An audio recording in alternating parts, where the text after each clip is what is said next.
inventions which completely transformed production technology. It would be a great mistake, however, to see the Industrial Revolution as the result of the accidental appearance of fortuitous inventions. Machines to replace human labor had been invented before. But during the Guild period, when the crafts were working for a restricted local market, such machinery was unnecessary, and could only spell ruin to the handicrafts. It is therefore understandable that the guilds used every means they could to oppose their introduction, secure their prohibition, destroy the prototypes made by audacious inventors, and have the latter banished from a town or put to death. Thus the use of the ribbon loom was banned in the 16th century, that of a machine for manufacturing needles at the beginning of the 17th century, and so on. During the 17th and 18th centuries, the epoch of the decline of the guilds, the strengthening of merchant capital, the growth of mass, cottage industry, production for export, and the birth of the manufactories, the situation altered. An immediate objective for entrepreneurs was now to lower production costs. The urge to make technological improvements and economies in costs of production gave rise during the 17th century to a feverish pursuit of inventions. The innovations of the 17th century, the extensive use of any and every type of water mill, technical innovations in mining and metallurgy, the use of machines to pump water out of mines, the construction of blast furnaces, improved methods of transmitting power, cogwheels and flywheels, transmissions, all prepared the way for the enthusiastic acceptance of the machine within industry. Yet prior to the middle of the 18th century, these different inventions were incapable of revolutionizing an industry which remained dependent upon power sources, man, animals, and water, that were either weak or could be driven by machine power only in specific localities. The stimulus for the Industrial Revolution at the close of the 18th century came, as we know, from inventions 1, in the cotton textile industry, 2, in metallurgy, and 3, the invention of the steam engine. Each of these was merely the end result of a long line of preceding inventions, the outcome of quests that had extended over decades. It was no accident that this rapid succession of inventions took place in the youngest branch of England's textile industry, cotton textiles. Making its appearance in England only late, in the 17th century, it had not been subjected to guild regulations. Cotton textiles could only win out in its intense struggle with the older woolen industry by relying on new technical improvements. In the middle of the 18th century, looms were both improved and made bigger in size. But as the spindles used in spinning continued to retain their medieval construction, spinners were unable to provide the weavers with enough thread. This thread famine compelled inventors to start looking for new methods of spinning. In 1769, Arkwright took out a patent on his water machine, an improved version of the spinning machine that he had invented in the 1730s. Within a year, Hargreaves had taken out a patent on his spinning jenny. Finally, in 1779, Crompton combined the achievements of these two inventions into his mule, which began rapidly to drive out hand spinning. A spinner using this machine could prepare 200 times as much thread as he could without it. Now it was the weavers who could no longer keep up with all the thread supplied by the spinners. There was an urgent need for an improvement in weaving methods. In 1785, Cartwright invented the mechanical loom, but it was not used extensively until further improvements had been made to it. From 1813 onwards it began to drive out hand weaving. Gradually the spinning and weaving machines spread into the wool industry as well. A second field of technical inventions was metallurgy. Up until the middle of the 18th century, both iron and cast iron had been produced using wood fuel. Blast furnaces were set up near forests, moving to new sites when the supply of wood became exhausted. By the 17th century, England was already beginning to record a shortage of forests. At the start of the 18th century, the scarcity and rising price of wood fuel caused metallurgy to pass through a severe crisis and recession. It was essential to find new forms of fuel. Such fuel existed in the form of hard coal, but prior to the mid-18th century the numerous attempts that had been made to coke coal and use it in the processing of iron had all met with no result. Only after the mid-18th century was pig iron extensively produced using mineral fuel, Derby's method, invented in 1735, beginning in the 1780s, rolled iron started to be produced using hard coal, thanks to the new method of puddling invented by Colliot in 1780. The combination of iron and coal that was to be so important for capitalism had now taken place. Finally, there was the most important and universal invention of this period. In 1769, James Watt built his famous steam machine, a pump for removing water from mines. The artificial removal of water from mines had begun as early as the 16th century. In 1698, Severi had invented for this purpose the first steam engine which, in the improved version given it by Newcomen in the early 18th century, had become widely used in mining. However, Newcomen's machine could not cope with very deep shafts or a strong head of water. Watt's new invention eliminated this defect. His initial machine was intended only for the extraction of mine water. In 1781, however, after additional improvements, Watt converted his machine from a pump into a universal steam engine applicable to all branches of industry. Following its initial introduction into textile and metallurgical production, the steam engine seized one branch of industry after another. At the start of the 19th century, the steam engine was applied to transportation, the steamship, railways. England entered the age of steam. The inventions just described could not have exerted the swift and revolutionary impact they did had there not existed the socio-economic conditions necessary for the extensive development of factory industry. By the end of the 18th century, these conditions were already present in England. On the one hand, the epoch of commercial capital had already seen a significant accumulation of capital in the hands of traders, financiers, industrialists, etc. The new factory industry presented these free capitals with a wide open field for investment. On the other hand, landless peasants, ruined craftsmen, and cottage laborers, and paupers of various sorts provided in abundance the human material that capital could employ for its own needs. The ancient guild restrictions that had stood in the way of capitalist development had already fallen into decay by the end of the 18th century. In the 1780s, Tucker could say the privileges of the guilds and the trading corporations in the towns have at the present moment only insignificant power and are incapable of causing a great deal of harm, as was formerly the case. Under these conditions, factory industry grew at an extraordinarily rapid rate. In the words of one contemporary, a new race of factory owners rushed to set up factories wherever the opportunity presented itself. They began to fix up old barns and sheds, punched windows in bare walls, and transformed these premises into weaving workshops. Any who had capital, however small it might be, threw it into a business. Shopkeepers, innkeepers, goods ferrymen, all became factory owners. Many of them met with failure, but others attained their objectives and acquired fortunes. The period from 1788 to 1803 was called the Golden Age of cotton textiles, with production increasing threefold during that time. This type of rapid growth in production was made possible only by the introduction of machinery which cut production costs and caused the price of cotton cloth to fall considerably. The introduction of the spinning machine brought down the production costs of thread from 12 shillings to 3 shillings in 1800, and even to 1 shilling in 1830. With the fall in the costs of production came a cheapening of commodities. The price of a pound of thread fell from 35 shillings to 9 shillings in 1800, and to 3 shillings in 1830.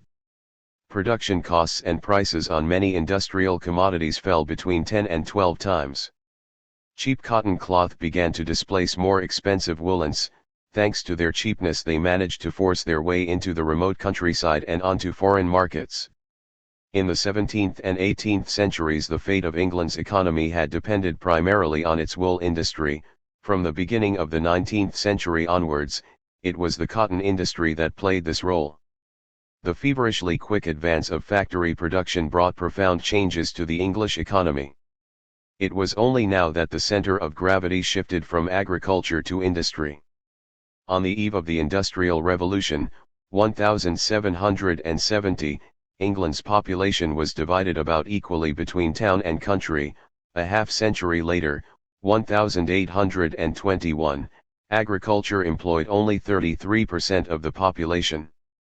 A flight from the countryside had begun, the population of the factory towns grew with incredible speed. Between 1760 and 1816 the population of Manchester increased from 40,000 to 140,000, that of Birmingham from 30,000 to 90,000, that of Liverpool from 35,000 to 120,000. England was on the way to becoming the workshop of the world, providing factory-made goods for the rest of the world. Its foreign trade grew rapidly. Between 1760 and 1815 imports into England went from 10 million to 30 million pounds sterling, its exports from 15 million to 59 million. Having previously had the export industry subordinate to it, the export trade now itself became subsidiary to a powerfully developed industry. The leading role gradually passed from commercial to industrial capital. The Industrial Revolution opened up vast prospects for a great forward surge of England's productivity of labour and national wealth. Yet even in these first stages of its development, industrial capitalism revealed with utmost clarity its negative, as well as its positive aspects. The colossal rise in the nation's production did not reduce the poverty of its masses in the least. Machinery which was intended to save on human labor frequently gave a further push to the deterioration in the laborers' working conditions. Introduced at a feverish pace, it displaced hand spinners, weavers, and other workers, who were threatened with either death by starvation or an existence as paupers. Understandably, the workers looked upon the machine as the most evil of their enemies. "The machine," wrote one worker, "has left us in rags and without a living. The machine has driven us into a dungeon, locked us up in a prison worse than the Bastille. I look upon any improvement which tries to reduce the demand for human labor as the most dreadful curse that can fall on the head of the working class, and I consider it my obligation to oppose the introduction of machinery, this scourge, into any branch of industry whatsoever." This passionate protest expressed a feeling widely held by the working masses. The introduction of machines often provoked workers' riots. They burned down factory buildings, smashed the machinery, and tried to have it proscribed. These spontaneous movements, however, were powerless to halt the process of bringing in machinery. The machine meant the utter ruin of hand spinners and weavers, put an end to the cottage industries that had provided the peasant family with a second means of income, and made adult workers compete for work by drawing women and children into the factory. Although it is true that female labor had also been used in cottage industries, the woman had previously been working at home on her own, whereas now her departure for the factory meant leaving the children unattended unless they, too, came along. Engels, in his famous book, The Condition of the Working Class in England, painted a shocking picture of the conditions under which workers labored in the final period of the Industrial Revolution, the 1830s and 1840s. 5-year-old children working in factories, women and children performing heavy labor down the pits, children of 7 spending 20 hours a day underground. Parish orphanages used to hand over whole flocks of children to factory owners, ostensibly for training, but in reality for forced labor. The factory owners would pass them from one to another like slaves. Conditions were no less difficult for adult workers. Factory legislation was as yet non-existent, the law placed no restrictions on the exploitation of labor, while workers' trade unions were banned and subject to government prosecution. The working day averaged 13 to 14 hours, but was often even longer. The lack of hygiene in the factories was horrific.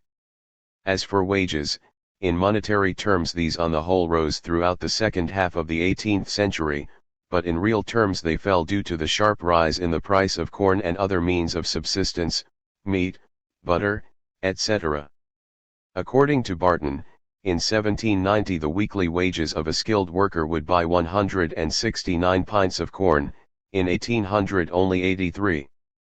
The sharp fall in real wages is accounted for by the swift rise in the prices of grain and other agricultural produce which began in the last decade of the 18th century and ended in 1815, with the conclusion of the Napoleonic War. In the 1770s, when the Industrial Revolution began, the average price of corn stood at about 45 shillings per quarter. In the 1790s it was 56 shillings, rose to 82 shillings during the first decade of the 19th century, and to 106 shillings in the period 1810 to 1813. That corn prices rose so rapidly is explained first by the growth of England's urban industrial population, which heightened the demand for corn, and second, by the shortfall in the supply of corn coming from agrarian countries, example Prussia and Poland, during the war with Napoleon. It was not simply the war and Napoleon's declaration of the Continental blockade that slowed down the flow of cheap corn into England. The English government, acting in the interests of the landlords, did all it could to hinder the import of foreign grain through the imposition of high customs duties.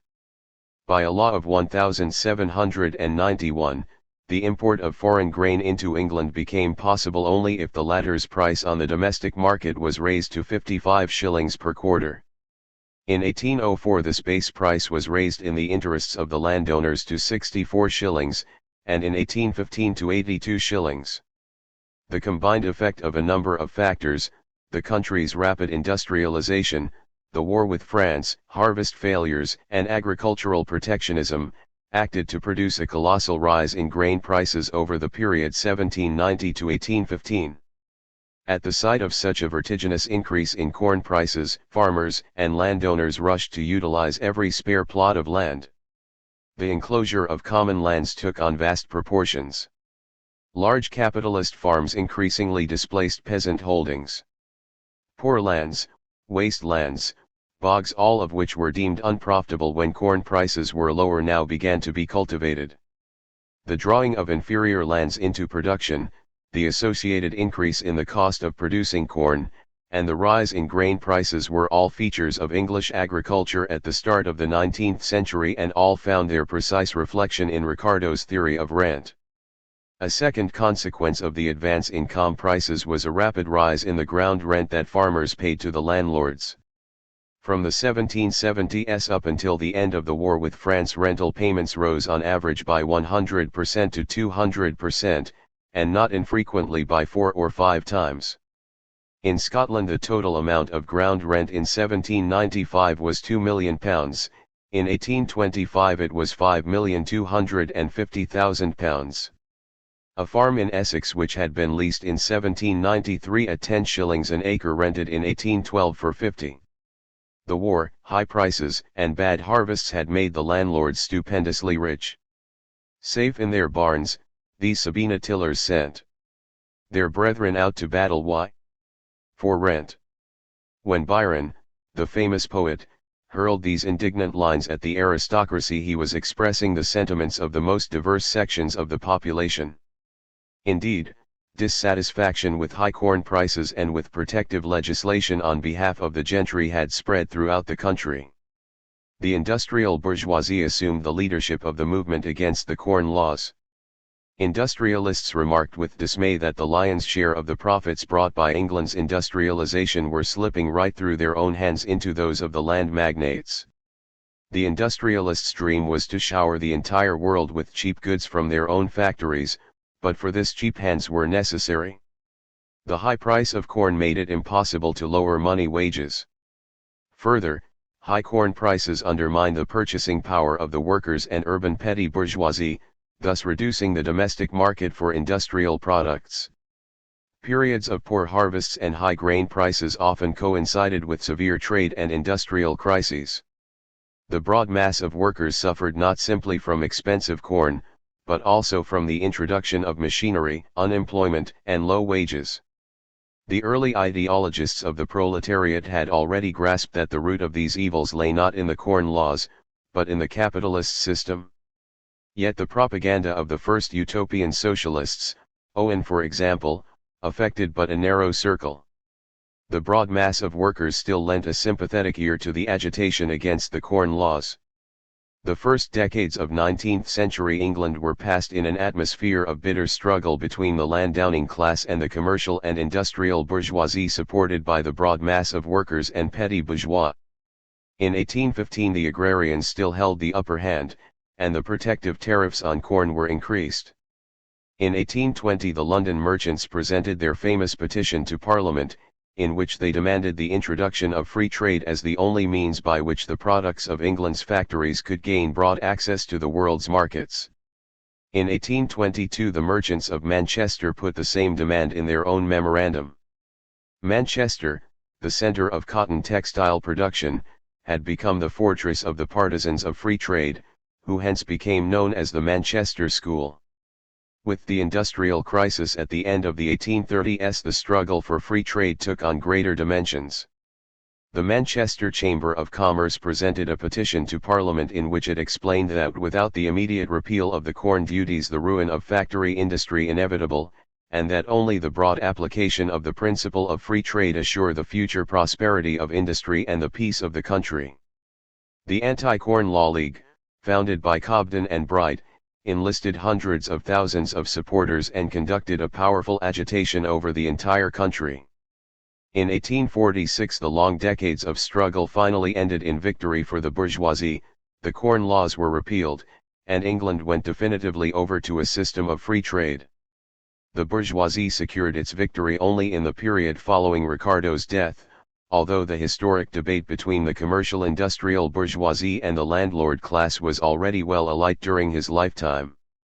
All Ricardo's literary activity took place in this atmosphere of struggle between social classes.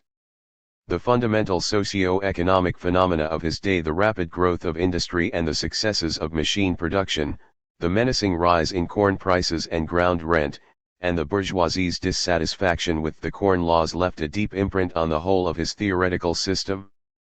In economic policy Ricardo stood as a leader of the industrial bourgeoisie.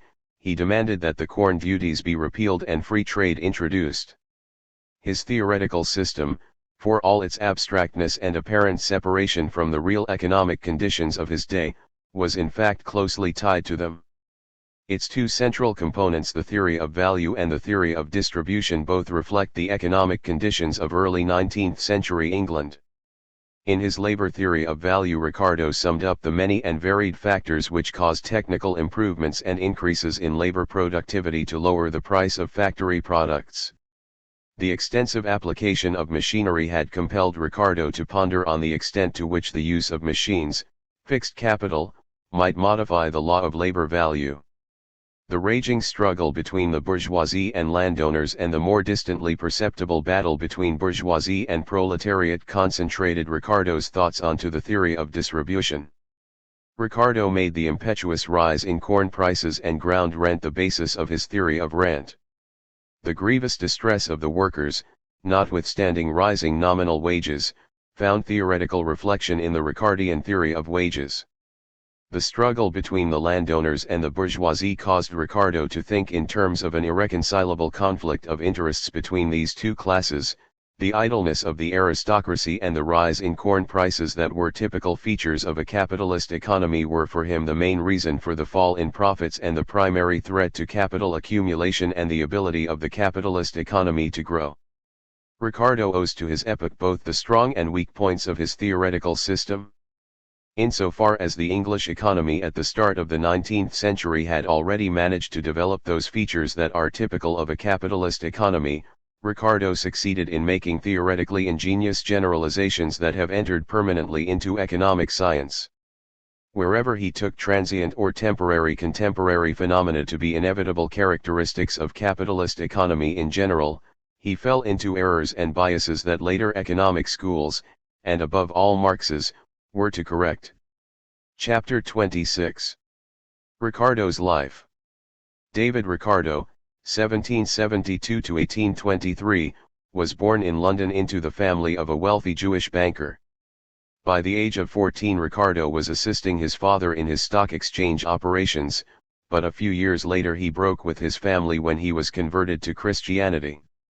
He became an independent jobber on the stock exchange, where, thanks to his remarkable ability to foresee the price movements on securities, he amassed a huge fortune in just a few years. At the age of 25 Ricardo was already enjoying a reputation in London as a millionaire and famous banker. Apparently, however, playing the market soon ceased to afford Ricardo any satisfaction. His spirit harbored a passionate thirst for knowledge. At 25 he abruptly altered his style of life, gave up speculating on the exchanges, purchased an estate, and devoted his time to self-education. At first he studied mathematics and natural science, set up his own laboratory and collected minerals. 2 years later he was so impressed by Smith's book as to give himself wholly over to the study of economic questions, which could get quite a grip on the mind of a man familiar with the secrets of stock jobbing. At the beginning of the 19th century, economic questions had once again become the subject of animated discussion in England. The long war with France had thrown English economic life into profound disarray. This disorder showed up particularly in the depreciation of England's currency, the bank notes issued by the Bank of England, whose convertibility into gold had been suspended during the war, and in the exorbitant rise in the price of corn. These were practical questions, which touched the vital interests of different social groups, and gave rise to tremendous discord. Nor was this an academic debate among students in the quiet of some study, it was accompanied by bitter polemics in Parliament and the press. Such a fierce conflict of opinions and interests prompted the modest Ricardo, who had little confidence in his own abilities, to embark upon a literary career. In 1809, some 10 years after he had set about his study of economic matters, he published some articles and a pamphlet, on the high price of bullion, in which he gave an outline of his quantity theory of money. He explained the depreciation of the bank notes by their excessive emission and demanded that a certain portion of them be withdrawn from circulation if the currency was to be brought back to health. In the years that followed, Ricardo issued a number of short polemical works also dedicated to questions of monetary circulation. In 1815 he published an essay on the influence of a low price of corn on the profits of stock. In this work Ricardo was already acting as a defender of industrial capitalism and had come to the conclusion that the interests of the landowning class conflicted with those of the other classes of society. At this time, as a letter of 1815 makes clear, Ricardo had no ambition to publish a work embracing the fundamental theoretical questions of economics. "Thus you see," he wrote, "that I have no other encouragement to pursue the study of political economy than the pleasure which the study itself affords me, for never shall I be so fortunate, however correct my opinions may become, as to produce a work which shall procure me fame and distinction." However, just 2 years later, in 1817, influenced by the persistent advice of his friend, James Mill, Ricardo published the book that was to earn him immortal fame, his Principles of Political Economy and Taxation. Although most of the chapters in the book are devoted to discussions of practical questions, mainly taxation, the few theoretical chapters guaranteed Ricardo permanent fame as one of the great economists. His book marks the highest point that the classical school was able to attain after that it went through only agony and a period of decay.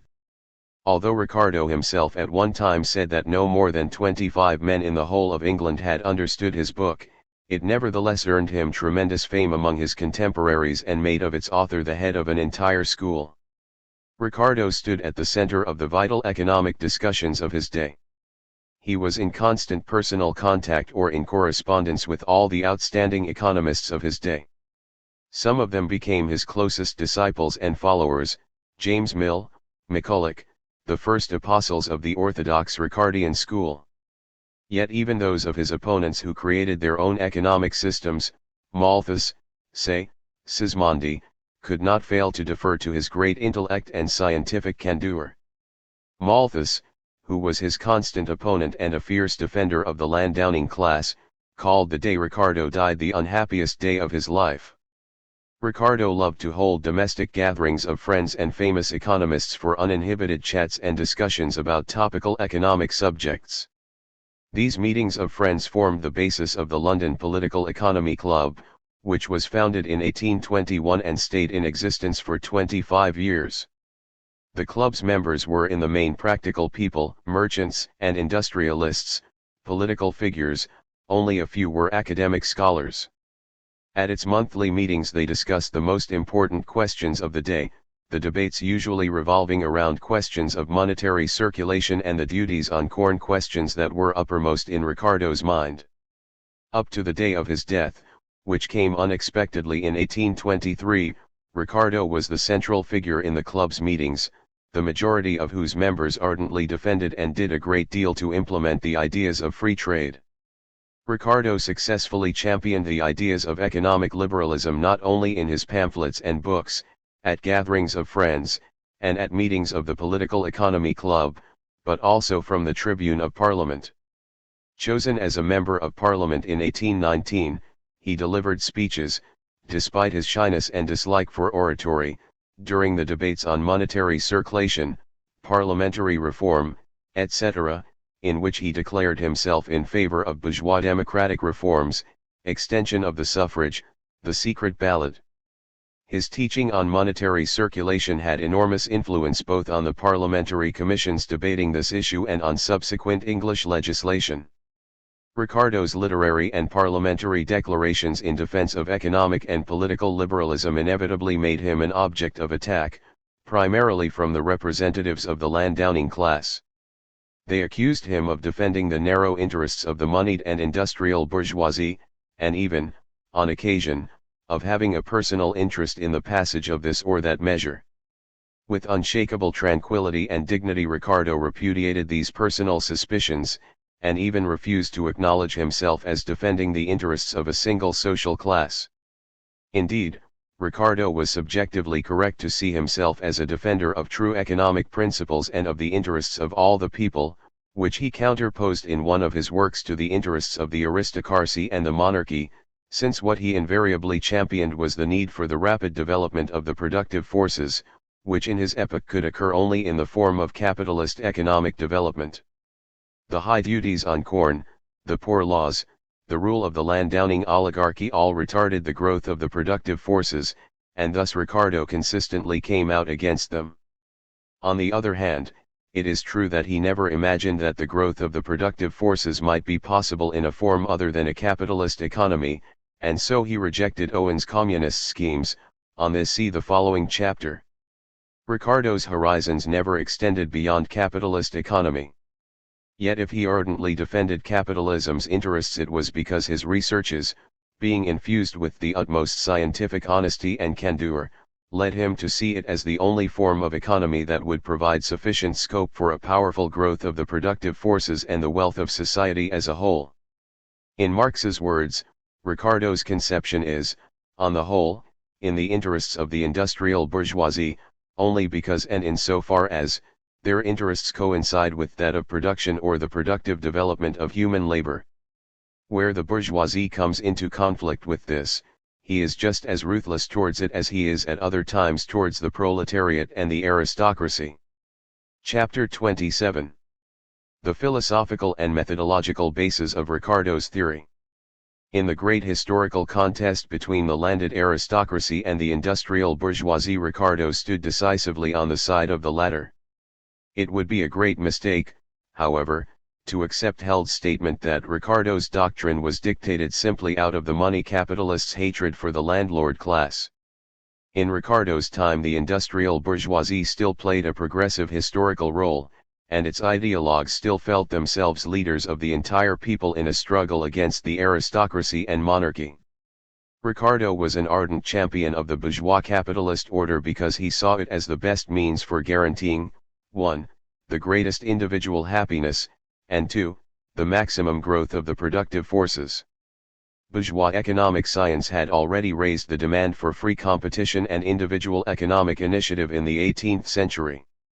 Both the physiocrats and Smith consecrated this demand by making reference to the eternal, natural right of the individual.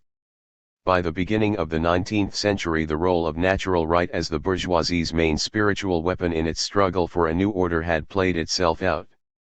The foundations of the capitalist order had already been laid, and the greater its successes the more were the ideologists of the bourgeoisie themselves prepared to abandon their naive faith in the impending realization of a natural order of universal equality and brotherhood.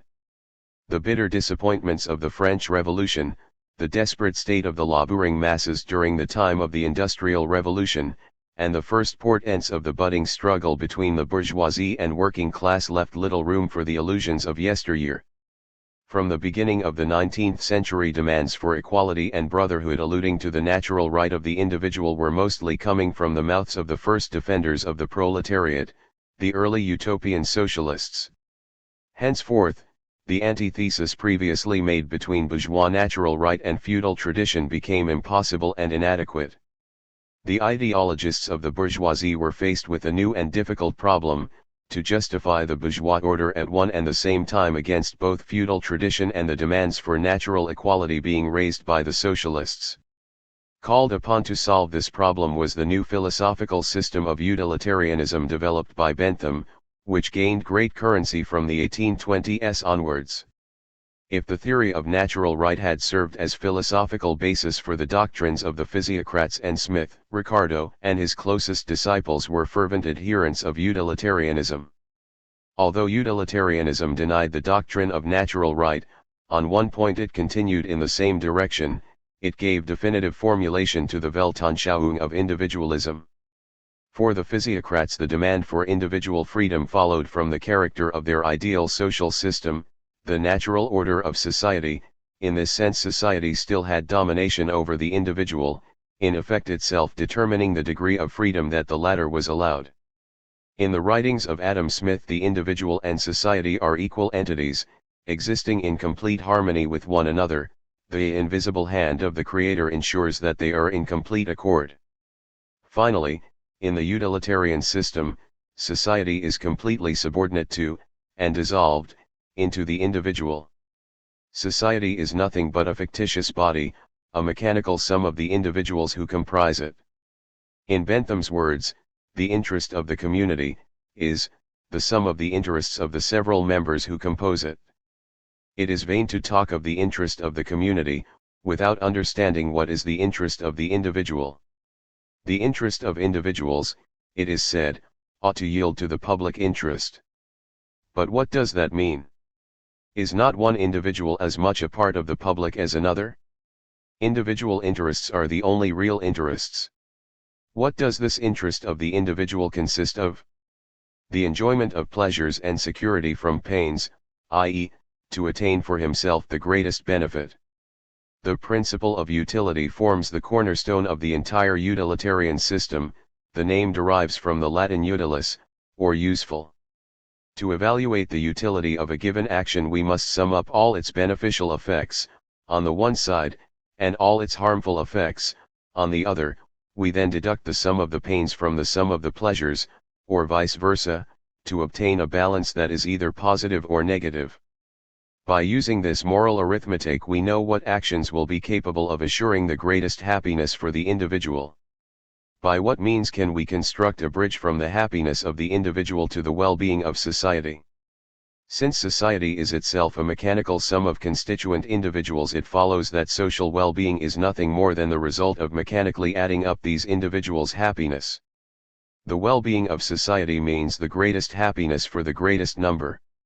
And since a sum increases only with increases in its components, social progress is possible only as a rise in the welfare or happiness of the individual. Everything that conforms to the utility or interest of the community increases the total welfare of the individuals who compose it. But how do we increase this general sum of individual welfares? Very simply, care for this should be left to the individuals themselves, since each is his own judge of what is useful for him. Here we have a general rule: grant people the greatest possible freedom of action in all those circumstances where they can do harm to none but themselves, since they themselves are the best judge of their own interests.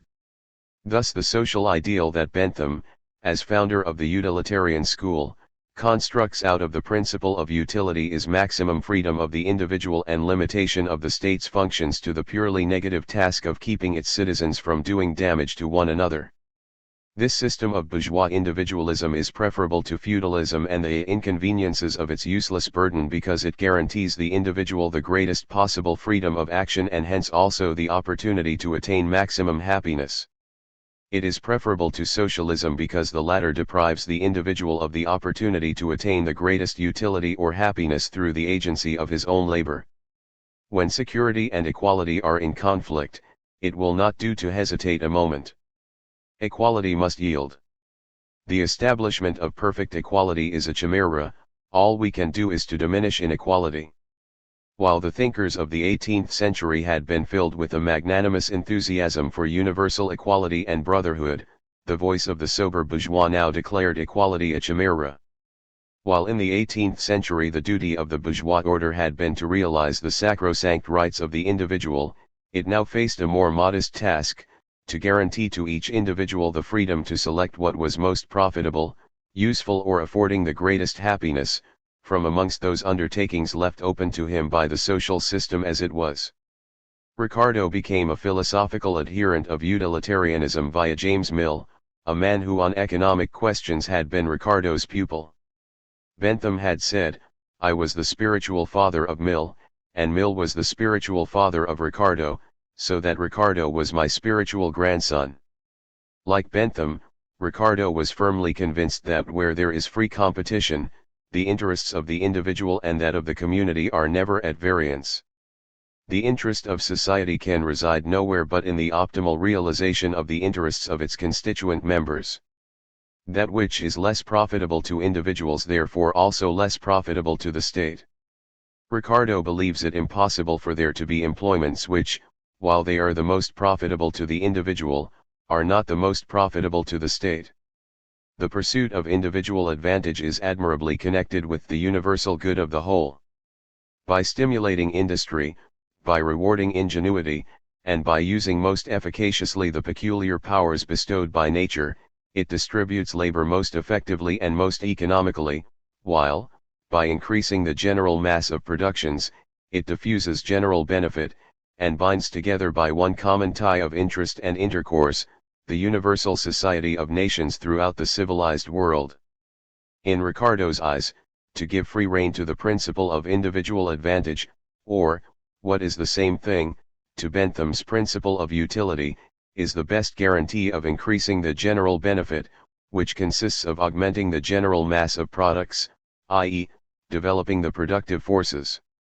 Conversely, one need only remove or impede the activity of the personal interest principle for there to be an inevitable deterioration of the productive forces, a reduction in general welfare, and a decline in the total happiness of society's members.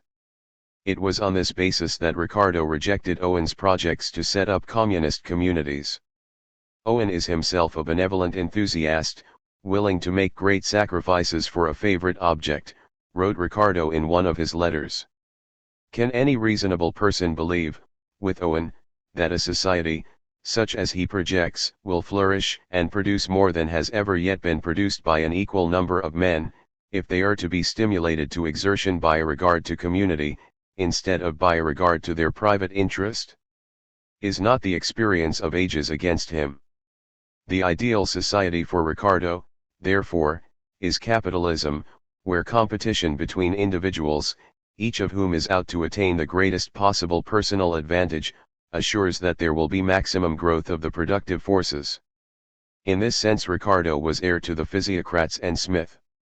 Unlike his predecessors, however, he had before him a capitalist economy at a higher stage of development and was therefore able to formulate more correctly and more fully its characteristic economic laws.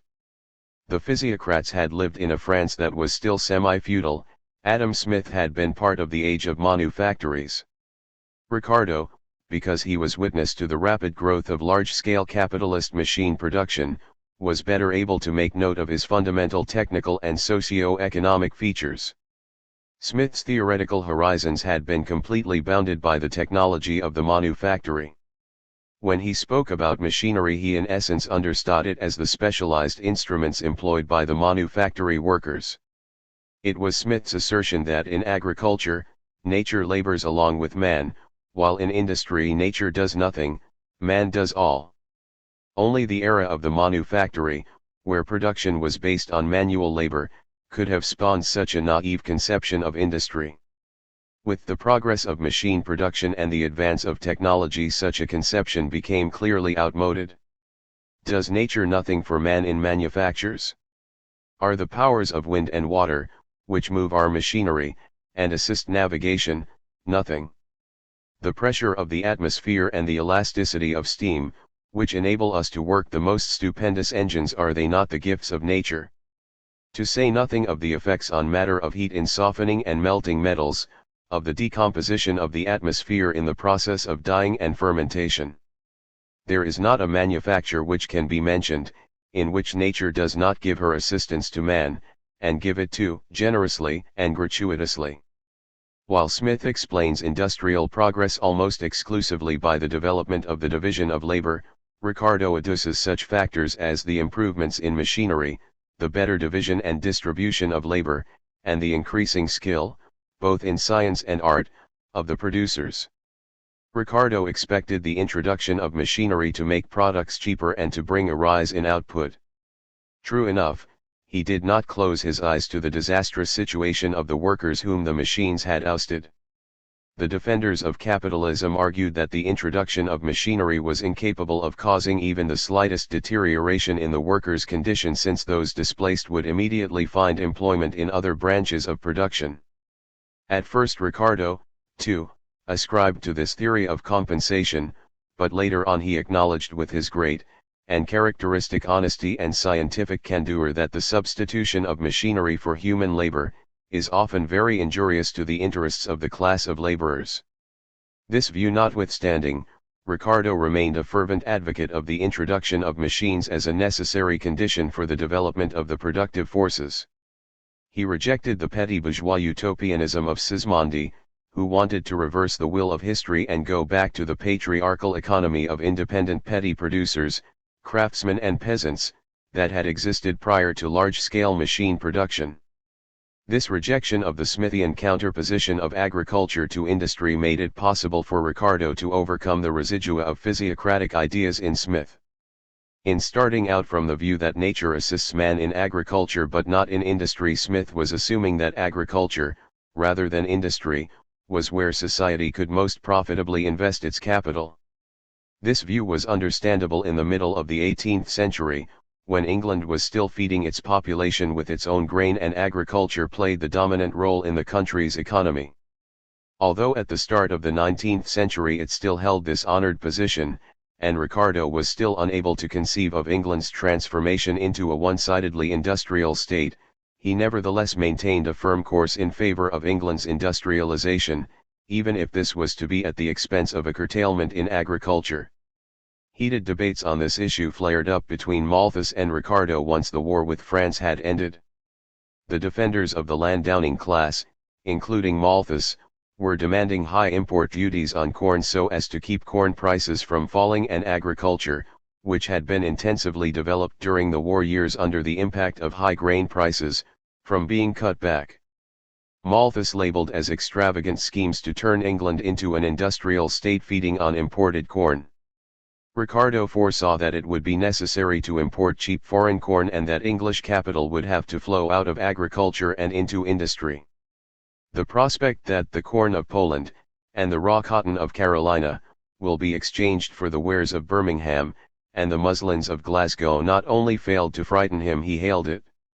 He saw the unusual quantity of capital, drawn to agriculture as an abnormal phenomenon that had been created by the war and which was leading, as a result of its high costs of production, to excessively expensive corn. Ricardo welcomed the import of cheap foreign corn and a reduction in the capital invested in English agriculture. Cheaper corn would lead, he thought, to a rise in profits and a tremendous flowering of the country's industrial life. Thus, in Ricardo's constructs we have a country at a much higher stage of technical development than that described by Smith, one that is rapidly proceeding towards industrialization by going through a feverish period of introducing machinery. Ricardo advances our understanding of capitalism's social characteristics noticeably less than Smith, yet, for all that, these acquire much sharper outlines with Ricardo than with the earlier economist, for whom a capitalist point of view is still able to coexist with a handicraft one. In his descriptions we often encounter, besides the capitalist economy, an economy of petty producers. The figures of the capitalist and farmer at times alternate with those of the craftsman and peasant. In Ricardo the social background to capitalist economy is far more homogeneous. To judge from his constructs of society we could well think that England's handicraftsmen, cottage labourers, and peasants had already completely disappeared by the beginning of the 19th century, when in fact they still existed, and in healthy numbers. The entire stage is occupied by capitalists, including farmers, wage laborers, and landlords, capitalist landlords, that is, renting their land to farmers. This is a pure or abstract capitalism, freed from the admixtures and debris of pre-capitalist forms of economy. Ricardo presupposes that the tendencies inherent in a capitalist economy act with full force, encountering no delays along their way. If Smith is prepared to describe in great detail the innumerable obstacles that interfere with the equalization of the rate of profit and wages in different branches of production, Ricardo cites them merely in passing. Ricardo conceives of capitalist economy as an enormous mechanism whose error-free functioning is ensured by the capitalist's desire for maximum profit. This desire results in the equalization of the rate of profit in all branches of production, differences in the rate of profit being maintained only so far as it is necessary to balance out the advantages held by some branches of production over others. The striving to obtain the greatest profit is the basic, motive force of capitalist economy, and the law of equalization of the rate of profit is its basic law. By grasping the central role of this law, Ricardo once again proves himself superior to Smith. It is true that Smith had already presented a magnificent picture depicting how labor and capital pour from some branches of production into others consequent upon deviations in the market prices of commodities from their natural prices, values. Yet it was still not clear to Smith that the capitalist entrepreneur plays the central role in this process of redistributing the productive forces. Smith still thought that the entrepreneur was joined in his function of prime mover in this process by the wage laborers and landowners. Ricardo correctly identified the capitalist entrepreneur as the prime mover in this redistribution of the productive forces between branches. This restless desire on the part of all the employers of stock, to quit a less profitable for a more advantageous business, has a strong tendency to equalize the rate of profits of all. The flow of capital out of less profitable branches and into those that are more lucrative, in consequence of the greater credit granted to the latter by the banks and the expansion of their production, rectifies imbalances in the supply and demand of commodities. The movement of the entire capitalist economy is subordinated to the law of an equal rate of profit, this principle which apportions capital to each trade in the precise amount that it is required. Ricardo has thus purified the capitalist economy from its pre-capitalist admixtures and allotted the central role in this pure capitalism to the capitalist. Ricardo studies each tendency within capitalist economy in its pure or isolated form, on the presupposition that the force of its action will be undiluted by counteracting tendencies. This is Ricardo's abstract method which provokes such censure from his opponents, especially from economists of the historical school. Often Ricardo's abstract or deductive method is counterposed to the experimental or inductive method of Smith, which is deemed more correct. The contrast is itself false.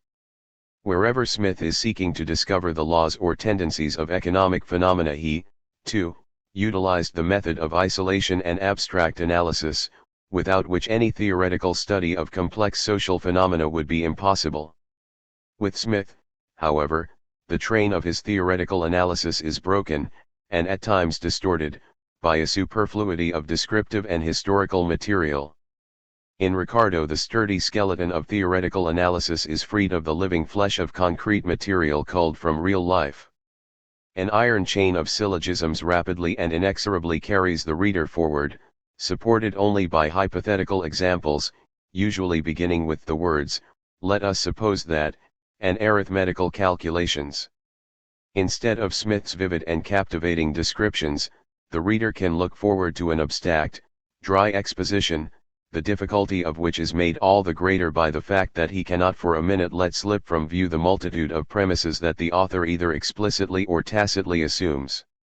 Ricardo's method of abstract analysis is precisely what gives his theoretical thinking its consistency and intrepidity and endows him with the power to trace the workings of each tendency of economic phenomena through to its very end. This method allowed Ricardo to overcome Smith's innumerable contradictions and to construct a logically more integral and cohesive theory of value and distribution. If Ricardo is to be reproached, it is not for having applied an abstract method, but for having forgot that the theoretical positions arrived at by using it are contingent. Above all, Ricardo, as with the other representatives of the classical school, lost sight of the one basic historical condition for the correctness of all theoretical economic propositions, the existence of a determinate social form of economy, i.e., capitalism. That this social form of economy should appear to Ricardo as given and intelligible in its own right is a feature that he shared in common with all the ideologists of the young bourgeoisie, who in place of the old feudal system had posited a new social order that they saw as natural, rational, and eternal. The real laws of political economy do not change, wrote Ricardo. It is therefore understandable that even this thinker who, by differentiating value from riches and who, with his doctrines of labor value and rent did so much to transform political economy into a social science, readily sought the ultimate explanation for socio-economic phenomena in the action of immutable natural laws, the biological law of population and the physico-chemical law of the declining fertility of the soil. Besides ignoring the basic socio-historical precondition to his investigation, Ricardo often forgot, or lost sight of those partial premises that formed the basis of his theoretical propositions. He forgot that every economic tendency only fully manifests itself in the absence of counteracting tendencies, or as we say, all other conditions being equal. By underestimating the multitude of tendencies that intermingle with one another in real life, Ricardo was inclined to explain real phenomena, created by many different factors, in terms of the activity of a single abstract law. One such abstract Ricardian law, for example, states that when farmers begin to cultivate inferior lands this will raise the value of a unit of corn, providing technique and other conditions remain the same. The author then hastens to apply this law to actual situations, declaring that the real rise in the price of corn is explained by the fact that farmers are now cultivating inferior land. Ricardo takes another such abstract law that a general rise in wages necessarily lowers the rate of profit, all other things being equal, and rashly, and erroneously, uses it to explain the historical fact of the fall in the rate of profit. This tendency to attribute unconditional validity to conditional conclusions and to detect the immediate activity of pure laws in concrete, historical phenomena led Ricardo into a number of errors. These mistakes did not, however, prevent him from grasping, precisely through using the method of abstraction, the basic tendencies whose continuous, though at times concealed operation lie at the very basis of capitalist economy. It is for this reason that Ricardo's theoretical constructs, once altered and corrected, retain their validity even today, and we are justified in acknowledging his work as one of the great monuments of human thought. Chapter 28. The Theory of Value. 1. Labor value. Smith, as we know, had left behind a number of unresolved problems and contradictions, see Chapter 22 above. Let us briefly recall the most important. 1. Smith's theory suffered from a methodological dualism in the very way that he posed the problem. He confused the measure of value with the causes of quantitative changes in value. 2.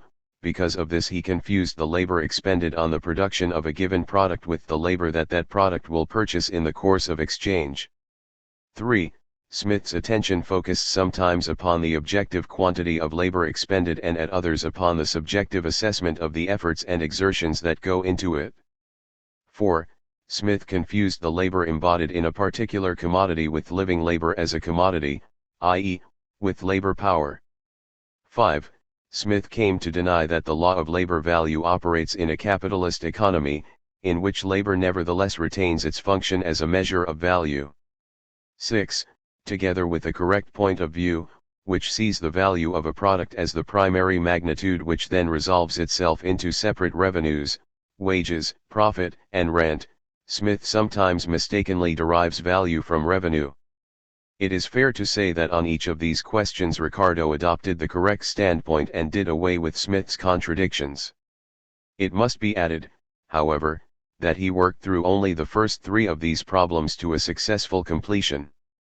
As for the rest, although his stance was formally correct and he appeared on the surface to have eliminated Smith's inconsistencies, he was unable to genuinely resolve Smith's underlying difficulties and contradictions. Above all, Ricardo decisively rejected any and all attempts to find an invariable measure of value, returning time and again to show that such a measure could not be found. The method that Ricardo consistently applied to the theory of value is that of the scientific study of causality, which the classical school did so much to establish as part of political economy.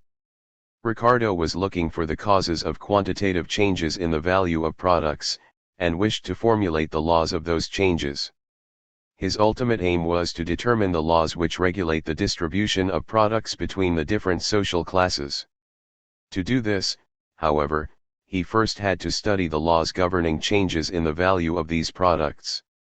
By posing the problem unambiguously in terms of scientific causality, Ricardo frees himself from the contradictions that befell Smith when he was defining the concept of labor.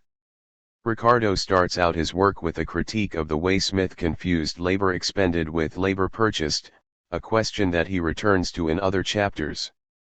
Ricardo consistently bases his entire investigation upon the concept of the labor expended on a commodity's production, and sees changes in the quantity of this labor as the constant and most important reason for quantitative fluctuations in value.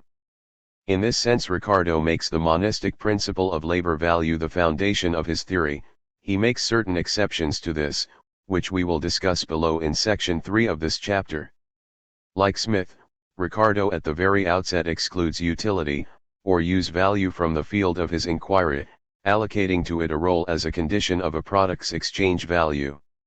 It is true that he talks here of two sources of exchange value, the scarcity of articles and the quantity of labor expended on their production.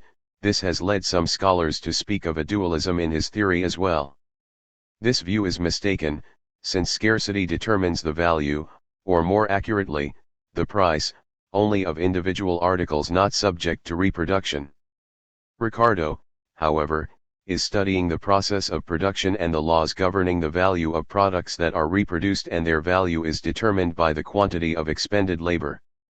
What is more, Ricardo shows the genuine maturity of his thought when he limits his investigation to such commodities only as can be increased in quantity by the exertion of human industry, and on the production of which competition operates without restraint.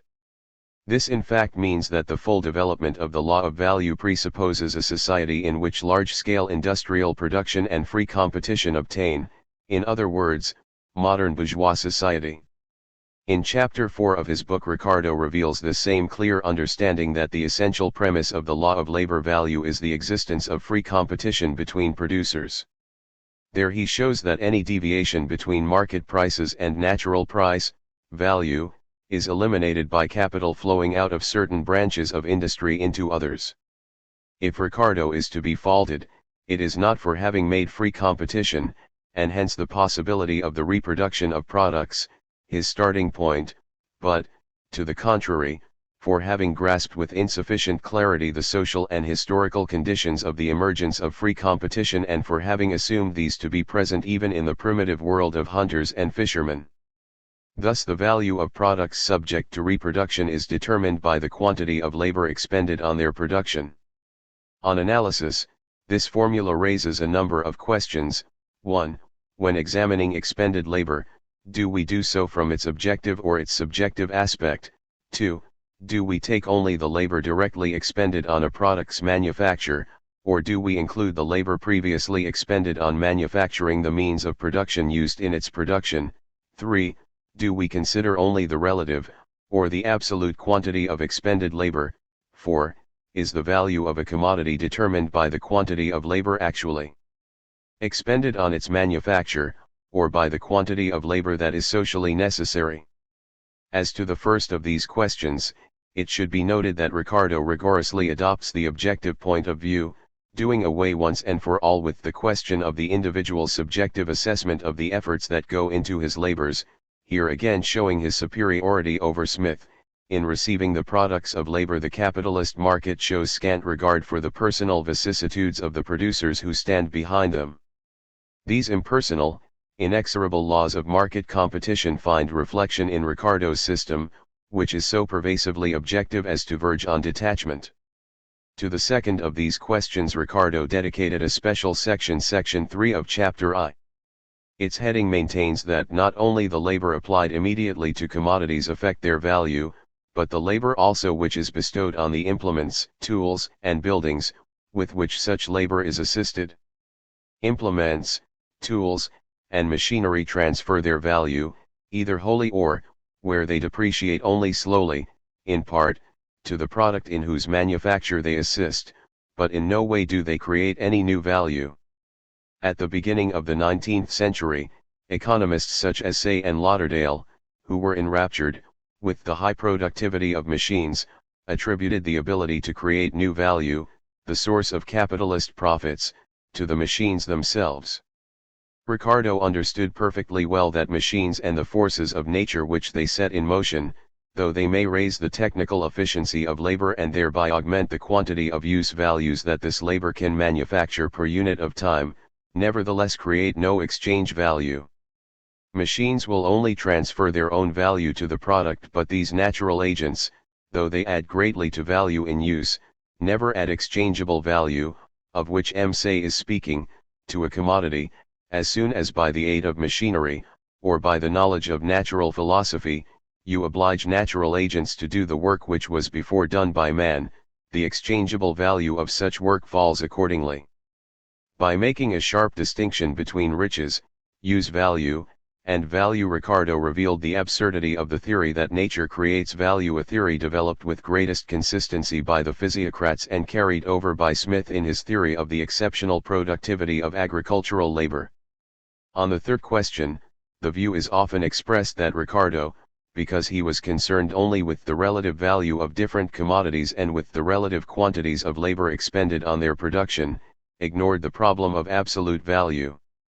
Indeed, Ricardo does study the problem of value primarily from its quantitative aspect and is looking to find the causes of quantitative changes in the value of products. If the relative value of two products A and B is expressed by the proportion 5:1, Ricardo accepts this fact as given and spares it no further consideration. A phenomenon holds his attention when he can see in it indications of change, for example, when the above-mentioned proportion of exchange gives way to a new one of 6:1. This does not, however, mean that Ricardo confines himself simply to observable alterations in the relative values of two commodities or in the relative amounts of labor required for their production. If the relative value of two commodities changes, he asks himself whether this is because the real, actual, positive, value of commodity A has risen, or because the real value of commodity B has fallen. A change in a commodity's real value is for Ricardo the result of changes in the quantity of labor needed to produce it. Labor is a common measure, by which their real as well as their relative value may be estimated. Ricardo is here affirming that his theory is not to be restricted simply to the study of the relative value of commodities. The last question relates to the attributes of value-forming labor. Marx accorded this question a great deal of attention, characterizing this labor as social, abstract, simple, and socially necessary. Ricardo, given his overriding concern for the quantitative side of value, devoted his attention to those aspects of labor which influence the magnitude of value. Thus we find Ricardo commenting upon both skilled and socially necessary labor. Ricardo, following Smith, acknowledges that 1 hour of skilled labor, example that of a watchmaker, can create twice the value of 1 hour's labor by a spinner. This inequality is to be explained by the ingenuity, skill, or time necessary for the acquirement of one species of manual dexterity more than another. The fact that this is so does not, in Ricardo's view, invalidate the law of labor value.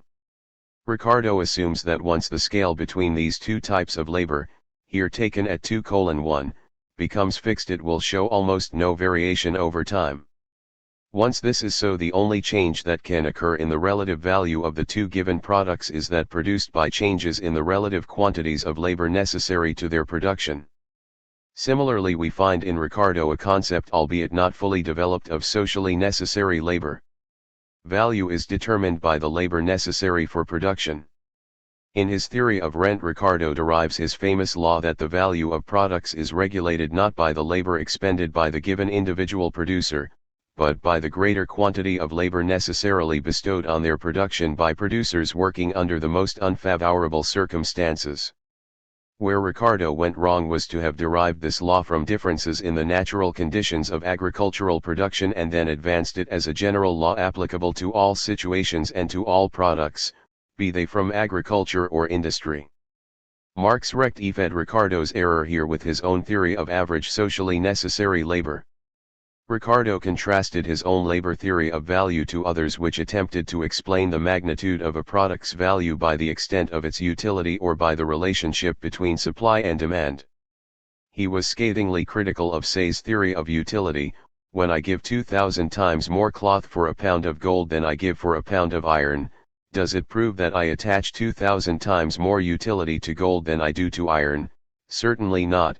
It proves only, as admitted by Say, that the cost of production of gold is 2,000 times greater than the cost of production of iron. If the cost of production of the two metals were the same, I should give the same price for them, but if utility were the measure of value, it is probable I should give more for the iron. Ricardo rejected the vapid theory of supply and demand no less decisively: it is the cost of production which must ultimately regulate the price of commodities, and not, as has been often said, the proportion between the supply and demand. The proportion between supply and demand may, indeed, for a time, affect the market value of a commodity, until it is supplied in greater or less abundance, according as the demand may have increased or diminished, but this effect will be only of temporary duration. Diminish the cost of production of hats, and their price will ultimately fall to their new natural price, although the demand should be doubled, trebled, or quadrupled. To judge from these quotations, one might think that Ricardo subscribed to a theory of production costs. This is not so. The vulgar theory of production costs holds that a rise in wages will automatically call forth a rise in the product's value. Ricardo expressed his dissent from this view in the very first words of his book: "The value of a commodity depends on the relative quantity of labor which is necessary for its production, and not on the greater or less compensation which is paid for that labor." Although there were occasions when Ricardo failed to properly differentiate between costs of production and outlays of labor, his entire system is geared towards establishing the law of labor value and surmounting the theory of production costs which Smith, owing to his own inconsistencies, had fallen prey to. See sections 2 and 3 of this chapter. Thus we can see that Ricardo contributed greatly towards improving the theory of value. He freed the idea of labor value from the wealth of contradictions that we find in Smith. Ricardo fundamentally reformed the quantitative side of the theory of value. He discarded the search for a constant measure of value, that deceptive mirage that economic thinkers had been pursuing from Petty to Smith, and presented a doctrine on how quantitative changes in the value of products are causally dependent on changes in the quantity of labor expended on their production. Ricardo sees the development of the productivity of labor as the ultimate cause behind changes in the value of commodities, but more than that, he is also looking in this direction to find the key to the riddle of how the different branches of production, agriculture and industry, and the different social classes, landlords, capitalists, and workers, interrelate with one another. Ricardo explained the progressive cheapening of industrial manufactures and the progressive rise in price of agricultural produce, both characteristic phenomena of early 19th century England, in terms of the workings of one and the same law of labor value. The value of industrial wares falls as a result of technical progress, the introduction of machinery, and rising productivity of labor. The rise in value of agricultural produce is accounted for by the greater outlays of labor needed for its production, occasioned in turn by the increasing cultivation of inferior land. This downward trend in the value of industrial products and upward movement in the value of agricultural produce will provide the key to understanding the tendencies behind the distribution of the nation's revenue between classes. The rise in corn prices, which results from poor land being brought under cultivation, brings in its train a sizable increase in ground rent, and hence also a simultaneous need to raise money wages, real wages remaining unchanged, however. This rise in wages inevitably provokes a fall in the rate of profit. In this fashion Ricardo derives his entire theory of distribution from the law of labor value. While Ricardo's analysis of value's quantitative side represented an enormous advance over that of Smith, the qualitative or social dimensions of value remained outside his field of vision. Here we find the Achilles heel of a theory whose horizons fail to extend beyond those of capitalist economy. Ricardo takes phenomena that belong to a specific form of economy and ascribes them to any economy. The social forms that things acquire inside the context of determinate production relations between people are taken by Ricardo as properties of things in themselves. He does not doubt that each and every product of labor possesses value. It never occurs to him that value is a specific social form, which the product of labor acquires only when social labor is organized in a definite social form. Changes in the magnitude of value of products are conditional upon changes in the quantity of labor necessary for their production. This is Ricardo's basic law. His attention is riveted to the quantitative side of phenomena, upon the magnitude of value and the quantity of labor. He evinces no concern for the qualitative or social form of value, which is nothing but the material expression of social and production relations between people as independent commodity producers. Nor does Ricardo show any interest in the qualitative or social form in which labor is organized. He provides us with no explanation as to whether he is talking about labor as a technical factor of production, concrete labor, or about social labor organized as an aggregation of independent, private economic units connected to each other through the generalized exchange of the products of their labor, abstract labor. Certainly, we find in Ricardo the embryonic shoots of a theory of skilled and socially necessary labor, but it was left to Marx to develop the theory of both socially abstract labor and the social form of value. Ricardo's great reform of the theory of value affected only its quantitative aspect. To him the existing social, i.e., capitalist, form of economic phenomena was given in advance, was already known and therefore required no analysis. As to the qualitative side of value, only a thinker who had taken as his object of inquiry the social form of economy, i.e., production relations between people, the social form of labor, and the social form of value could reform that aspect of the theory. Such a thinker was Marx. The failure of Ricardo to recognize that the social form of an economy is historically conditioned did him little harm so long as he restricted his investigation to those phenomena that corresponded to the existing production relations between people, for example, to the law of labor value of commodities, which is premised upon production relations between people as commodity producers. But as soon as Ricardo passed on to the exchange of capital for labor power, an exchange predicated upon production relations between people as capitalists and wage laborers, or to the exchange of products produced by capitals of different organic compositions, an exchange which presupposes production relations between capitalists in different branches of production, his lack of a sociological method led him into the most basic analytical errors, as we shall see below. 2. Capital and surplus value. Ricardo's inability to grasp the social nature of value as an expression of the production relations between people created enormous difficulties for him even in his theory of labor value. When it came to his theory of capital and surplus value, the difficulties only increased. Nevertheless, Ricardo did improve upon the existing theory of surplus value, ridding the quantitative analysis of these phenomena of a number of the mistakes that had been present in Smith's account. Smith's theory of value came to ruin, as we know, when it moved from petty commodity production to capitalist production.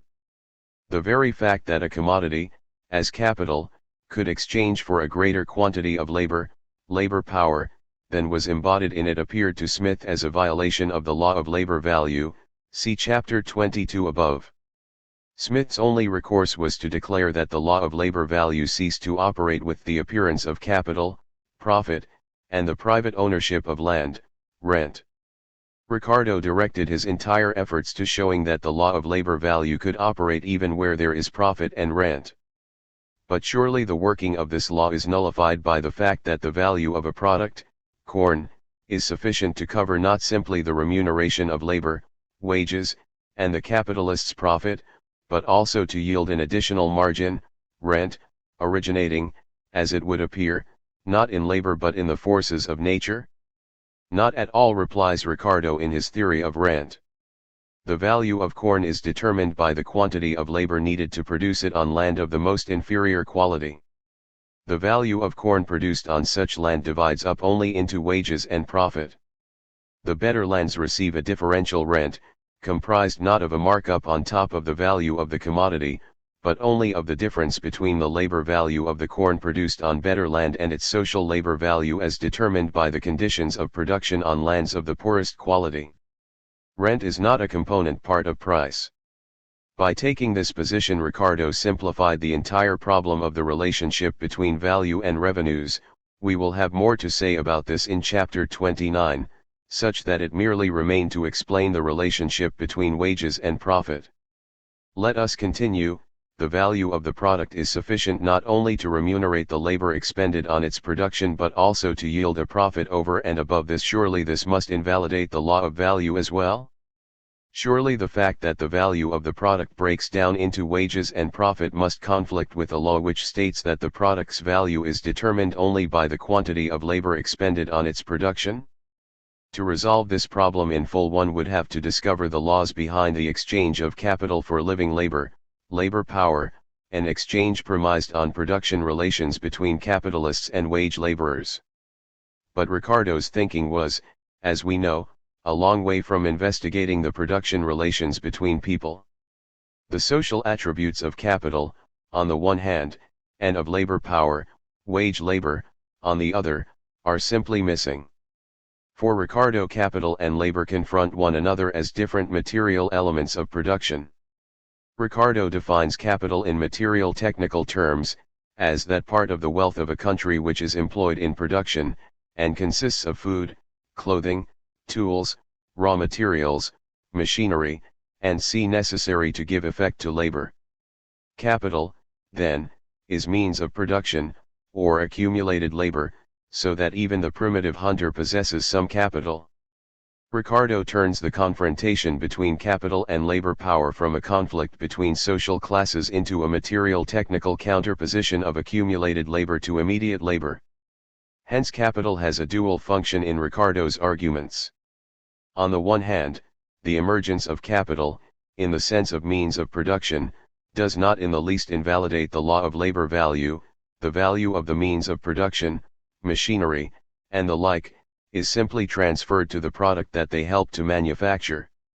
On the other hand, the value of products contains not simply the previously existing accumulated value of the machinery and other means of production, which is reproduced on the same scale as before, but an additional margin of determinate size in the form of profit. Where does this profit, or surplus value, come from? Ricardo provides no clear answer to this question. To reveal the laws which govern the exchange of embodied labor, as capital, for living labor, as labor power, we must understand that, in addition to the production relations that exist between people as commodity producers, there appears in society a new, more complex type of production relation, that between capitalists and wage laborers. However, the method of distinguishing and gradually studying the different forms of production relations between people was alien to the classical economists. Smith had come to conclude that the exchange of capital for labor overturns the laws by which commodities exchange for one another. Ricardo was able to avoid this conclusion only because he studiously delimited these two types of exchange.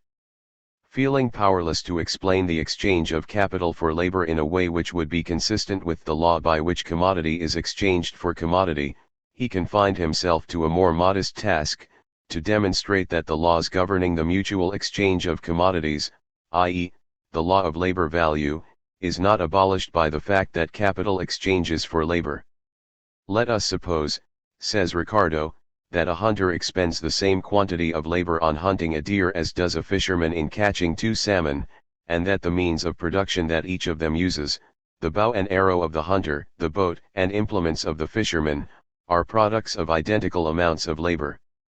In this case 1 deer will exchange for 2 salmon, completely independently of whether or not the hunter and the fisherman are independent producers or capitalist entrepreneurs conducting their business with the help of hired labor. In the latter case the product will be divided up between capitalist and workers, but it could not in the least affect the relative value of fish and game, as wages would be high or low at the same time in both occupations. If the hunter urged the plea of his paying a large proportion, or the value of a large proportion of his game for wages, as an inducement to the fisherman to give him more fish in exchange for his game, the latter would state that he was equally affected by the same cause, and therefore under all variations of wages and profits, the natural rate of exchange would be 1 deer for 2 salmon. In other words, no matter by what principle capital is exchanged for labor, the exchange of one commodity for another commodity still takes place on the basis of the law of labor value. The proportions in which commodities mutually exchange for one another are determined exclusively by the relative quantities of labor required for their production. We can now see the error in Smith's view, where in a capitalist economy revenues, wages and profit, appear as the basic sources of value, the primary magnitudes which, when altered, entail changes in the value of the commodity. No alteration in the wages of labor could produce any alteration in the relative value of these commodities, for suppose them to rise, no greater quantity of labor would be required in any of these occupations, but it would be paid for at a higher price, and the same reasons which should make the hunter and fisherman endeavor to raise the value of their game and fish, would cause the owner of the mine to raise the value of his gold. This inducement acting with the same force on all these three occupations, and the relative situation of those engaged in them being the same before and after the rise of wages, the relative value of game, fish, and gold, would continue unaltered. From here we get Ricardo's famous rule: a rise in wages, contrary to the view of Smith, does not cause the value of the product to go up, but rather causes profits to fall. A fall in wages makes profits rise. The value of the product can rise or fall only in consequence of changes in the amount of labor demanded for its production, and not because wages have gone up or down. This proposition, which runs like a red thread through the whole of Ricardo's work, is of cardinal importance. In the first place, by adopting it, Ricardo took a correct position on the question of the relationship between value and revenue, an issue over which Smith had observed his own helplessness and inconsistency. Smith had incorrectly maintained that the value of a product is composed of the sum of wages, profit, and rent, and hence that the size of these revenues determines the amount of a commodity's value. This was completely alien to Ricardo's view. His standpoint is that the size of a product's value as determined by the quantity of labor expended on its production is the primary, basic magnitude that then breaks down into wages and profit. Rent for Ricardo is not a component part of price. It is obvious that once the entire magnitude, the value of the product, is given in advance as a fixed entity, being dependent on the quantity of labor needed to produce it, any increase in one of its parts, i.e., wages, will invariably lead to a fall in the other, i.e., profit. Secondly, the proposition under discussion is testimony that Ricardo saw profit as that part of the value of the product created by the labor of the worker which remains after deducting wages, and therefore moves inversely to the latter. Ricardo's position here definitively disproves any and all attempts to interpret his doctrine as a theory of production costs. If Ricardo's view had been that value is determined in conformity with production costs, i.e., by what is actually paid to labor in the form of wages, changes in the latter would elicit a corresponding change in the product's value. However, this is the very view that Ricardo is so forthrightly rebelling against. His assertion that wages and profits change inversely to each other is comprehensible only under one condition: if profit has its source in the surplus value created by the worker's labor. We are compelled, therefore, to acknowledge that the idea of surplus value, as viewed in its quantitative aspect, lies at the very basis of Ricardo's system, and that he applied it with greater consistency than did Smith. The fact that Ricardo concentrated his attention mainly on the exchange of commodities for other commodities and refrained from directly analyzing the exchange of capital for labor in no way refutes the statement, nor does the fact that Ricardo's specific mentionings of surplus value are less frequent than we find in Smith, who often makes reference to the deductions made from the worker's product on behalf of the capitalist and the landlord. For Ricardo, the existence of profit and even an equal rate of profit is presupposed in the very first pages of his study, providing, so to speak, a permanent background to the picture he is going to paint. Although Ricardo does not inquire directly into the origins of profit, the general direction of his thinking leads him to the concept of surplus value. The value of the product is a precisely fixed magnitude, determined by the quantity of labor necessary for its production. This magnitude divides up into two parts, wages and profit. Of these, wages are firmly fixed, being determined by the value of the worker's customary means of subsistence, see below, chapter 30, that is, by the quantity of labor needed to produce corn on land of the poorest quality. What is left after wages, i.e., the value of the worker's means of subsistence, have been deducted from the product's value constitutes profit. Like Smith, Ricardo analyzed profit and rent as separate entities, rather than bringing them together under the general category of surplus value. He confused surplus value with profit, mistakenly extending to it the laws applicable to surplus value. Ricardo ignores the social nature of profit, riveting his entire attention on its quantitative aspect.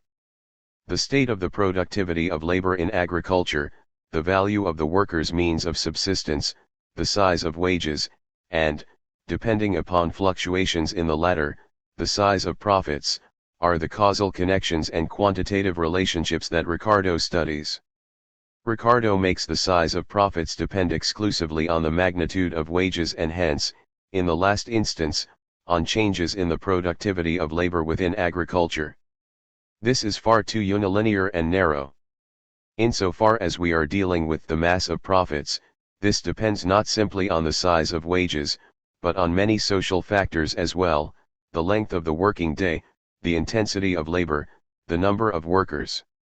Insofar as we are dealing with the rate of profit, this depends to a very large degree upon the size of the total capital on which the profit is being calculated. Ricardo's disregard for these various factors is a weak point in his theory of profit, yet at the same time it graphically reveals one of its valuable strengths, Ricardo's overriding interest in the growth of the productivity of labor as the factor which ultimately determines changes in the value of products and the revenues of the different social classes. 3. Prices of production. Up to this point Ricardo has been more or less successful in avoiding the reefs on which Smith's theory of value ran aground. True, he did not really resolve the problem of the exchange of capital for labor which had been so theoretically troublesome for Smith.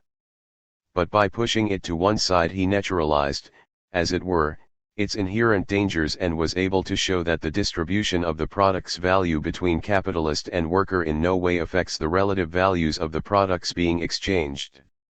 Of course, this argument conceals its own pitfalls. It assumes, for example, that a rise in wages, and a corresponding fall in profits, affects each of the two commodities being exchanged to the same degree. This assumption, however, is justified only under one condition, that the producers of the two commodities either advance their entire capital on the purchase of labor power, i.e., on the hire of workers, or divide it up between constant and variable capital in exactly the same proportions. Ricardo talks about fixed and circulating capital, but this has no effect on the problem.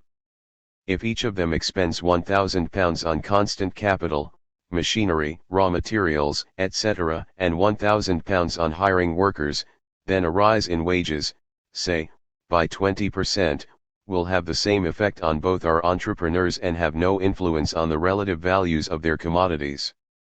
It is a different matter if, while one entrepreneur divides up his capital in the proportions we have stated here, the other lays out his entire capital of £2,000 purely and simply on hiring workers. Obviously a 20% rise in wages is going to be felt more sensibly by the second entrepreneur, and his rate of profit will fall below that earned by entrepreneur number 1. In order to equalize the rate of profit in the two branches of production, the relative value of the products in the second branch must rise in comparison to the value of the products of the first so as to compensate it for the greater loss suffered from the increase in wages. We arrive, then, at an exception to the rule that a change in wages does not affect the relative value of the products that are being exchanged. Should exchange take place between branches of production with different organic compositions of capital, Any increase in wages will be accompanied by a rise in the relative value of the products of the branch of production with the lower organic structure of capital, i.e., the branch with the greater proportion of living labor, and a fall in the relative value of the products in the branch whose capital structure is higher. Consequently, the relative values of products, produced either by capitals with different organic compositions, by fixed capitals of unequal lifespans, or by capitals having unequal turnover periods, can alter not only because of changes in the relative quantities of labor necessary for their production, but also from a change in the level of wages, which means a corresponding change in the rate of profit. This is the famous exception to the law of labor value that Ricardo examines in sections 4 and V of the first chapter of his Principles. The heading to section 4 reads: The principle that the quantity of labor bestowed on the production of commodities regulates their relative value, considerably modified by the employment of machinery and other fixed and durable capitals. The law of labor value retains full validity only when the products being exchanged are produced by capitals that have equal organic compositions, are of the same longevity, and are advanced for equal periods of time. Ricardo illustrates his idea with the following example. Farmer A hires 100 workers, each of whom he pays a wage of £50 a year. His total circulating, variable, capital is £5,000. We assume that he makes no outlays on fixed capital. Given an average rate of profit of 10%, the farmer's corn will at year's end have a value of £5,500. At the same time, cloth manufacturer B also hires 100 workers, investing in his business a circulating capital of £5,000. However, to manufacture the cloth, these workers use machinery with a value of £5,500.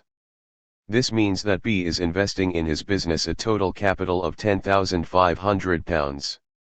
If, for the sake of simplification, we assume that the machinery does not depreciate, the cloth that has been manufactured in the course of the year will have a value of £6,050, £5,000 as replacement for circulating capital, plus £500, equals 10% of the circulation capital, plus £550, equals 10% of the fixed capital.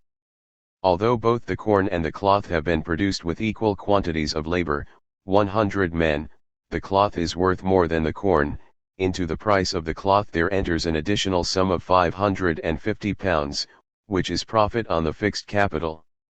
Where does this additional profit come from if no more labor has been expended on producing the cloth than on the corn? Ricardo does not ask this question. He states and then accepts as given the fact that the ratio of the corn's value to the cloth's is 5500:6050. From here Ricardo goes on to examine what effect a change in wages will exert on the value of these two commodities. Assume that wages rise, thus causing the average level of profits to fall from 10% to 9%. The value of the corn will not change, but will remain at its old figure of £5,500.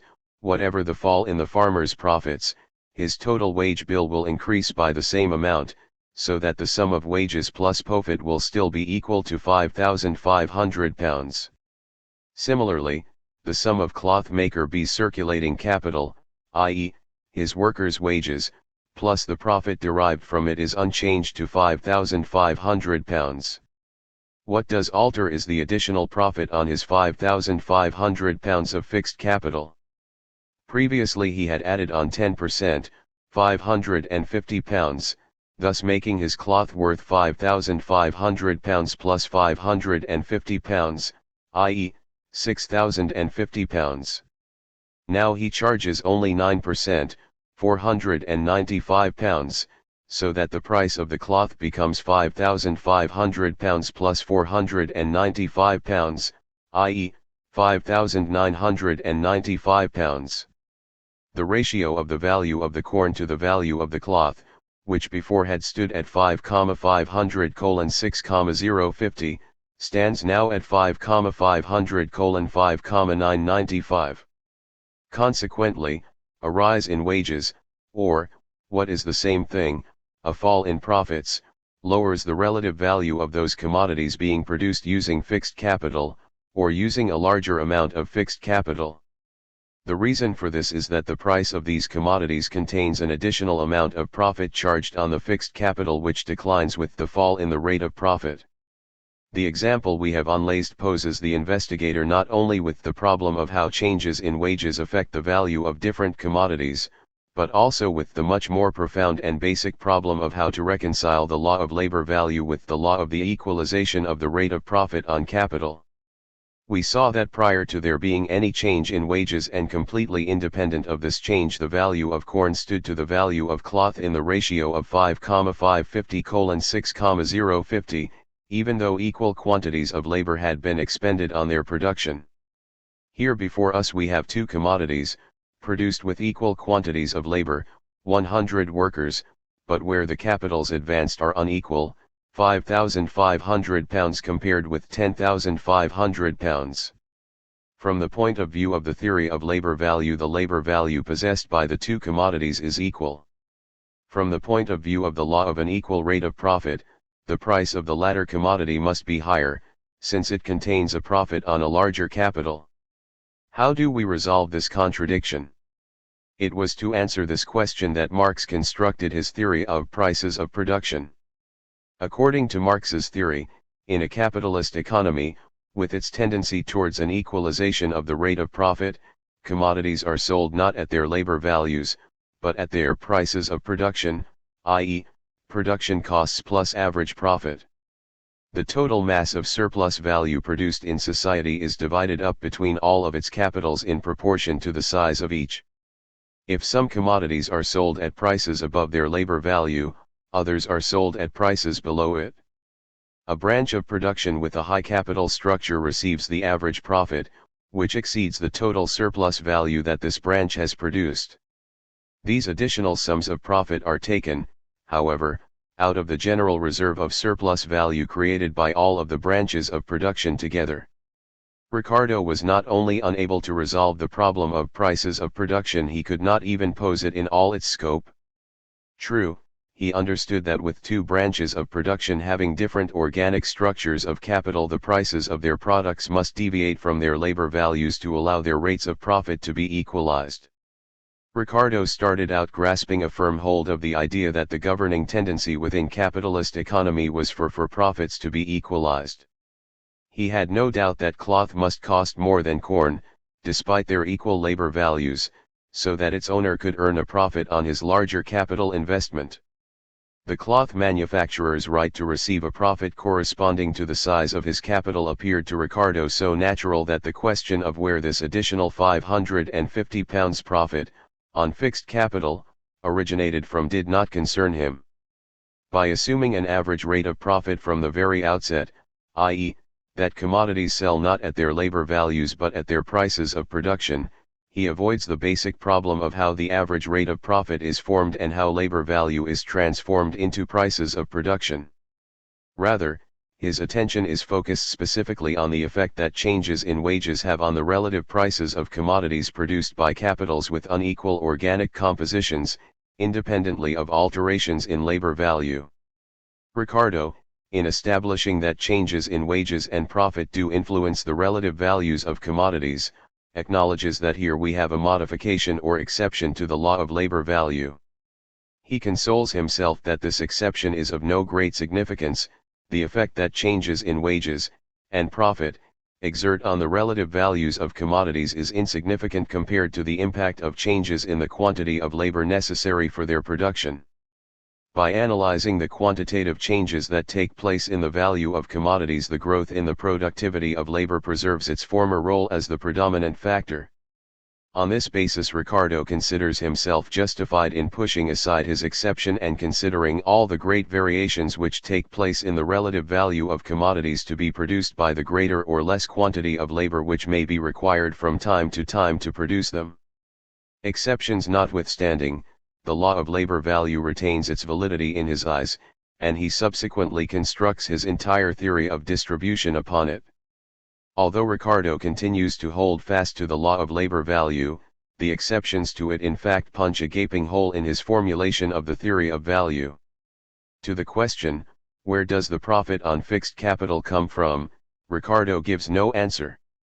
Instead of demonstrating that the product of one branch of production will sell as much above its labor value as the product of another branch sells below its own, Ricardo makes another, totally unintelligible assumption: corn sells at its full value, 5,500, but cloth sells above its value, 5,500 pounds plus 550 pounds. Instead of demonstrating the process by which the average rate of profit is formed, Ricardo takes the rate of profit to be 10% in advance, without any explanation.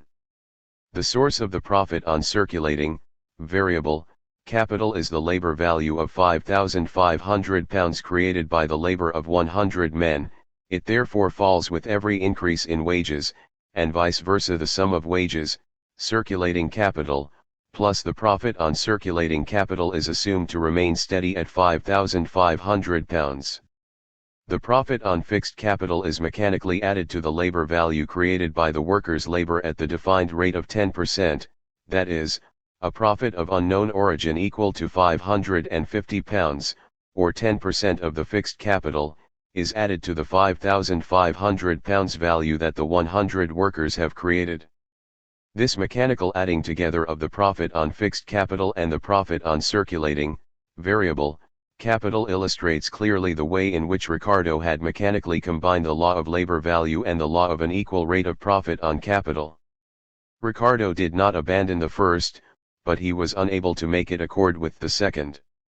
Smith's theory of value came to ruin over the problem of exchanging capital for labor.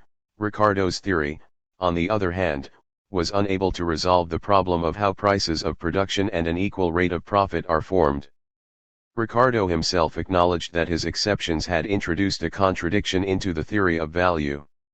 He says in his correspondence that the relative value of commodities is regulated not by one, but by two factors: 1, the relative quantity of labor necessary for their production, and 2, the size of the profit on capital up to the time when a product of labor can be put on the market, or, what is the same thing, the relative periods of time required in bringing a product to market. Here profit on capital, or the time over which capital is advanced, functions as an independent factor which regulates along with labor the value of commodities. This contradiction in Ricardo's doctrine served as a starting point for subsequent scientific developments. Ricardo's followers, James Mill and McCulloch, did their best to maintain that unstable equilibrium between the theory of labor value and the theory of production costs, or between the law of labor value and the law of an equal rate of profit, which was to be found in Ricardo. Freedom from these contradictions could be had either at the price of abandoning the labor theory of value or by fundamentally reworking it. Malthus, a severe critic of Ricardo, called for the first of these when he argued that the many exceptions allowed for by Ricardo sapped the law of labor value of any definitive validity. The second line was pursued by Marx, whose theory of prices of production resolved those contradictions which, though latent and confused, had made themselves felt in sections 4 and v of the first chapter of Ricardo's book, and which were to become the subject of lively debates in post-Ricardian literature. See chapter 33 below. Chapter 29. Ground rent. Ricardo's theory of differential rent has suffered far fewer alterations during the ensuing development of economic thought than have all his other theories. At present it is generally accepted by nearly all economists of the most diverse tendencies. Marx was to incorporate its basic features into his own theory of rent. The second chapter of Ricardo's book, devoted to rent, is, by virtue of its simplicity and the clarity of its basic ideas, one of the most brilliant examples of the application of the method of abstraction in the history of economic literature. From a few initial propositions and the application or implication of a number of simplifying conditions, Ricardo derives his entire theory of rent, which abuts directly upon his theory of value, developed by him in chapter I of his book. He asks, at the very outset, whether the fact that the price of agricultural produce, in the broad sense, includes rent does not contradict the theory of value. Prior to Ricardo, queries as to the origin of rent had received the following answers.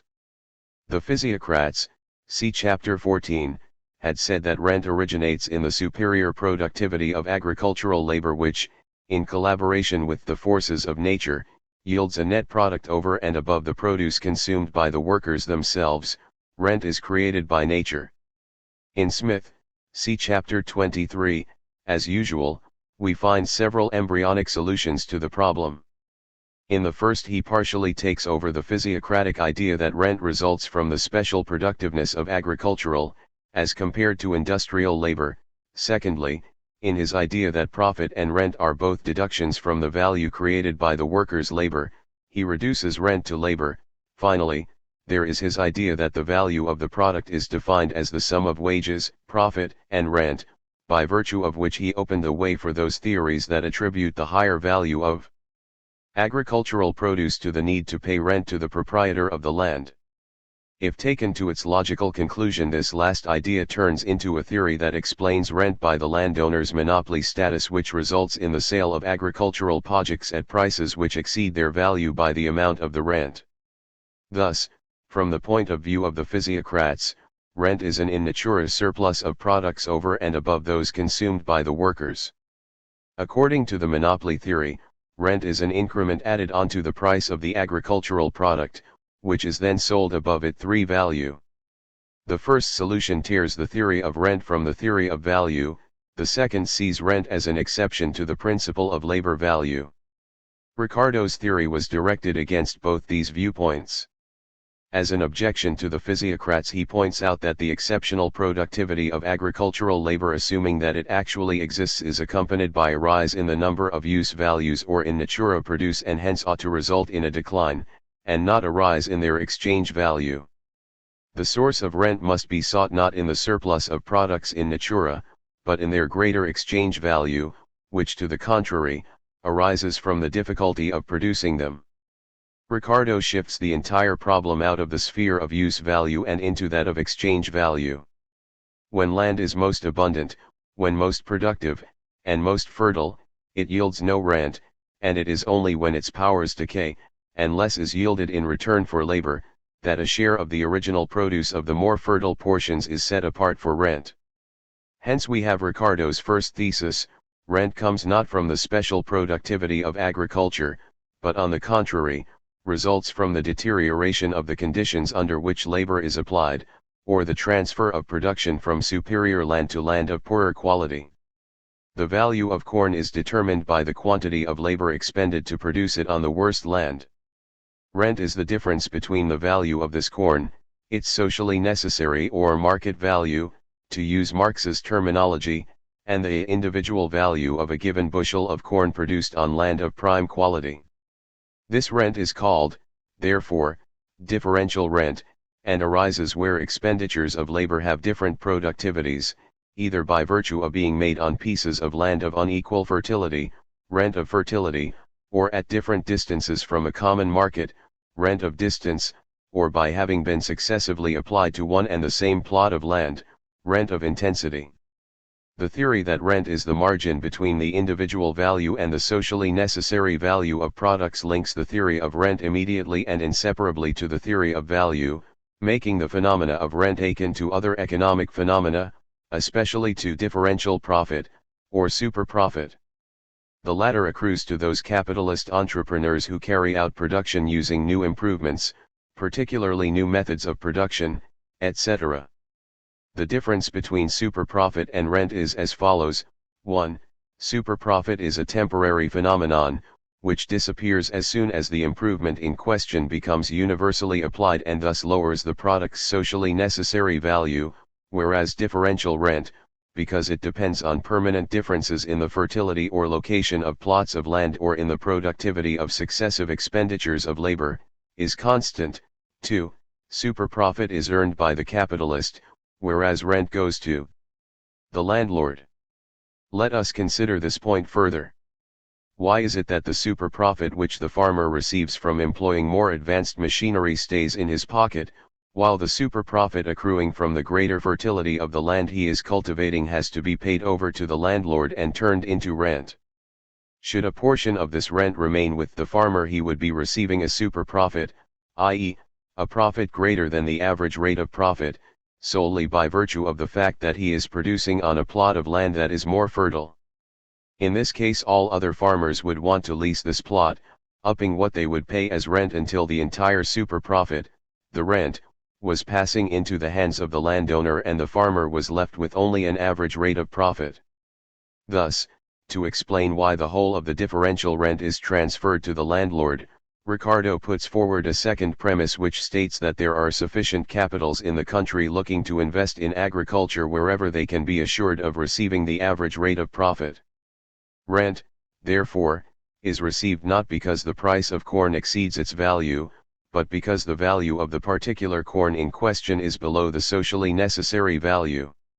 With this explanation, Ricardo resolutely rejects the second of the theories that we earlier referred to, namely the monopoly theory, which sees rent as an increment added onto the value of the product.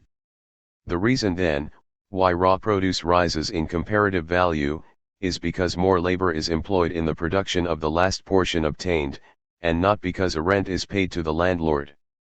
The value of corn is regulated by the quantity of labor bestowed on its production on that quality of land, or with that portion of capital, which pays no rent. Corn is not high because a rent is paid, but a rent is paid because corn is high. Rent does not enter into the product's value, which is determined by the amount of labor, or capital, expended on poor quality land. Land of this quality earns the farmer only an average profit on capital, but will provide nothing extra that could be paid over as rent to the landlord. Yet how can the farmer get hold of such a tract for cultivation without paying rent to a landowner? Ricardo is obviously presuming the existence of poor quality land freely accessible to anyone who wishes to work it. In other words, Ricardo is ignoring just those limitations that private property in land, including very poor land, places in the way of capital investment in agriculture. Only in this way could Ricardo arrive at the conclusion that inferior tracts of land yield no rent. Ricardo's theory of rent gives us, then, the following three propositions. 1. There is no such thing as absolute rent, i.e., rent paid for cultivating land of the poorest quality. 2.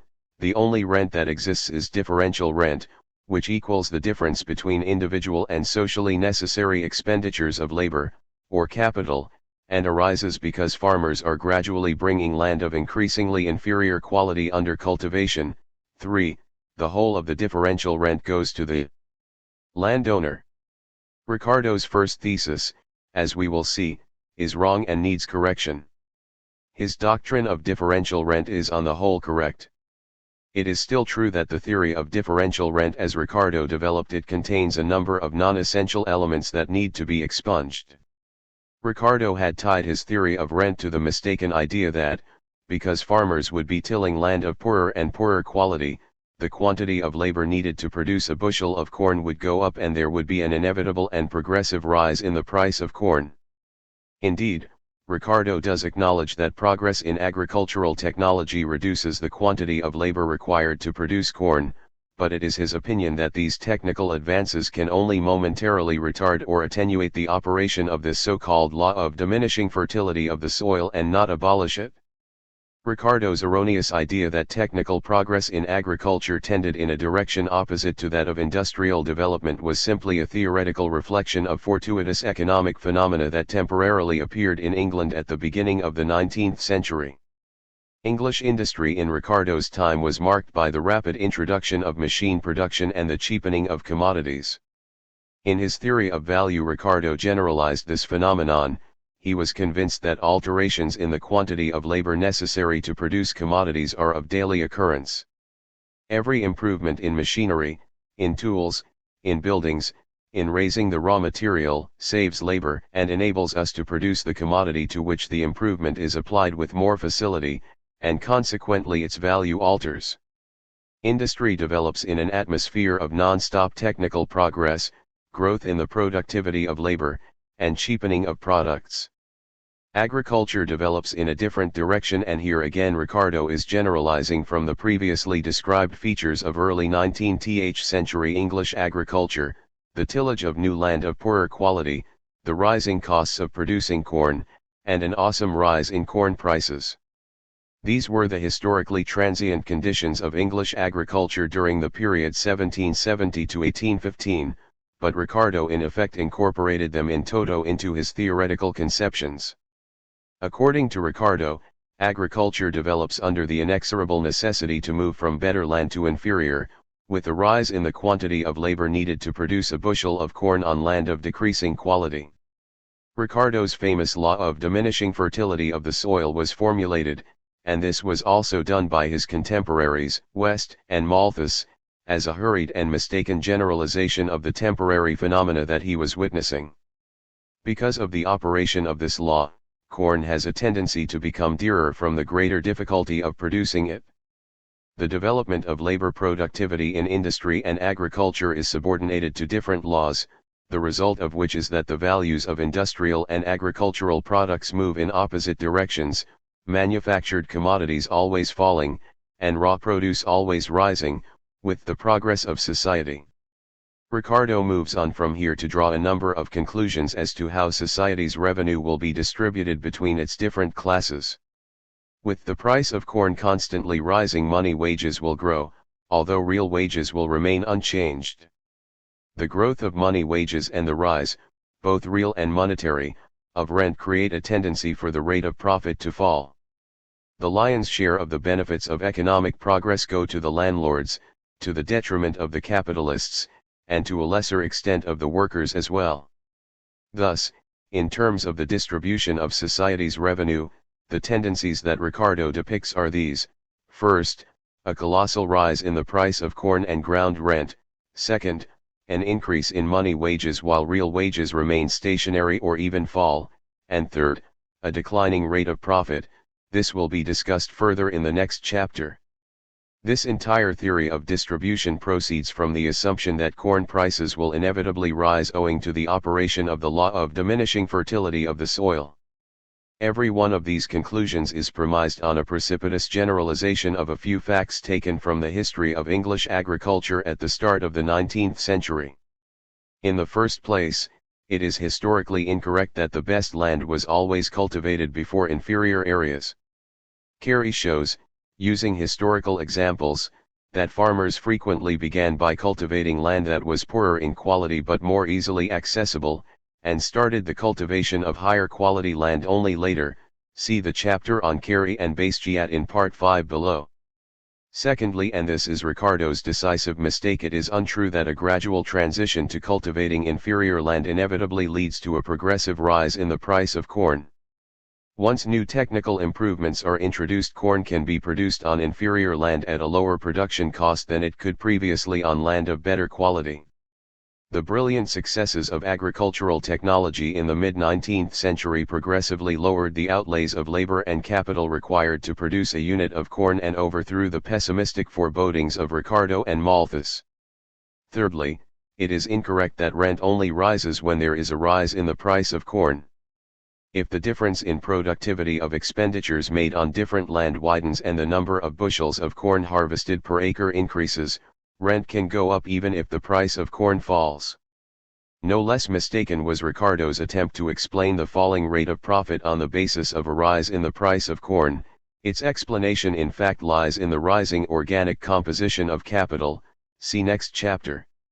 Each and every one of these assertions falls as soon as we remove the basic premise of an inevitable and progressive rise in the price of corn. However false Ricardo's predictions about the tendencies of revenue movements may have been, this in no way detracts from the theoretical validity of his doctrine on differential rent.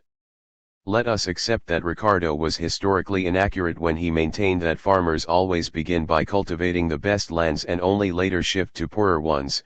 Let us allow that his certitude that the price of corn must progressively rise was misplaced. Independent of these facts, that is, no matter what the order in which we transfer from some tracts of land to others, and no matter what the price of corn is, even if it be a low one, it remains beyond dispute that labor, and in a capitalist economy, capital as well, will be simultaneously expended on lands of different fertility and geographical location, or on one plot of land at different points in time. It follows, then, that there will be long-term differences in the individual amounts of labor, or capital, expended per unit of product, example per bushel of corn, and not temporary differences, as in industry.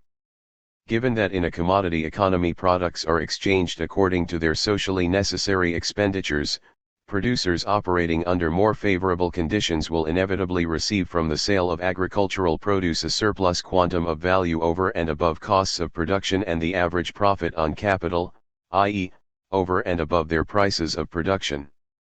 Given that the capitalists, farmers, and landowners are separate classes, this surplus quantum, or superprofit, goes to the latter and is transformed into rent, that is, into the specific form of income of a definite social class.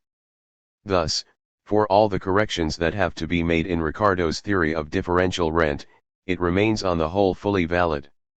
His theory of rent needs to be supplemented, however, by the doctrine of absolute rent. So long as all land is privately owned, Ricardo is wrong to assume that the worst lands under cultivation yield no rent. The landowner would prefer to let this poorest plot of land lie fallow rather than gratuitously give it over to the farmer for cultivation merely so that the latter might earn an average profit on his capital. Where all land is held as private property and farmers and landlords exist as separate classes, even the worst lands under cultivation will yield some rent, even if it is very small. This is what is referred to as absolute rent.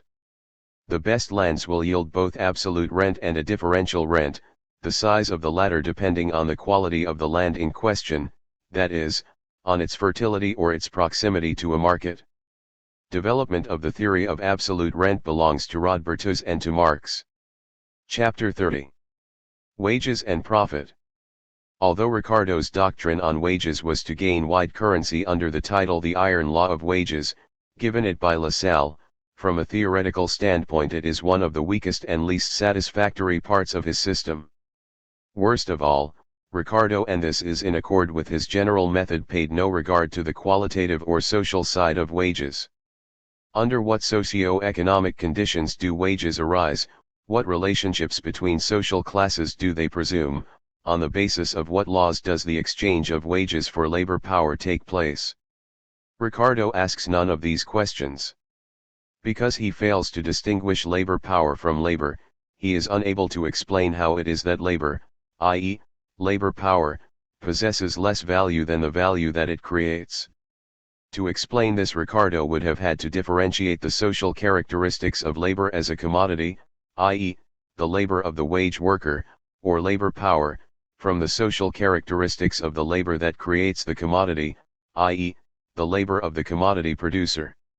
Yet we have already noted Ricardo's disregard for the social characteristics of labor and capital, see Chapter 28, Section 2. Ignoring the qualitative or social side of wages, Ricardo focuses his entire attention on their quantitative dimension. Ricardo's writings on the magnitude of wages possess both significant merits and enormous deficiencies.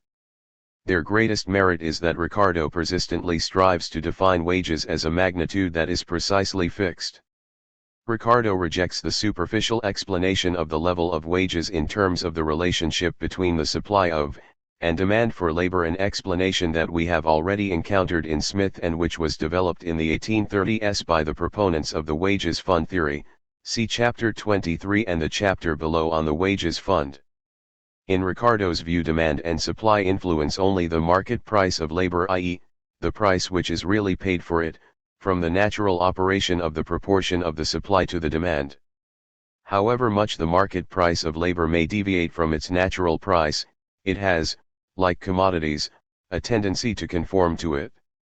As with commodities, the market price of labor fluctuates around a stably determined center, which forms its natural price, or value. By what is labor's natural price determined? The natural price of labor, says Ricardo, is that price which is necessary to enable the laborers, one with another, to subsist and to perpetuate their race, without either increase or diminution. The natural price of labor, therefore, depends on the price of the food, necessaries, and conveniences required for the support of the laborer and his family. With the rise in the price of food and necessaries, the natural price of labor will rise; with the fall in their price, the natural price of labor will fall. The natural price of labor, or the value of labor power, in Marx's terminology, is determined by the value of the necessary means of subsistence of the worker and his family. Lassalle was later to give this theory of minimum means of subsistence the name the iron law of wages, which he used as an agitational device to demonstrate to the workers the impossibility of achieving any fundamental improvement in their situation within the capitalist system. Even though we can find embryonic versions of the iron law among economists of the 17th and 18th centuries, it was Ricardo who gave it its classical formulation. Among the mercantilists, see Chapter 3, the iron law bore the character of a practical prescription. Wages had to be limited to the necessary minimum of means of subsistence in order to cut the costs of production and expand the export of domestic commodities. The physiocrats, see Chapter 13, among whom Turgot is often deemed to be the author of the iron law, made no clear distinction between the wages of the worker, on the one hand, and the subsistence of the craftsman, or even the profit of the entrepreneur, on the other. According to physiocratic doctrine, all these forms of revenue were restricted to the necessary means of subsistence. Ricardo's merit is to have, 1. Formulated the iron law as applying specifically to the wages of wage laborers, 2. Endeavored to uncover, albeit unsuccessfully, as we shall see, the mechanism which explains how this law works, and 3. Tied the theory of wages to the theory of profit.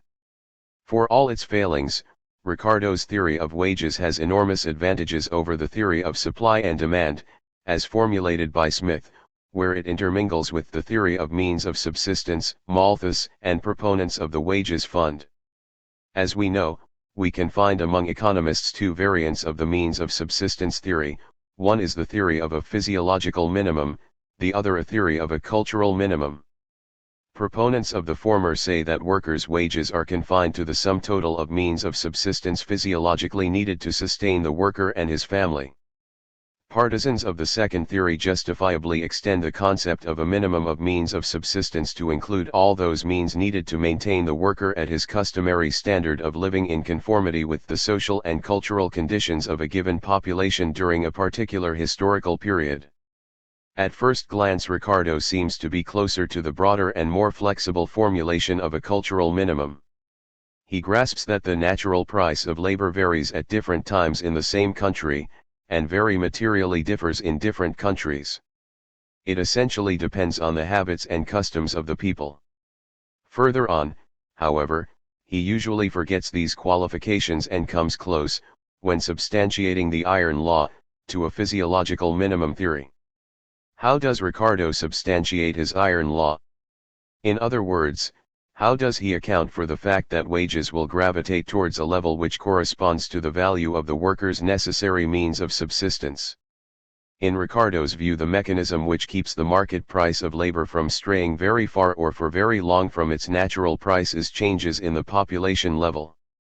When wages exceed the natural price of labor, the condition of the laborer is flourishing and happy, and he is able to rear a healthy and numerous family. When, however, by the encouragement which high wages give to the increase of population, the number of laborers is increased, wages again fall to their natural price.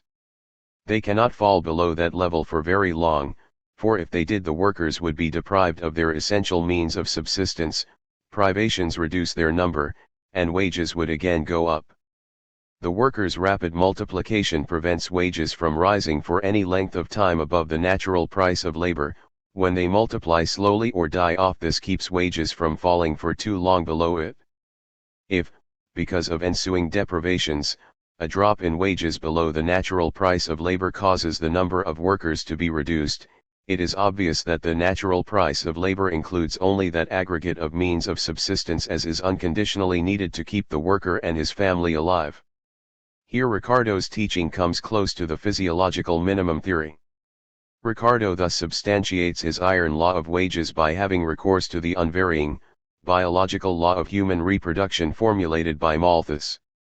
Once the movement of wages is regulated by natural changes in the population, any and all attempts to raise wages by artificial means, example through strikes or factory legislation, become doomed to failure. Ricardo did not understand that the workers, by intensifying their economic struggle itself a reflection of their rising social needs, can bring about a rise in wages. Nor did he grasp the significance of factory legislation, which in his day was still non-existent. In accord with other ideologists of the bourgeoisie, he proclaimed that wages should be left to the fair and free competition of the market, and should never be controlled by the interference of the legislature. The only possibility of a more or less long-term improvement in the workers' condition that Ricardo admitted would be if the law of population was unable to assert its influence. This could happen either because the workers, in seeking to preserve the high level of subsistence that they had obtained, consciously abstained from reproducing, or because of new colonies with an abundance of fertile land, where the rate of growth of capital outstrips the rate of increase in population. On the first point Ricardo was conceding to Malthus, on the second to Smith. Nevertheless, Ricardo nurtured no great faith in the workers' conscious abstention, and considered a rapid growth of capital to be but a temporary phenomenon. Thus, these exceptions notwithstanding, Ricardo continued to hold to his iron law and to take a pessimistic view towards the prospect of a protracted rise in real wages. Because his theory of wages suffers, as we have already noted, from its approximation to the theory of a physiological minimum, it acquires traits of unreality and ahistoricism. These features of the iron law are intensified still further by the false grounds on which Ricardo justified it. Especially false is the idea that one can look to the speed or slowness with which the workers reproduce themselves as a cause of upward or downward movements in wages. The appearance or disappearance of a surplus working population depends, in capitalist economy, not on the absolute increase or decline in the number of workers, but on the periodic expansion and contraction of capitalist production. The reserve army of unemployed is a necessary appurtenance of capitalist economy, which in no way stems from the fact that the workers are reproducing themselves with exceptional rapidity. In periods of expansion, capitalist industry recruits new hands from this reserve army. To do so it does not have to wait the 20 years it would take, on Ricardo's assumption, for a rise in wages to encourage the workers to multiply and bring forth genuinely new laborers into the world. If we are to look for that mechanism which forces wages to gravitate towards the level of customary means of subsistence, it should not be in the workings of a Malthusian absolute law of population, but in a relative law. Ricardo's doctrine on the static level of wages, then, despite the healthy kernel that it conceals, was marred by the biological or natural basis that he gave to it. His interesting doctrine on the dynamics of wage movements suffers from exactly the same defect. Here Ricardo seeks the ultimate cause of phenomena in the workings of natural laws, the physico-chemical law of diminishing fertility of the soil, and the biological law of population. We saw above, in our chapter on rent, that Ricardo, basing himself on a mistaken belief in the permanence of the former law, considered it inevitable that the prices of corn and other agricultural produce would progressively rise. Since the worker requires a determinate quantity of foodstuffs to sustain life, any rise in their price will invariably boost the natural price of labor, or money wages, even though real wages will remain unaltered or even fall, as we shall see below. The same cause which raises rent, namely, the increasing difficulty of providing an additional quantity of food with the same proportional quantity of labor, will also raise wages. But there is this essential difference between the rise of rent and the rise of wages. The landlord's rent will increase both in terms of corn, because of the extension of cultivation to inferior lands and the growing disparity between the fertility of superior versus poor plots, and even more so in terms of money, as a consequence of the rise in both value and price of each bushel of corn. The fate of the laborer will be less happy. He will receive more money wages, it is true, but his corn wages will be reduced. To understand why it is that, according to Ricardo, corn or real wages will decline, it is necessary to look at the tendencies behind movements in profits. We have already encountered Ricardo's theory that profits always move inversely to changes in wages. Profits would be high or low in proportion as wages were low or high, says Ricardo, confusing here as everywhere the rate of profit with the rate of surplus value, for the rate of profit can in fact fall even with a fall in wages, providing that the total amount of advanced capital rises at the same time. From here it follows that if money wages should rise with the rise of corn, profits would necessarily fall, since with the labor value of commodities remaining unchanged, manufacturers will sell them at their former price, despite wages having gone up. The natural tendency of profits then is to fall, for in the progress of society and wealth, the additional quantity of food required is obtained by the sacrifice of more and more labor. Although this tendency will from time to time be arrested owing to advances in agricultural technique and the free import of cheap foreign corn, it casts its gloomy shadow over the entire future of the capitalist economy. It threatens to bring economic progress to a total halt and to reduce society to a state where the very low rate of profits will have arrested all accumulation, and almost the whole produce of the country, after paying the laborers, will be the property of the owners of land. Even though capitalist society had not yet reached this position, the pace of its economic progress was progressively decelerating with the fall in profit. The farmer and manufacturer can no more live without profit than the laborer without wages. Their motive for accumulation will diminish with every diminution of profit.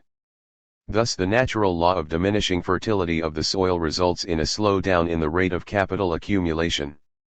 By virtue of our natural law, however, i.e., the biological law of population, the workers will continue to increase their numbers at the same rate as before. If the number of workers rises at 2% per year while the rate of capital accumulation drops from 2% to 1%, the demand for labor power will obviously lag behind its supply. In other words, real wages will fall.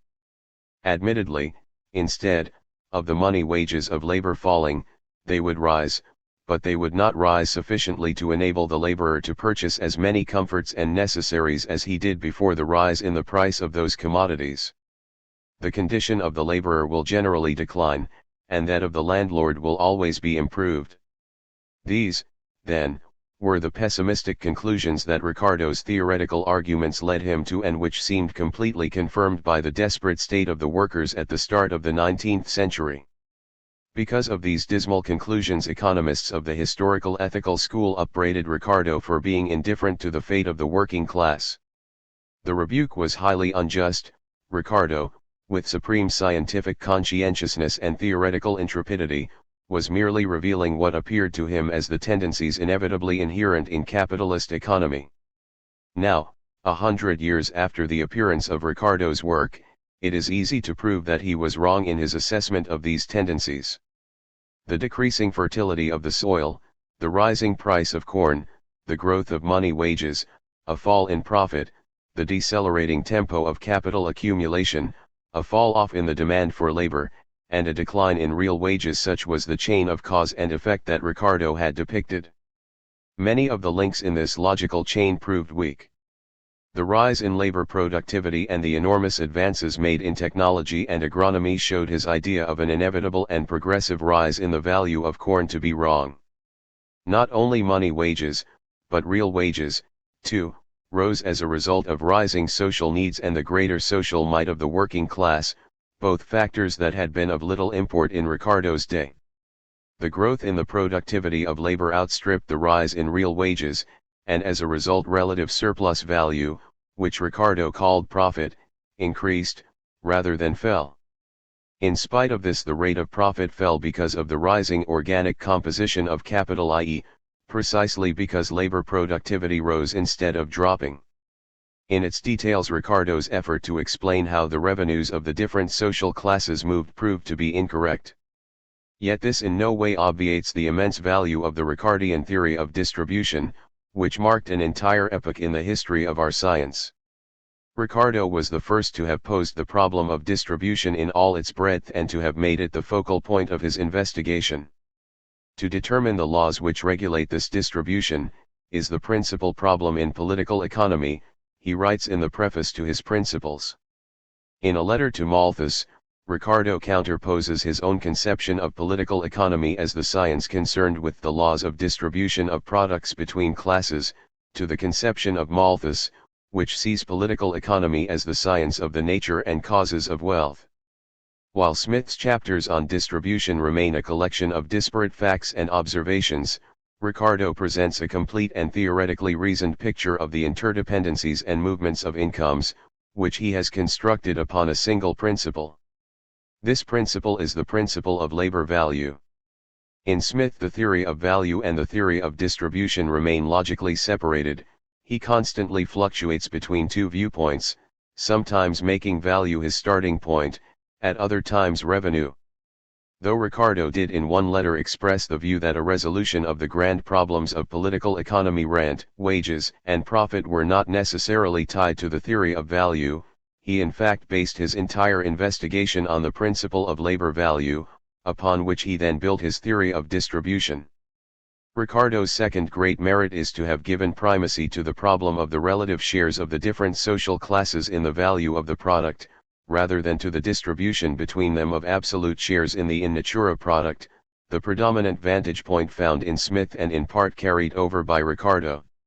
Assume, says Ricardo, that the worker receives 1.5 times as much food, clothing, and the like as previously. If at the same time the productivity of labor were to double, thus causing the value of products to be halved, we would say that the share, or real value, of wages has fallen.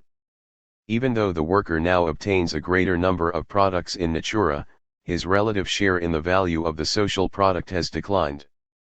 Ricardo was the first to have introduced this method of posing the problem into science, and it was subsequently developed by Rodbertus and by Marx, the latter in his so-called theory of impoverishment. By posing the problem of relative distribution, Ricardo was able to clearly discern the contradictions of class interests in capitalist society. In complete accord with the characteristic features of his epoch and with his own social and class position, Ricardo laid special and persistent stress on the conflict between the interests of the landowners and the interests of the remaining classes in society. The fall in agricultural productivity and the rising price of corn lower the rate of profit and hold back the accumulation of capital, cause the position of the workers to deteriorate, and at the same time make the landlords exorbitantly rich. However, along with this basic contradiction, which dominated both the reality of early 19th century England and his theoretical conceptions, we can find in Ricardo's writings the outlines of the great historical struggle that was beginning to take place between the bourgeoisie and the proletariat. In Smith's schema, a rise in wages does not the slightest harm to the capitalist's interests, since it causes the price of the product to go up and is therefore paid for by the consumer. In Ricardo's scheme, a rise in wages is not accompanied by a general rise in the product's price, but inevitably brings about a fall in profit. We see reflected in this law the irreconcilable contradiction of class interests between bourgeoisie and proletariat. Admittedly, the workers can receive a greater quantity of food, clothing, etc., and thereby improve their lot at the same time as the capitalists grow rich. The apologists for capitalism, Carey and Bastiat, pointed to just this possibility of better conditions for the workers in their polemic against Ricardo's doctrine. See the chapter on Carey and Bastiat, below. What they ignored, however, was Ricardo's doctrine of relative distribution. The working class cannot possibly raise its relative share in the value of the social product unless there is a drop in the relative share going to the capitalists. With Ricardo, the classical school abandoned Smith's naive views on the harmony of interests of different classes and openly acknowledged the existence within capitalist economy of deep class conflicts. But when, in the middle of the 19th century, these class contradictions acquired such force that they began to threaten capitalism's very existence, bourgeois economic science broke with Ricardo's theory. There then began the period of disintegration of the classical school. Chapter 31. Malthus and the Law of Population. Thomas Malthus, 1766–1834, was born into the gentry, but as the youngest son he did not inherit the family estate and instead entered the ranks of the clergy. A vicar and teacher of political economy, he earned immense fame with his essay on the principle of population, the first edition of which appeared in 1798. Although Malthus was a disciple of Smith and on a number of basic issues sided with the classical school, he nevertheless holds a special place as the consistent defender of the interests of the landed aristocracy, in opposition to the classics, Smith, Ricardo, and their followers, who expressed the interests of the industrial bourgeoisie. We find the classics and Malthus in disagreement first of all on a number of theoretical questions. The classics advocated a rapid development of the productive forces and a reduction in non-productive consumption.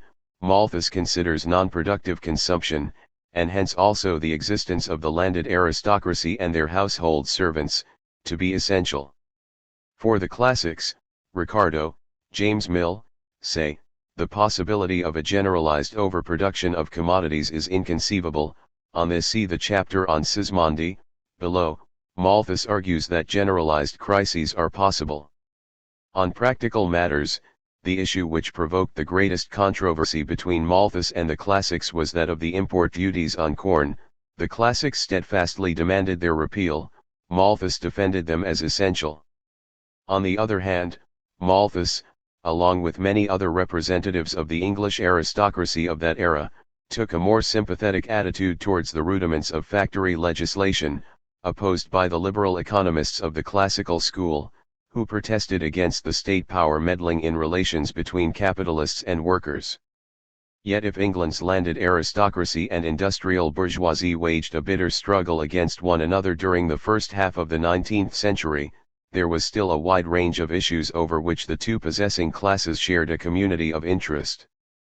Thus both the classics, Ricardo, and Malthus fought with equal zeal for the repeal of the ancient poor laws, which made the upkeep of the local paupers a parish obligation. On theoretical questions, as well, points of harmony existed between Malthus and the classics. In his debates against the labor theory of value, Malthus drew upon ideas put forward by Smith himself, ideas which formed the weakest part of Smith's theory. Malthus chose this weak side of the classical school as the theoretical support for his reaction against them. In general, Malthus's theory of population was accepted by the partisans of classical theory, who used it to explain a number of phenomena, for example wages. See the chapter on Ricardo's theory of wages, above, even though the theory had no essential connection with their main teachings.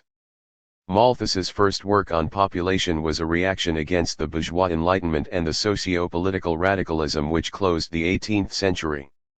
In 1793 there appeared a book by the Englishman, Godwin, who was a determined partisan of social and political reform and an opponent of private property, which he regarded as the primary cause of the poverty and calamitous state of the lower classes of the population.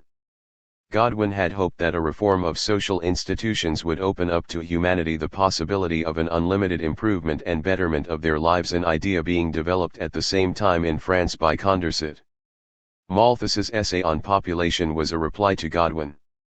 Malthus had to show that the true cause of poverty lay not in the inadequacies of the social system, but in the natural, inexorable contradiction between man's unbounded yearning to multiply and the limits to the increase in means of subsistence. Malthus summed up his ideas in the following three propositions. 1. Population is necessarily limited by the means of subsistence. 2. Population invariably increases where the means of subsistence increase, unless prevented by some very powerful and obvious checks. 3. These checks, and the checks which repress the superior power of the population, and keep its effects on a level with the means of subsistence, are all resolvable into moral restraint, vice, and misery. Malthus reasons as follows. Suppose that a particular country at a given point in time has a population of 1. The amount of means of subsistence in the country are sufficient to feed its existing population, and so also equal 1. As shown by the experience of the United States, the population will double approximately every 25 years, i.e., it will grow in a geometric progression. 200 years hence our country's population will have grown to 256 times its initial figure, 1, 2, 4, 8, 16, 32, 64, 128, 256. However, this growing population would have to extract its means of subsistence from the country's same limited territory. Anyone familiar with agriculture knows that each new application of labor to the same plot of land is accompanied by a fall in its productivity. Malthus, in the later editions of his book, therefore couples his law of population with the law of diminishing fertility of the soil. In the best of circumstances, the growth of the means of subsistence over each 25-year period will equal their growth in the preceding 25 years. This means that a country's means of subsistence will grow in an arithmetic progression, and will, after 200 years, be 9 times greater than their original quantity. It is obvious that this amount of means of subsistence will not be able to sustain a population that will have grown 256 times in this period. There would be a sharp divergence between the number of people and the quantity of means of subsistence unless the rise in population was held back by both destructive and preventive checks, the former referring to various calamities, above all destitution, the latter to abstemiousness and vice, which act to slow down the rate at which people multiply. In the first edition of his book, Malthus cited calamities and vice, which he considered would make their inevitable appearance under any social system, even the most perfect, as the only checks on population growth. In later editions, Malthus acknowledged that people could avoid the calamities of overpopulation by consciously abstaining from rapidly increasing their numbers. Only the threat of future poverty and an incapacity to feed a multitudinous progeny could incline people towards abstention. In a socialist society, where there will be no private property, society's members will lose all incentive to abstain. Consequently, social reformers desirous of abolishing private property would, along with it, be doing away with any preventive check on the growth of population and, in a very short while, society would confront the formidable peril of a shortage of means of subsistence for all its members. Malthus drew from his theory a wide range of practical conclusions. The poor have no cause to complain about their poverty, for it is but a necessary consequence of their having bred with excessive rapidity. The poor can improve their lot only by refraining from early marriage. Taxes on behalf of the poor are harmful, since they encourage them to multiply, thus aggravating their poverty in the future. Nor can one lament high grain prices, since the latter merely confirm the fact that the number of people has outstripped the means of subsistence.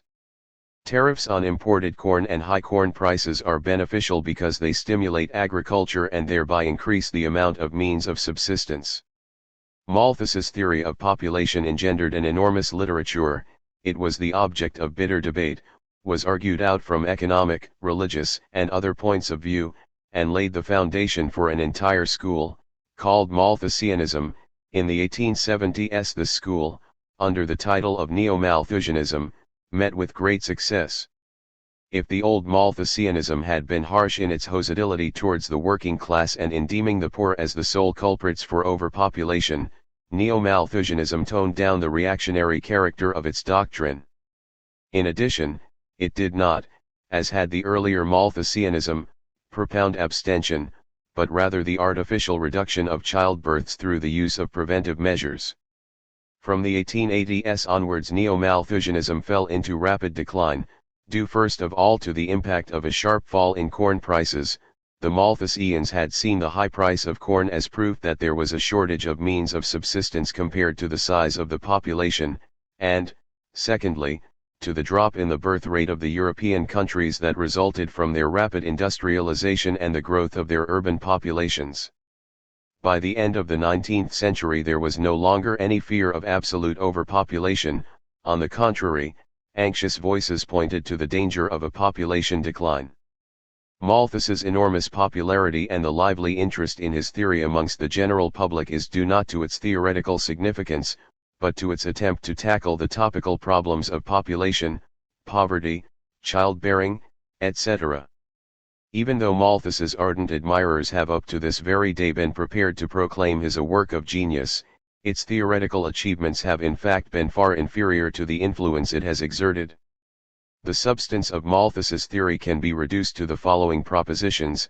1. Population has a tendency to multiply very rapidly, in geometric progression. 2. There is a far slower, in arithmetical progression, growth in the amount of means of subsistence. And 3. The present-day poverty of the broad mass of the population is simultaneously the result of a divergence between the quantity of means of subsistence and the size of the population, and a means, together with vice and abstemiousness, of doing away with this discrepancy. Malthus's first proposition asserts the existence of a natural law of population, operative at all times and for any social system. In fact, the rate and character of population growth will vary depending on a whole range of economic and social conditions.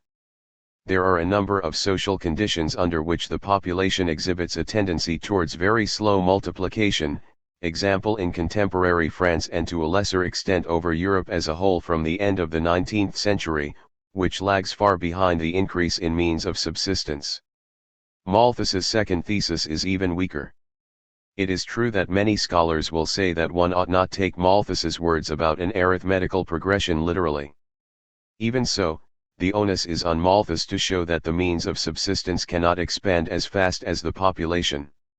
Malthus did not prove this, since he ignores in his arguments nothing more nor less than the development of the productivity of labor and the progress of agricultural technology. With the existence of technological progress, Malthus's assertion that a greater and greater number of people will be needed to extract the same quantity of means of subsistence, the so-called law of diminishing fertility of the soil, of which Malthus was one of the authors, is no longer valid. On the contrary, the 19th century witnessed a colossal rise in the agricultural output attributable to the individual worker. It is not surprising that Cannon, one of the most recent investigators, should come to such a conclusion, deprived of the theory that the periodical additions to the average annual produce cannot possibly be increased, or, as Malthus preferred to put it, that subsistence can increase only in arithmetical ratio. The essay on the principle of population falls to the ground as an argument, and remains only a chaos of facts collected to illustrate the effect of laws which do not exist. Beyond the arithmetical ratio theory, there is nothing whatever in the essay to show why subsistence for man should not increase as fast as an unchecked population. Properly speaking, it was the third, and not the first two of the aforementioned propositions that Malthus saw as the nodal point of his work. The first two had, by the way, been stated repeatedly prior to Malthus, and not even the formula of arithmetical and geometric progressions is his own. One finds it, for instance, in the Italian economist Orts. The primary aim that Malthus had set himself had not been to prove the law of population in itself, but to investigate its social consequences, above all, the origin and causes of poverty and unemployment. In one passage he expresses himself as follows: "It has been said, that I have written a quarto volume to prove, that population increases in a geometrical, and food in an arithmetical ratio, but this is not quite true." The first of these propositions I considered as proved the moment the American increase was related, and the second proposition as soon as it was enunciated. The chief object of my work was to inquire what effects these laws, which I considered as established in the first 6 pages, had produced and were likely to produce on society. Thus the most important part of Malthus's theory is his doctrine that poverty results from the absolute overpopulation that ensues from the operation of the first 2 propositions. Malthus himself does not in the least conceal that the main task he has set himself is to explain and justify the poverty of the working masses in capitalist society. That the principal and most permanent cause of poverty has little or no direct relation to forms of government, or the unequal division of property, and that, as the rich do not in reality possess the power of finding employment and maintenance for the poor cannot, in the nature of things, possess the right to demand them, are important truths flowing from the principle of population, which, when properly explained, would by no means be above the most ordinary comprehensions. And it is evident that every man in the lower classes of society, who became acquainted with these truths, would be disposed to bear the distresses in which he might be involved with more patience, would feel less discontent and irritation at the government and the higher classes of society, on account of his poverty, would be on all occasions less disposed to insubordination and turbulence, and if he received assistance, either from any public institution or from the hand of private charity, he would receive it with more thankfulness, and more justly appreciate its value. It would be difficult to find words that more vividly reveal Malthus's reactionary tendencies and his desire to prove at all costs the necessity of poverty and unemployment. Yet from a theoretical point of view it is this task of justifying all of capitalism's calamities that Malthus carried out least satisfactorily. Even those economists who are inclined towards full or partial agreement with Malthus's first two propositions grasp the flagrant falsehood of the third. Modern poverty and unemployment result not from any absolute shortage of means of subsistence, but on the contrary, from the colossal growth of the productive forces and machine technology under capitalist conditions. They must be recognized as a product of social, rather than natural conditions, of the relative overpopulation inherent in capitalist economy, and not of any absolute overpopulation flowing from man's own nature. Malthus's attempt to lay responsibility for modern-day poverty on biological and purely technical factors met with total failure. While Ricardo shared Malthus's theory of population, on the theory of value they were determined opponents. It was Malthus's view that the value of commodities is regulated by supply and demand and is determined under normal conditions by costs of production, i.e., wages plus profit, and rent. Resolutely rejecting the labor theory of value as formulated by Ricardo, Malthus retained the very weakest side of the Smithian theory of value. Like Smith, he pronounced the best measure of a commodity's value to be the quantity of labor that it will purchase when exchanged. Yet there is a great difference between Smith and Malthus. Smith, who combined together a craft and a capitalist standpoint, see chapter 22, spoke at times of purchasable embodied labor, i.e., products, and at other times of purchasable living labor, i.e., labor power. Malthus consistently adopted the vantage point of the capitalist, and at all times assumed that a commodity is used by its owner to purchase living labor, or labor power. A capitalist has 100 pounds, or commodities to this amount. How do we measure the value of this sum of money or commodities? By the quantity of living labor which the capitalist can acquire with them. Suppose that with this sum the capitalist hired 10 workers for 1 week. This means that the value of his money, or commodities, is measured by 10 weeks' labor. Suppose now that the product manufactured by these 10 in the course of a week is sold by the capitalist at a profit of 20 pounds, i.e., for 120 pounds. With this sum of money the capitalist can now hire more workers than he could previously, i.e., 12 workers. This means that the value of the product that has been produced is measured by the 12 weeks' labor which it can purchase when exchanged. The capitalist expends on the product's production a definite quantity of labor, that of his workers, and can purchase a greater quantity of labor when the final product is exchanged. Where does this excess, which forms the profit, come from? To this question Malthus gives no answer. He obviously thinks that profit is a markup which the capitalist adds onto the value of the commodity to be paid for by the consumer.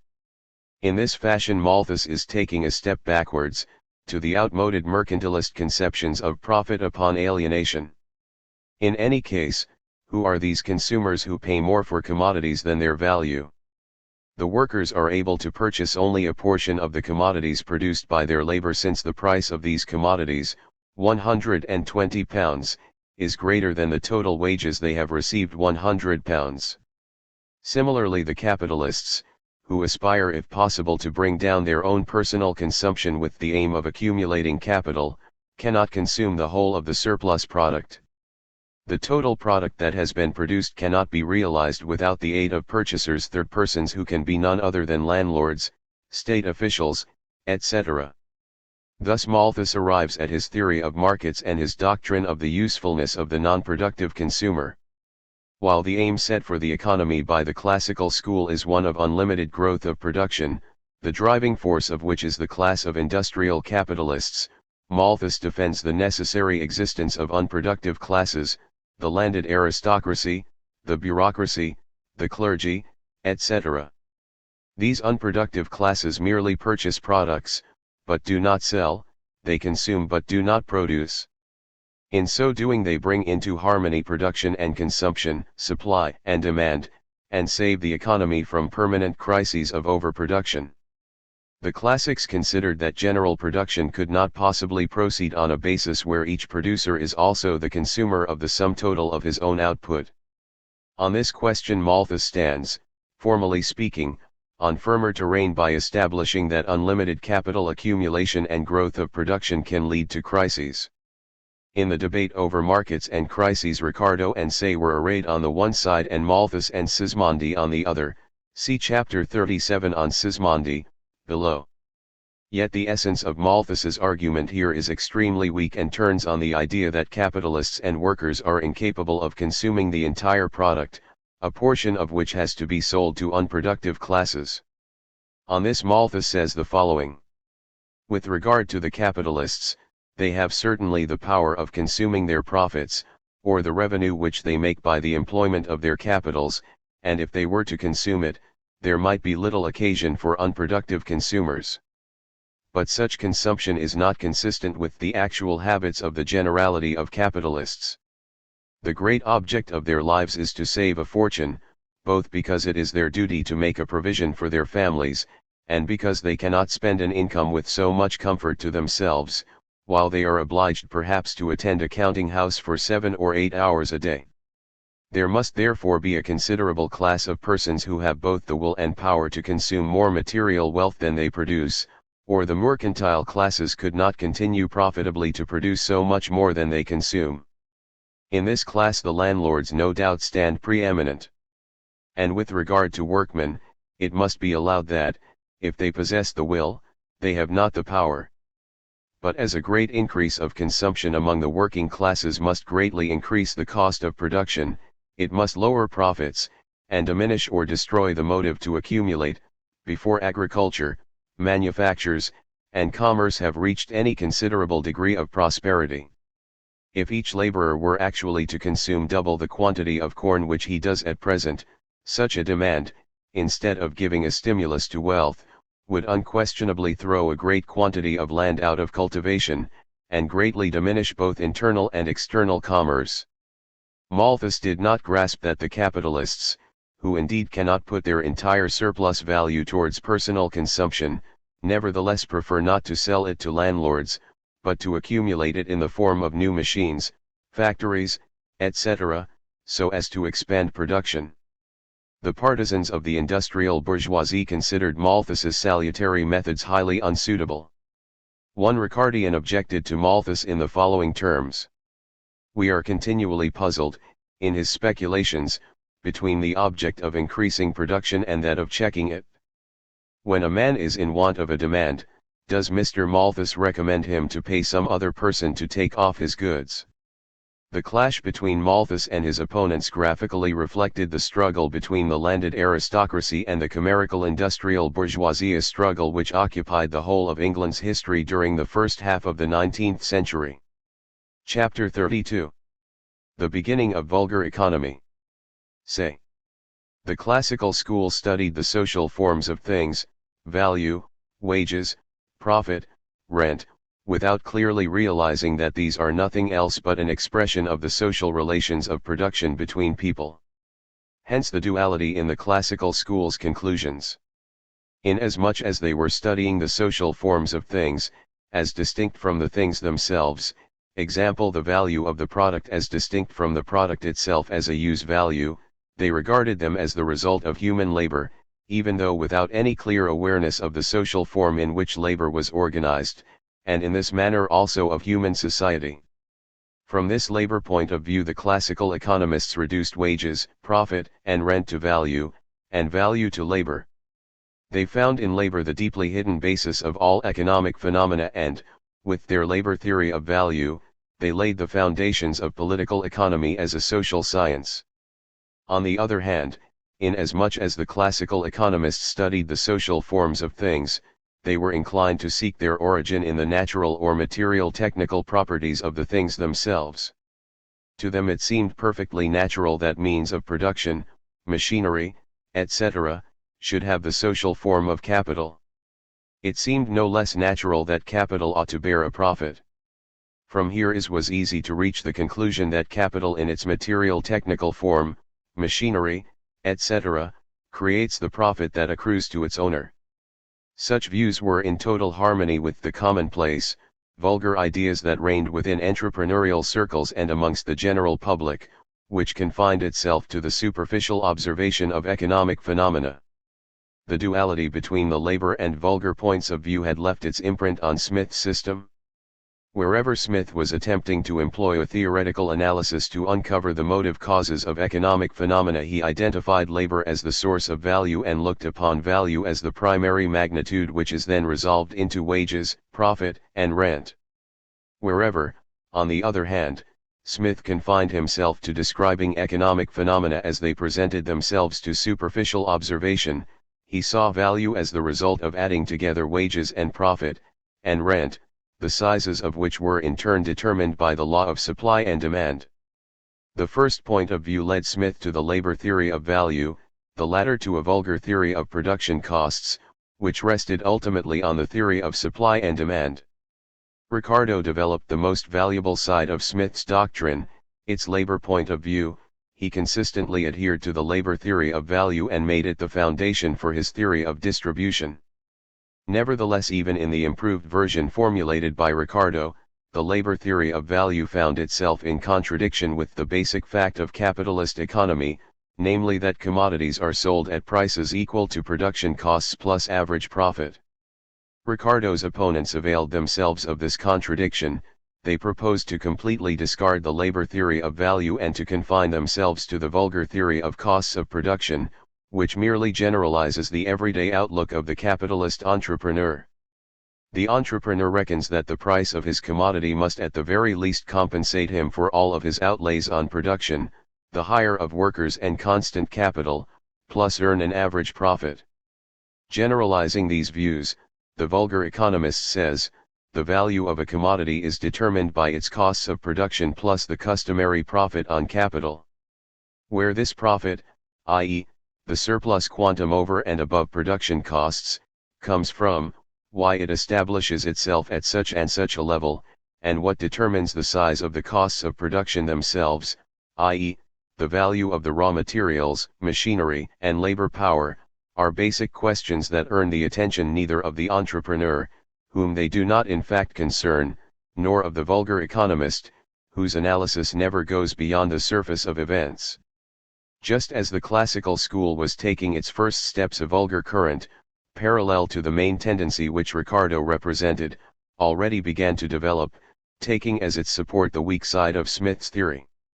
We already know that Malthus replaced the labor theory of value with the theory of supply and demand, and the theory of production costs, and endeavored to develop Smith's mistaken idea about labor, the labor purchasable in exchange for a commodity, as the measure of value.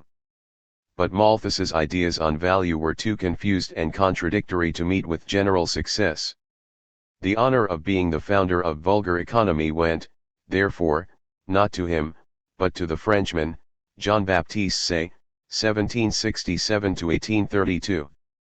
Like Malthus, Say had seen his writing appear in print before Ricardo. His Traité d'économie politique, which appeared in 1803, ran into several editions and enjoyed a tremendous success.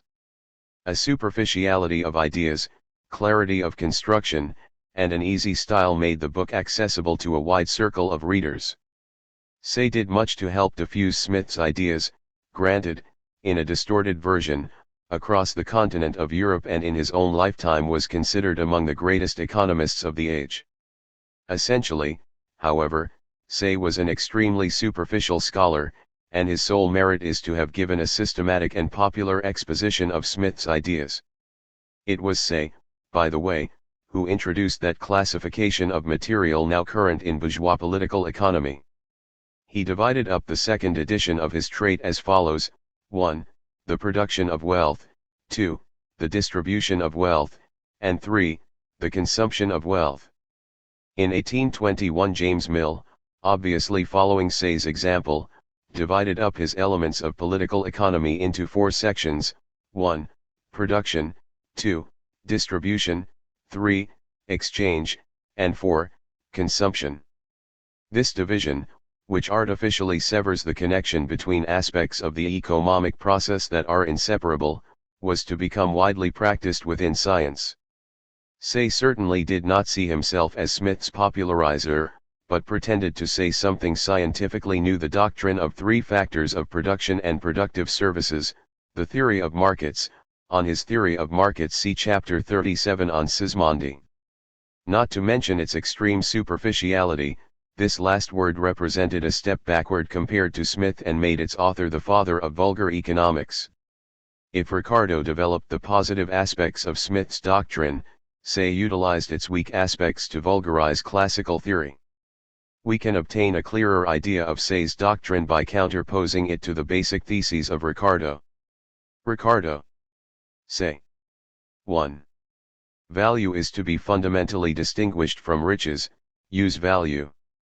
1. Value is confused with riches. 2. Value is created by labor, nature, and capital. 2. Value is created by labor. 3. The value of a product resolves itself into wages and profit. The size of value determines the size of revenue. 3. The sum of wages, profit, and rent constitutes a product's value. The magnitude of revenue, or the sum of the costs of production, determines the magnitude of value. As is clear from point 1, Say's theory of value diverges sharply from that of Smith and Ricardo. In the tradition of the French school, the physiocrats, Condillac, he confuses value with use value. For Ricardo, the utility of a product is a necessary condition of its exchange value. For Say, this is not enough. According to his view, the utility of things is the groundwork of their value. The magnitude of an article's subjectively recognized utility determines the magnitude of its objective exchange value. Price is the measure of the value of things, and their value the measure of their utility. Exchangeable value, or price, is an index of the recognized utility of a thing. Ricardo had argued against this subjective theory of value both in his Principles, chapter XX, and in his correspondence with Say. Why, Ricardo asks Say, do we pay 2,000 times more for a pound of gold than for a pound of iron, even though we recognize them as being of equal utility? Say could only answer that 1999/2000 of the iron's utility is given to us gratis by nature, and we only need pay for that share of its utility, January 2000, which corresponds to the size of the outlays that we had to make to produce it. In so doing, Say leaps from the theory of subjective utility to the theory of production costs. We need not be surprised then, that having confused value with use value, Say rejects the labor theory of value. Products, being use values, can be created by labor only if it is assisted by the forces of nature and means of production, which Say calls capital. These three sources are indispensable to the creation of products, which according to Say's theory means the creation of utility. And since utility for Say is indistinguishable from value, it is clear that it is not labor alone that creates value, as Smith had taught, but all three factors of production. Values produced are referable to the agency and concurrence of industry, of capital, and of natural agents. No other but these three sources can produce value, or add to human wealth. Say disagrees with Ricardo when the latter says that natural agents, though they add greatly to value in use, never add exchangeable value. No, replies Say, that production which is done by nature adds to men's revenues not only value in use, the only value that Smith and Ricardo attribute to it, but an exchangeable value. How this occurs Say does not show. In precisely identical fashion, Say's sole argument for the idea that capital creates value is to adduce the fact that capital yields a special form of revenue, interest. Thus there exist three factors of production: labor, capital, and nature, land. Within the process of production each renders a productive service, for which, with the exception of those services which nature renders free of charge, its owner receives a remuneration or revenue, wages, interest, and rent. This reward is drawn from the product's value. Each of these owners receives that share of the value that has been created by the factor of production which belongs to him. Labor creates wages, i.e., the share of the product's value that equals wages, capital creates interest, and land creates rent. When added together, the sum of these three revenues determines the size of the value of the entire product. Contrary to the view held by Ricardo, a rise in wages need not necessarily call forth a fall in profit. All talk of a conflict of class interests or of the exploitation of workers by capitalists is out of the question. Say's doctrine postulating three factors of production became widely accepted in bourgeois science, and even to this day any textbook will divide up its section on production into the traditional headings of nature, labor, and capital. Say's doctrine of productive services, or, what is the same thing, his theory of the productiveness of capital, i.e., that capital creates value, met with equal success. Firstly, in practical terms, Say's theory promised to provide a justification for profit and rent as unearned incomes, and to demonstrate the unlawfulness of workers' claims for a share in the product exceeding their wages, since labor creates only the value of its wages and not the whole of the value of the product. True, the aims of the abject apologist were still to a certain extent foreign to Say, but his doctrine was later utilized for precisely these ends. Secondly, Say's Trinity formula, labor wages, capital interest, land rent, in effect appeared to provide a very harmonious schema that bound together the phenomena of production, exchange, and distribution. In it labor, nature, and capital simultaneously assume the roles 1, of factors of material production, 2, of creators of value, and 3, of sources of revenue.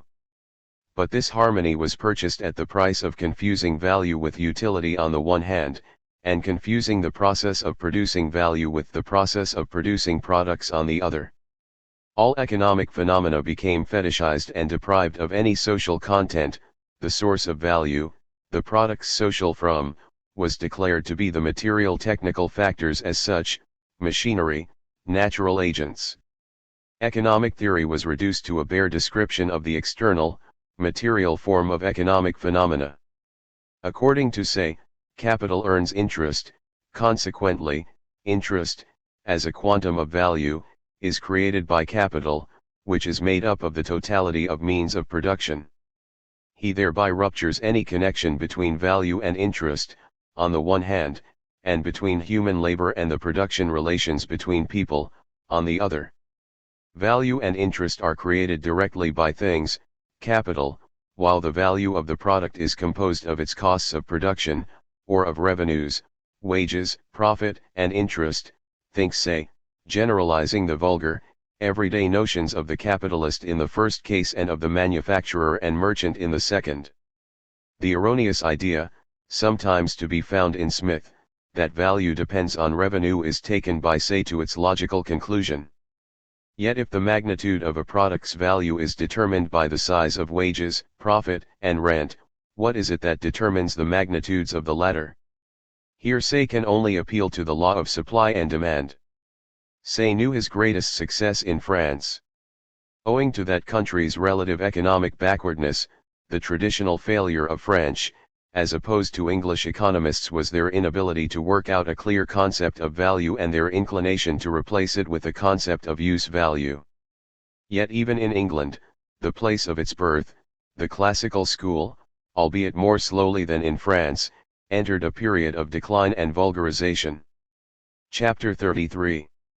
The debates surrounding the Ricardian theory of value.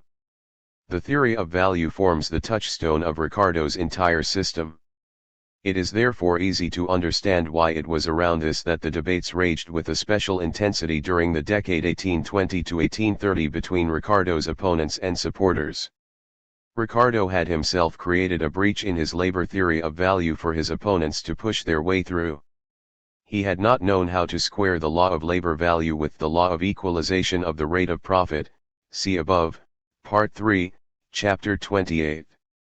Why should two products manufactured with identical expenditures of labor have unequal values if the capitals advanced for their production circulate for unequal periods of time, or, what comes down to the same thing, if capitals of different sizes are advanced over the same period of time? This had been a troublesome theoretical question for Ricardo, who constantly, and extremely conscientiously returned to it in his correspondence with Malthus, McCulloch, and others. He frankly admitted that he had despaired of finding a satisfactory solution to this question unaided. Ricardo had himself indicated that this was the most vulnerable part of his theory, and it was against it that Malthus, Torrens, and Bailey directed their blows. With a single voice they all ruled that the exceptions which Ricardo had admitted deprived his law of labor value of all validity. In Malthus's words, these exceptions are both theoretically and practically so considerable as entirely to destroy the position that commodities exchange with each other according to the quantity of labor which has been employed upon them. This proposition would, according to Malthus, scarcely apply to one case in 500, since the progress of civilization and technology will lead to both a growth in the volume of fixed capital and to differences in the turnover periods of capital, i.e., it will create conditions which violate the exchange of products according to their labor value. Torrens and Bailey also argued that the law of labor value does not apply within a capitalist economy. In objecting to Ricardo's theory, what did these critics propose to put in its place? They proposed simply to discard the labor theory of value.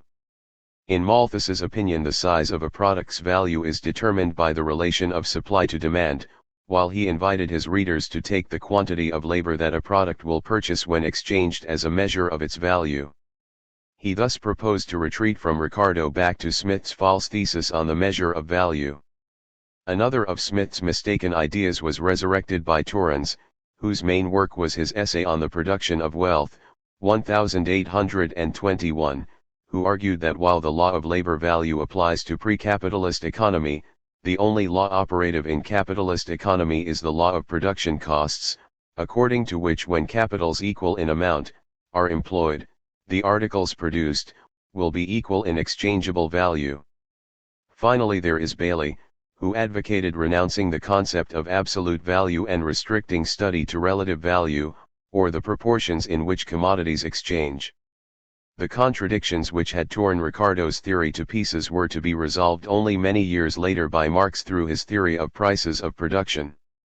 Marx showed that in capitalist economy, as distinct from a simple commodity economy, the law of labor value does not assert itself directly, but only indirectly through the medium of a complex social process of forming the average rate of profit and prices of production.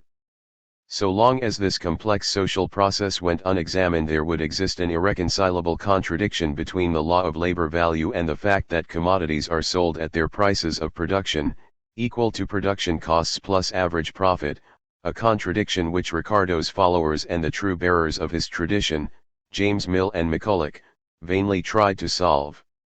Both of them remained powerless to save from ruin the Ricardian school over which they presided. Mill gave a clear and systematic exposition of Ricardo's theory, but he was no creative thinker and was unable to take economic science forward. Blindly and dogmatically faithful to Ricardo's words, he was prepared to be satisfied with a purely verbal resolution of the contradictions into which his teacher had got entangled. Still less capable of rescuing Ricardian theory was the presumptuous and flippant McCulloch.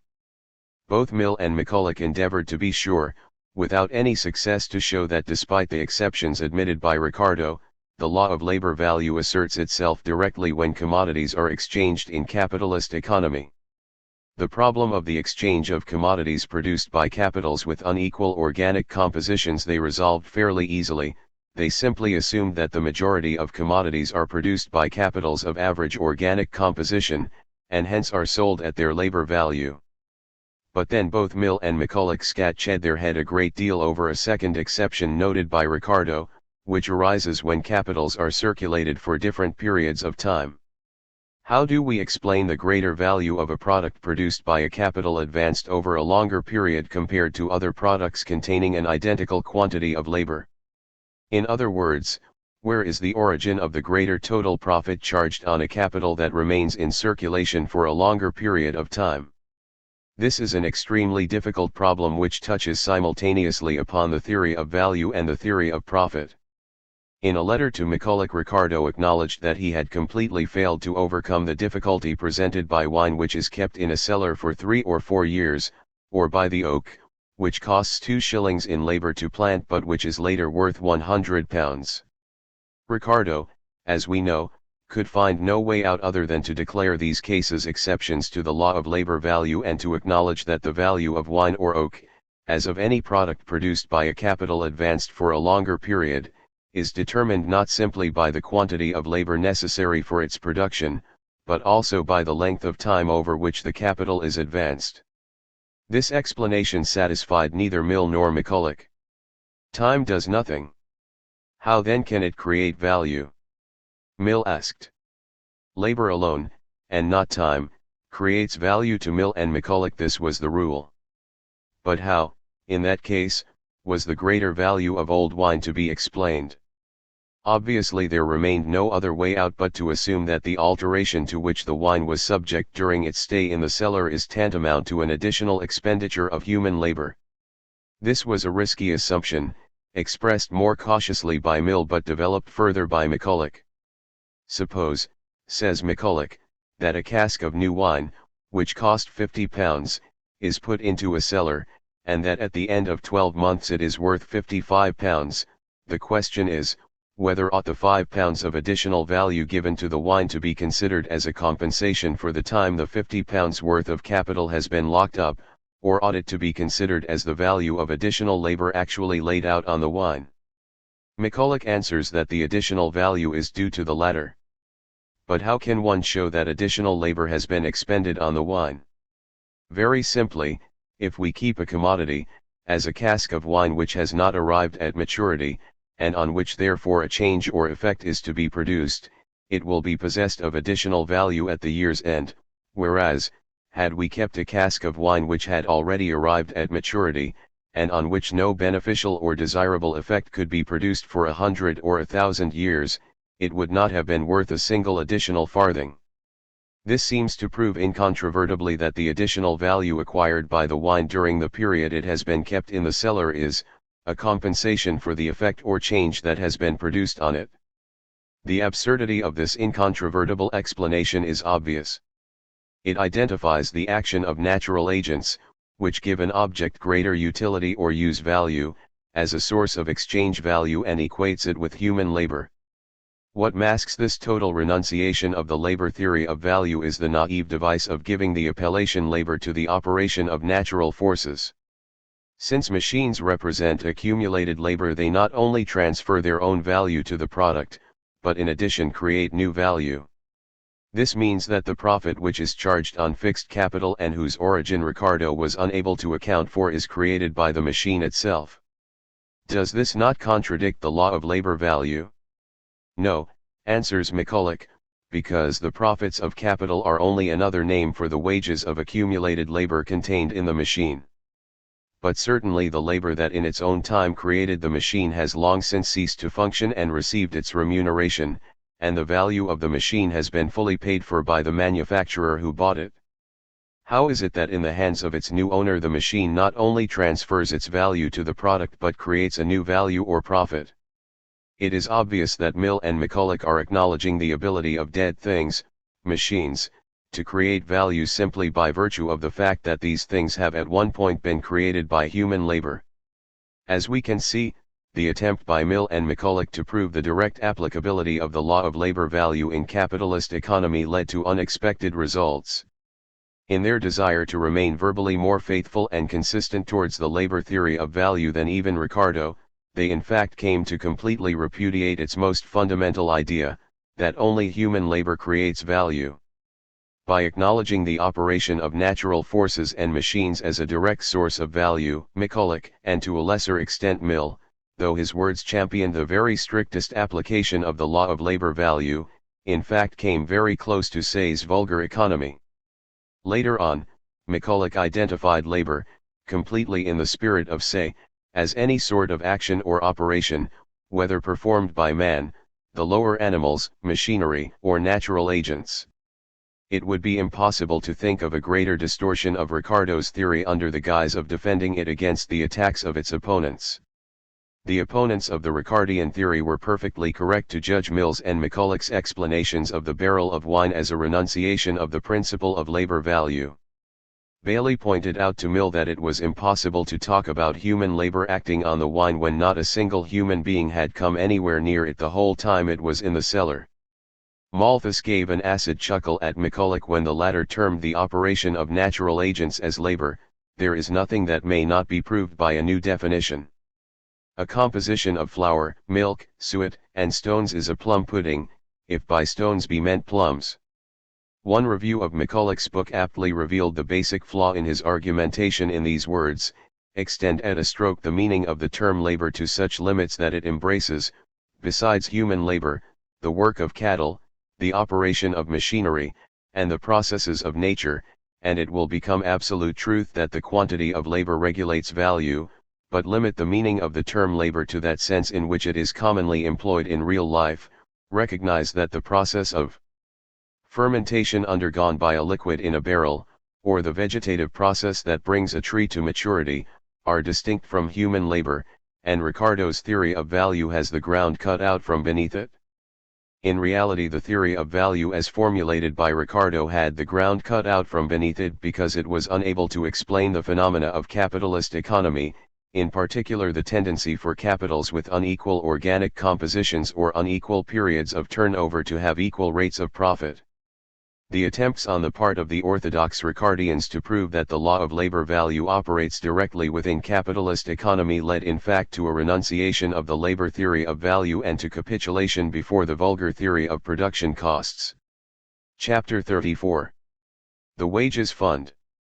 As we have seen, even within the close confines of the Ricardian school, James Mill and McCulloch, who looked upon themselves as the true guardians of Ricardo's tradition, in fact vulgarized and distorted the labor theory of value. Even more evident was the process by which the classical theory became vulgarized during discussions over the problem of distribution, a problem more narrowly and immediately tied to the class interests of the bourgeoisie. Here we will look at the fortunes of the theory of wages in the post-Ricardian era, in order then to move on to the theory of profit.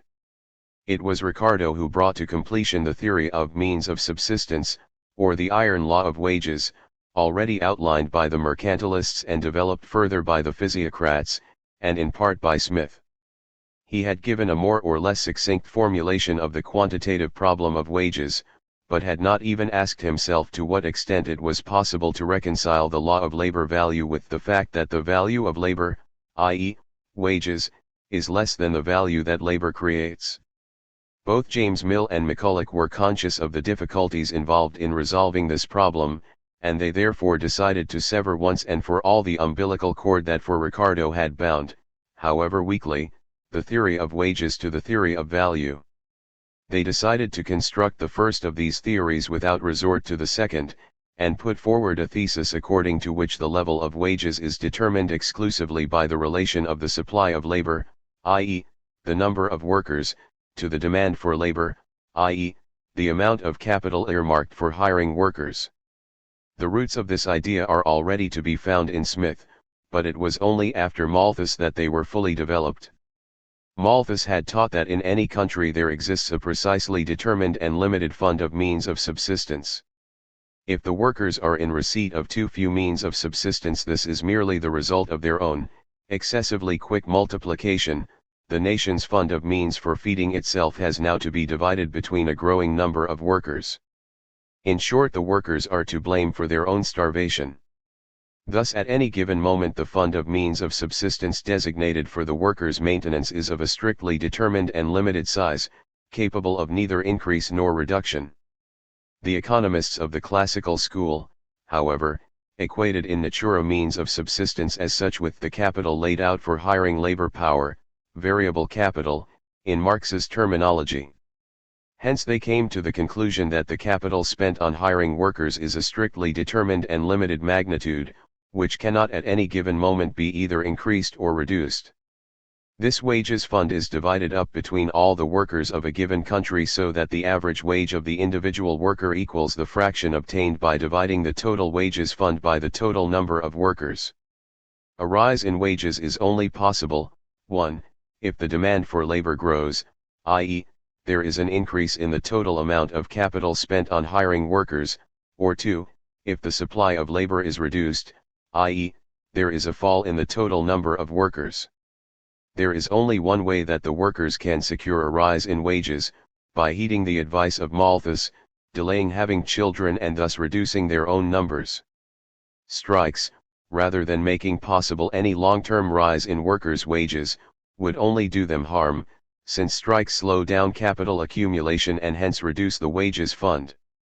Even if the workers of one group were to acquire higher wages, this would only bring suffering to those other groups of workers who would now be left with a smaller share of the overall wages fund. The idea of a wages fund was already in the air, so to speak, at the beginning of the 19th century. It was expressed in mild version by Malthus. In one popular book by Mrs. Marset, published in 1816, the theories of economists evoked at the time such a lively interest among the general public that they were put forward in light, quasi-belles lettres, and even taught in female boarding schools. We find two persons engaged in the following conversation. Caroline. What is it that determines the rate of wages? Mrs. B. It depends upon the proportion which capital bears to the laboring part of the population of the country. Caroline. Or in other words, to the proportion which subsistence bears to the number of people to be maintained by it? Mrs. B. Yes. The original founders of the wages fund theory were James Mill and McCulloch. According to Mill, the level of wages is determined by the relation of the supply of labor to the demand for labor. It thus appears, that, if population increases, without an increase of capital, wages fall, and that, if capital increases, without an increase of population, wages rise. If the ratio between capital and population stays at its previous level, wages will remain the same. If the ratio of capital to population increases, wages will rise.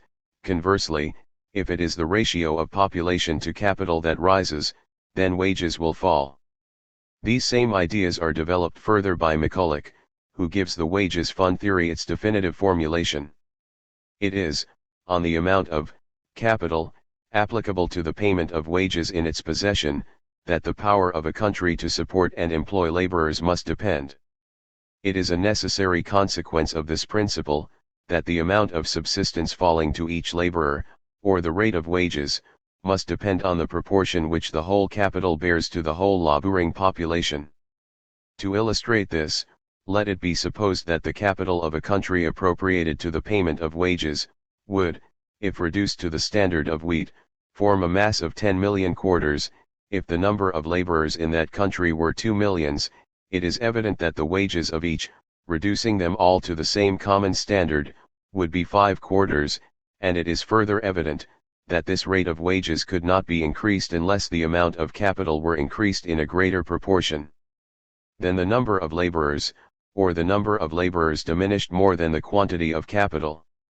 Here we encounter all the basic ideas of the wages fund theory, an identification of the total volume of capital with a known quantity of means of subsistence, and the assertion that the wages of the individual worker is the fractional share obtained by dividing a country's total number of workers into an already limited volume of capital. The wages fund theory as developed in the 1830s and 1840s rapidly gained popularity both in academic circles and among the general public. On the one hand, the most prominent economists, including John Stuart Mill, shared it. On the other, it was readily used by publicists, journalists, and entrepreneurs as a weapon in the struggle against the workers' movement. The economists zealously tried to inculcate into the working class the idea that having fewer children and a rapid accumulation of entrepreneurial capital and not strikes or forming trade unions were the only means through which the workers could expect to improve their situation. Even McCulloch, who advocated that workers should be free to form combinations, did not believe that they would be of any benefit to the working class. It is the extreme of folly to suppose that any combination can maintain wages at an artificial elevation. It is not on the dangerous and generally ruinous resource of combination, but on the forethought, industry, and frugality of work people, that their wages, and their condition as individuals, must always depend. Other economists and popularizers of the period propounded these same ideas with even greater self-assurance and dogmatism. Up until the end of the 1860s, the wages fund theory ruled unchallenged in English economic literature, being naively taken as gospel truth by scholars and general public alike. There is no use in arguing against any one of the 4 fundamental rules of arithmetic. The question of wages is a question of division, wrote the economist Perry. It was in Germany that Hermann and Rodbertus raised the first objections to the wages fund theory, but they attracted little attention. With each large-scale strike, with each major conflict, the workers had the theory of the wages fund thrown at them, with its proponents arguing the futility and harm done by their economic struggle. It was for this reason that the theory was employed with such relish in bourgeois circles and provoked such immense hatred on the part of workers and socialists. The successes of the working class's economic struggle and the trade union movement proved how absurd the wages fund doctrine in fact was. In the 1860s, faith in the validity of the theory was undermined even among bourgeois scholars. The works of Lunge, 1866, and Thornton's book, On Labor, 1869, dealt it a sharp blow. Soon after Thornton's book appeared, John Stuart Mill, in a special article, declared that he acknowledged the validity of Thornton's argument and would henceforth renounce the wages fund theory. Mill's declaration produced a sensation among bourgeois scholars. And although several among them, Cairnes, for instance, continued to defend this theory, its fate was effectively sealed with Mill's statement and the enormous prestige it carried. Wages fund theory was now jettisoned as being patently false with almost the same unanimity as it has previously been seized upon for its supposed correctness. The sudden bankruptcy of a theory that for several decades had enjoyed the reputation of being beyond dispute represents, in the words of one economist, one of the most dramatic pages in the history of economic thought. What is astonishing is not that the wages fund doctrine was rejected, but that it was accepted as correct for several decades, despite its obvious lack of theoretical foundation and its denial of reality. At every stage of its existence, capitalist economy provides startling examples of the sudden expansion of productive capital, including variable capital, during periods of boom and contraction of capital during periods of depression. After this, can one really declare that variable capital is a magnitude that is fixed in advance and strictly limited? The idea that the size of the wages fund depends on the size of the stock of means of subsistence earmarked for the working class is wrong. On the contrary, it is this latter fund that depends upon the former. If the working class manages by its economic struggle to raise the overall amount of its wages, the workers will demand a greater amount of means of subsistence, and a greater quantity of the latter will then begin to be produced, or imported from abroad in exchange for luxury goods, machinery, and other such commodities of domestic production. Let us therefore put aside the fund of means of subsistence and investigate whether or not the size of variable capital, the wages fund, is narrowly fixed at any given point in time. This idea was based on two premises, both false. It presumed 1, that the total capital employed in production can neither increase nor decrease at any given moment, and that workers' wages are taken out of this capital. Rodbertus had already shown that workers' wages are drawn not from the entrepreneur's capital, but from the value of the product that the workers have themselves produced. If all of the capitalists in a given country paid their workers' wages totaling £100 million, after the sale of the manufactured product for £150 million, they would receive back their entire capital plus, over and above this, a profit of £50 million, assuming here that there is no constant capital. The workers, therefore, have received their wages not out of entrepreneurial capital, which remains intact and unharmed, but out of the value of the product created by their own labor. There is absolutely no basis for thinking that at any given moment the workers' share in the national product cannot be raised. It is easy to imagine workers' wages growing to £110 million, with the share of surplus value, or profit, falling to 40 million. In this case the capitalists would have to reduce either their personal consumption or their accumulation of new capital.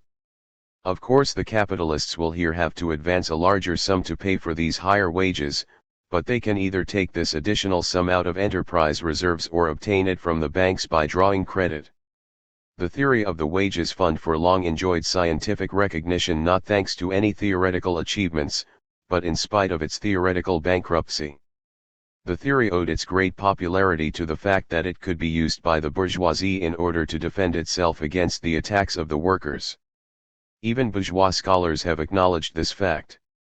I would not impeach the scientific impartiality of those who first put forward in distinct form this theory of wages, wrote Walker, but it may fairly be assumed that its progress towards general acceptance was not a little favored by the fact that it afforded a complete justification for the existing order of things respecting wages.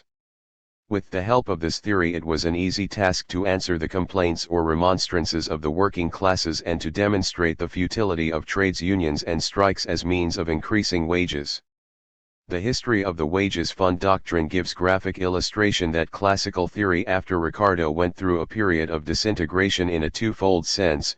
First, it became steadily vulgarized, confining itself to generalizing the surface phenomena of capitalist economy, in the case here, by applying the law of supply and demand to wages, and refraining from making a deeper analysis into their ultimate causes. In the second place, as the class struggle between the bourgeoisie and the working class became sharper, economic theory increasingly became an apologetic tool for defending the interests of the bourgeoisie. Parallel with the decline in the theoretical level of classical doctrine, its practical social implications became reactionary. Vulgar economy had become inseparable from bourgeois apologetics. We will find this confirmed no less strikingly in the theory of profit. Chapter 35. The theory of abstinence. Senior. Smith and Ricardo, as we know, came very close to conceiving profit, which they often confused with surplus value as a whole, as a portion of the value created by the worker's labor. They can therefore be considered the progenitors of the theory of surplus value, or the so-called theory of exploitation, that Rodbertus and Marx were subsequently to develop with greater consistency. However, Smith's and Ricardo's immediate followers quickly forsook their doctrine of surplus value. Ricardo's pupils, James Mill and McCulloch, though they remained verbally faithful to the labor value doctrine, designated the capitalist's profit as a compensation or wage for the accumulated labor contained in machinery and other means of production. The absurdity of this labor theory of profit, not to be confused with the labor theory of value, as put forward by James Mill and McCulloch, prevented its wide acceptance within bourgeois science. Rather more successful was the theory of the productiveness of capital that Say had elaborated. This sees profit as stemming from the activity of capital, which stands as an independent factor of production together with labor and the forces of nature. This theory, which was useful as a means of justifying the profit of capital against socialist attacks, did become widely accepted within bourgeois science. No less successful was the theory of abstinence developed by the Englishman, Senior, and expounded in his book, Political Economy, 1836. Senior accepts Say's doctrine of the three independent factors of production: labor, natural agents, and capital. However, he introduces one amendment to this division: he replaces capital with the abstinence of the capitalist. Capital cannot be considered a primary factor of production since it is itself the result of the combined activity of labor, natural agents, and abstinence. By abstinence, Senior understands the conduct of a person who either abstains from the unproductive use of what he can command, or designedly prefers the production of remote to that of immediate results. Without the aid of abstinence, in the sense just described, the other two factors of production, labor and natural agents, would not be able to fully exhibit their activity. The most laborious population, inhabiting the most fertile territory, if they devoted all their labor to the production of immediate results, and consumed its produce as it arose, would soon find their utmost exertions insufficient to produce even the mere necessaries of existence. Only where this population abstains from immediately consuming some portion of the produce that it has created and decides to employ it as capital, or means of further production, will it be able to draw maximum benefit from the activity of its own labor and the agents of nature. Modern society owes its immense wealth to the abstinence of preceding generations. A carpenter's tools are among the simplest that occur to us. But what a sacrifice of present enjoyment must have been undergone by the capitalist who first opened the mine of which the carpenter's nails and hammer are the product. How much labor directed to distant results must have been employed by those who formed the instruments with which that mine was worked. We may conclude that there is not a single nail, which is not to a certain degree the product of some labor for the purpose of obtaining a distant result, or in our nomenclature, of some abstinence undergone before the conquest. It is clear from the words that we have italicized how Senior muddles up the question by identifying abstinence with labor for the purpose of obtaining a distant result. In other passages Senior consistently stresses that abstinence is an agent, distinct from labor and the agency of nature. From Senior's point of view, labor for the purpose of obtaining a distant result should be viewed not as abstinence, but as a union of labor with abstinence. The production of capital demanded a double sacrifice on the part of the producer, labor and abstinence. Abstinence is sacrifice, to abstain from the enjoyment which is in our power, or to seek distant rather than immediate results, are among the most painful exertions of the human will. Who is it in contemporary society that makes the sacrifice of abstinence? It is clearly the capitalists, who refrain from expending the whole of their labor on immediate consumption, and retain the products of their labor as machines, cotton, and similar means of further production. To Senior's astonishment, the workers exhibit no such desire to abstain from spending their pay on immediate results, but instead buy bread and potatoes for themselves and their families. Senior is, however, prepared to place the blame for the workers' lack of abstemiousness on their poor education. Among the different classes, those which are the worst educated, are always the most improvident, and consequently the least abstinent. Thus abstinence demands from a person the same heavy sacrifice as does labor. The capitalists make a sacrifice by engaging in abstinence. For this sacrifice they receive a reward, in the form of profit on capital. Senior, like say, designates entrepreneurial profit as the entrepreneur's wage for the labor of superintending the enterprise, just as the worker receives a wage as his reward for sacrificing his labor. Wages and profit are to be considered as the rewards of peculiar sacrifices, the former the remuneration for labor, and the latter for abstinence from immediate enjoyment. Abstinence stands in the same relation to profit as labor does to wages. If the worker receives a reward for his sacrifice, the capitalist must have remuneration for the sacrifice that he makes by abstaining. Thus the capitalist from the outset includes the profit on capital as part of the commodity's production costs, and it must be paid for out of the latter's price.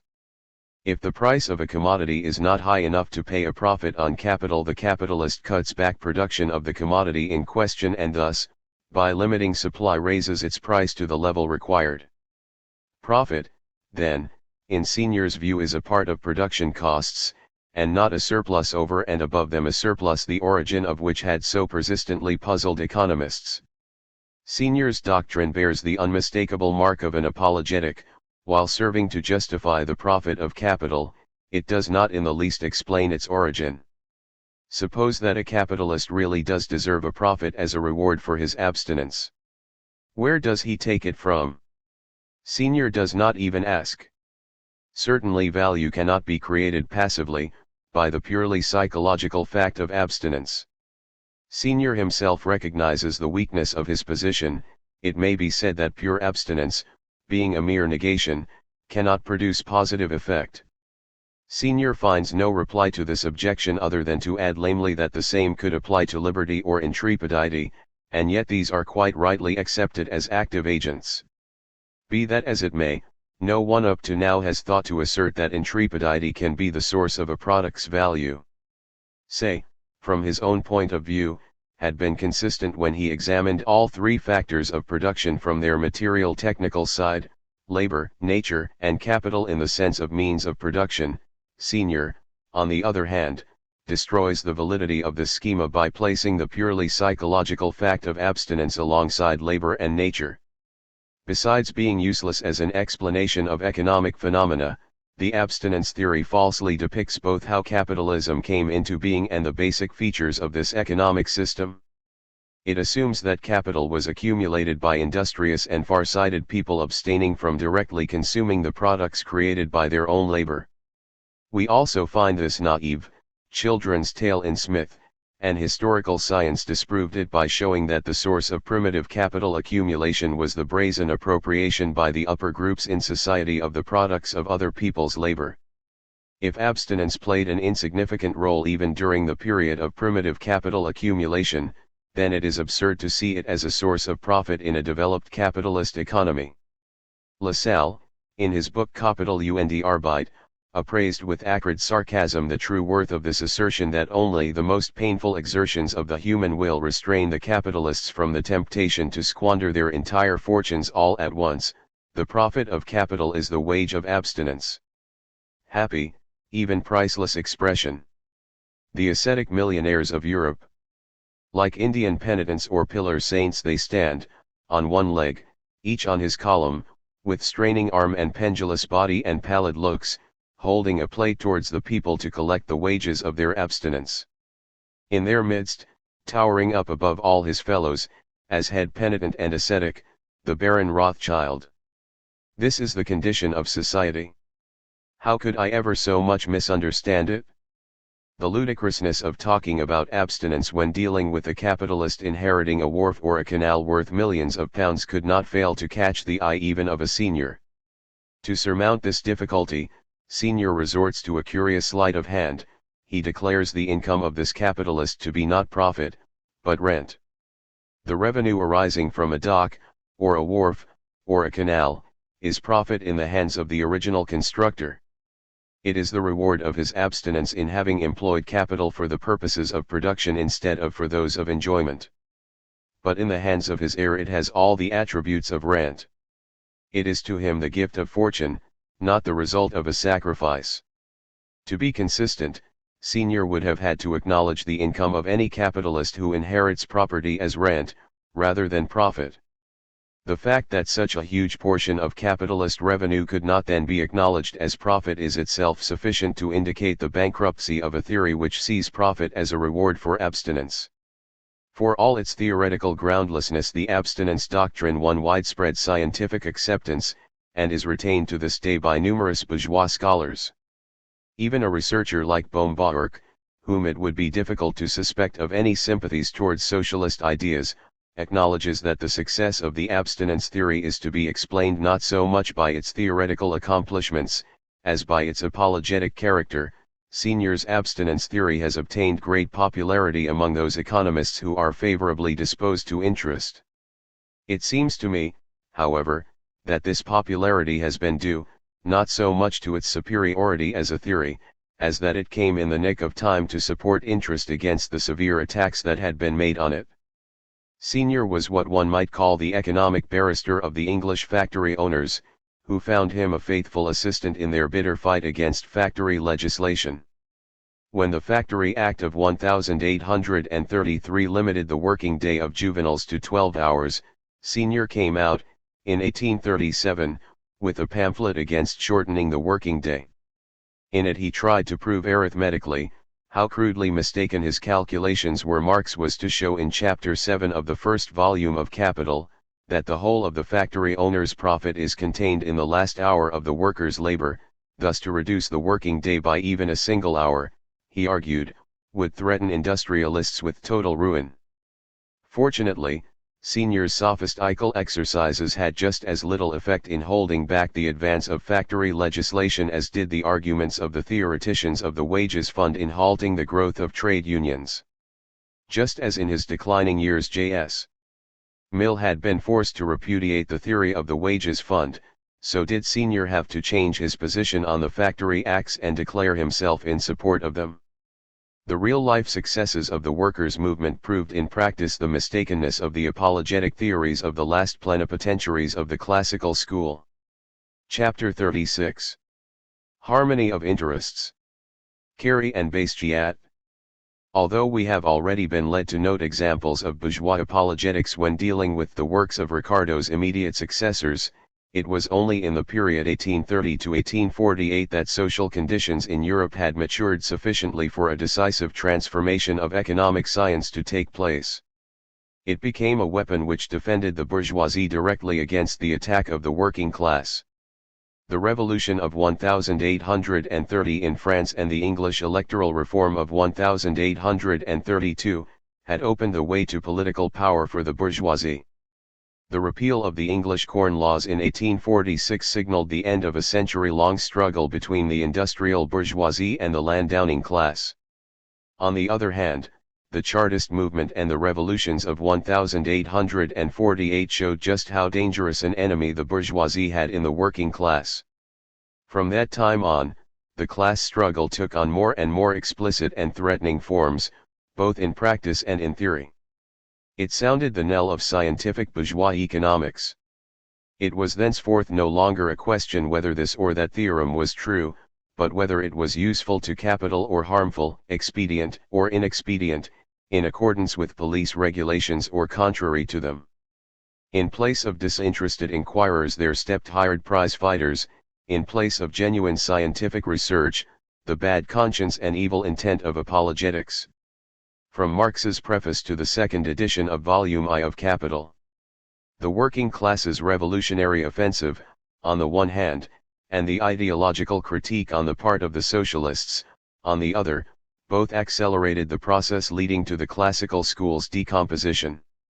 By the middle of the 19th century it became obvious that there could no longer be a classical theory that would continue to adopt the standpoint of the bourgeoisie and yet carry out the monumental work of making a theoretical investigation into the laws of capitalist economy.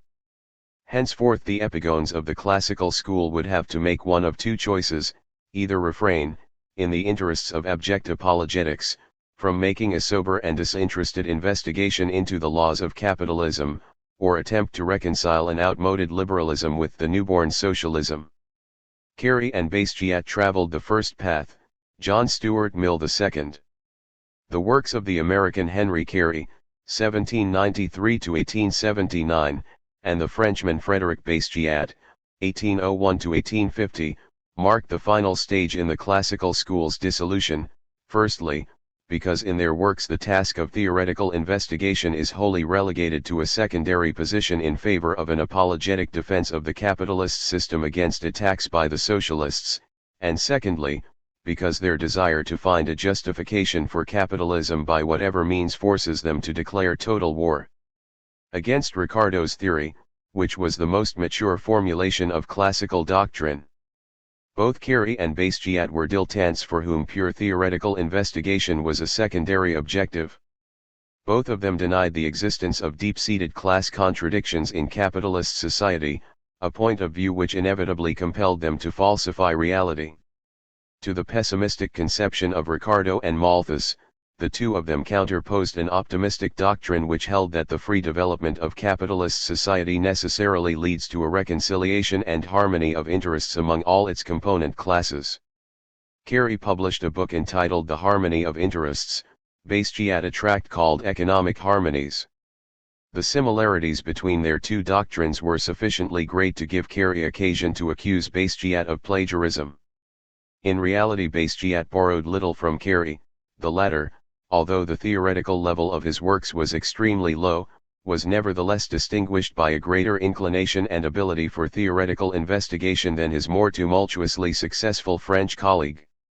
Ricardo had laid bare the basic class contradictions of the capitalist system, between the landlords and capitalists, and between capitalists and workers.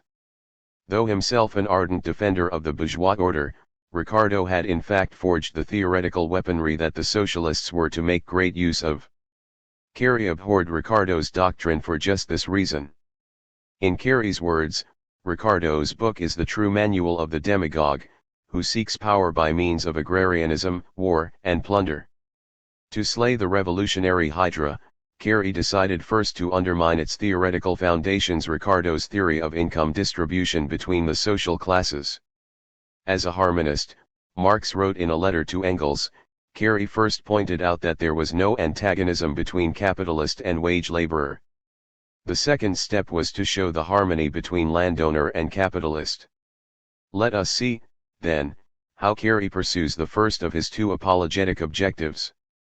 Carey was full of optimistic faith in the powerful development of the productivity of labor.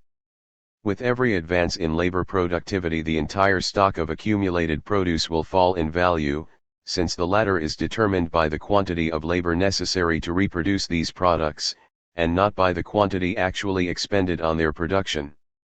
The quantity of labor required for reproducing existing capital and for further extending the quantity of capital diminish with every stage of progress. but every reduction in the value of existing capital so much added to the value of the man, since the latter can now create the same capital with greater facility than before. Thus, as technology advances, the laborers of the present tend to acquire power at the cost of the accumulations of the past.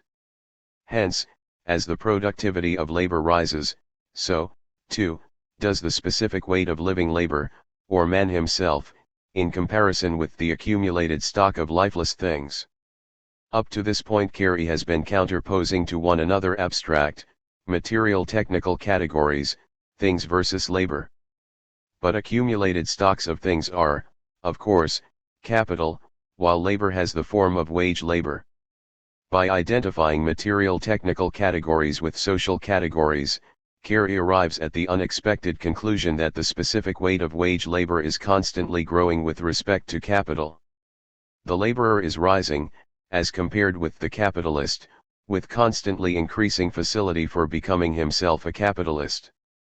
This means that capital thus declining in its power over labor, as labor increased in its power for the reproduction of capital.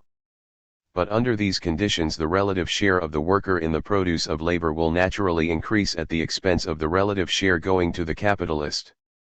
Carey illustrates his thinking with the following scheme. The scheme shows the advance of labor productivity over 4 consecutive periods.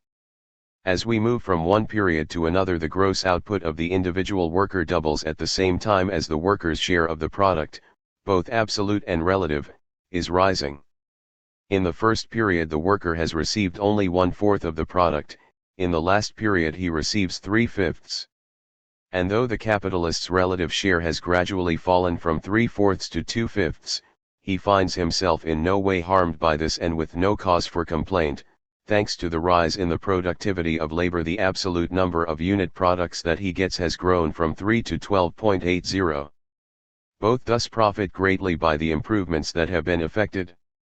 With every further movement in the same direction, the same results continue to be obtained, the proportion of the laborer increasing with every increase in the productiveness of effort, the proportion of the capitalist as steadily diminishing, with constant increase of quantity and equally constant tendency towards equality among the various portions of which society is composed, i.e., a tendency towards equality of social classes. Such is the great law governing the distribution of labor's products.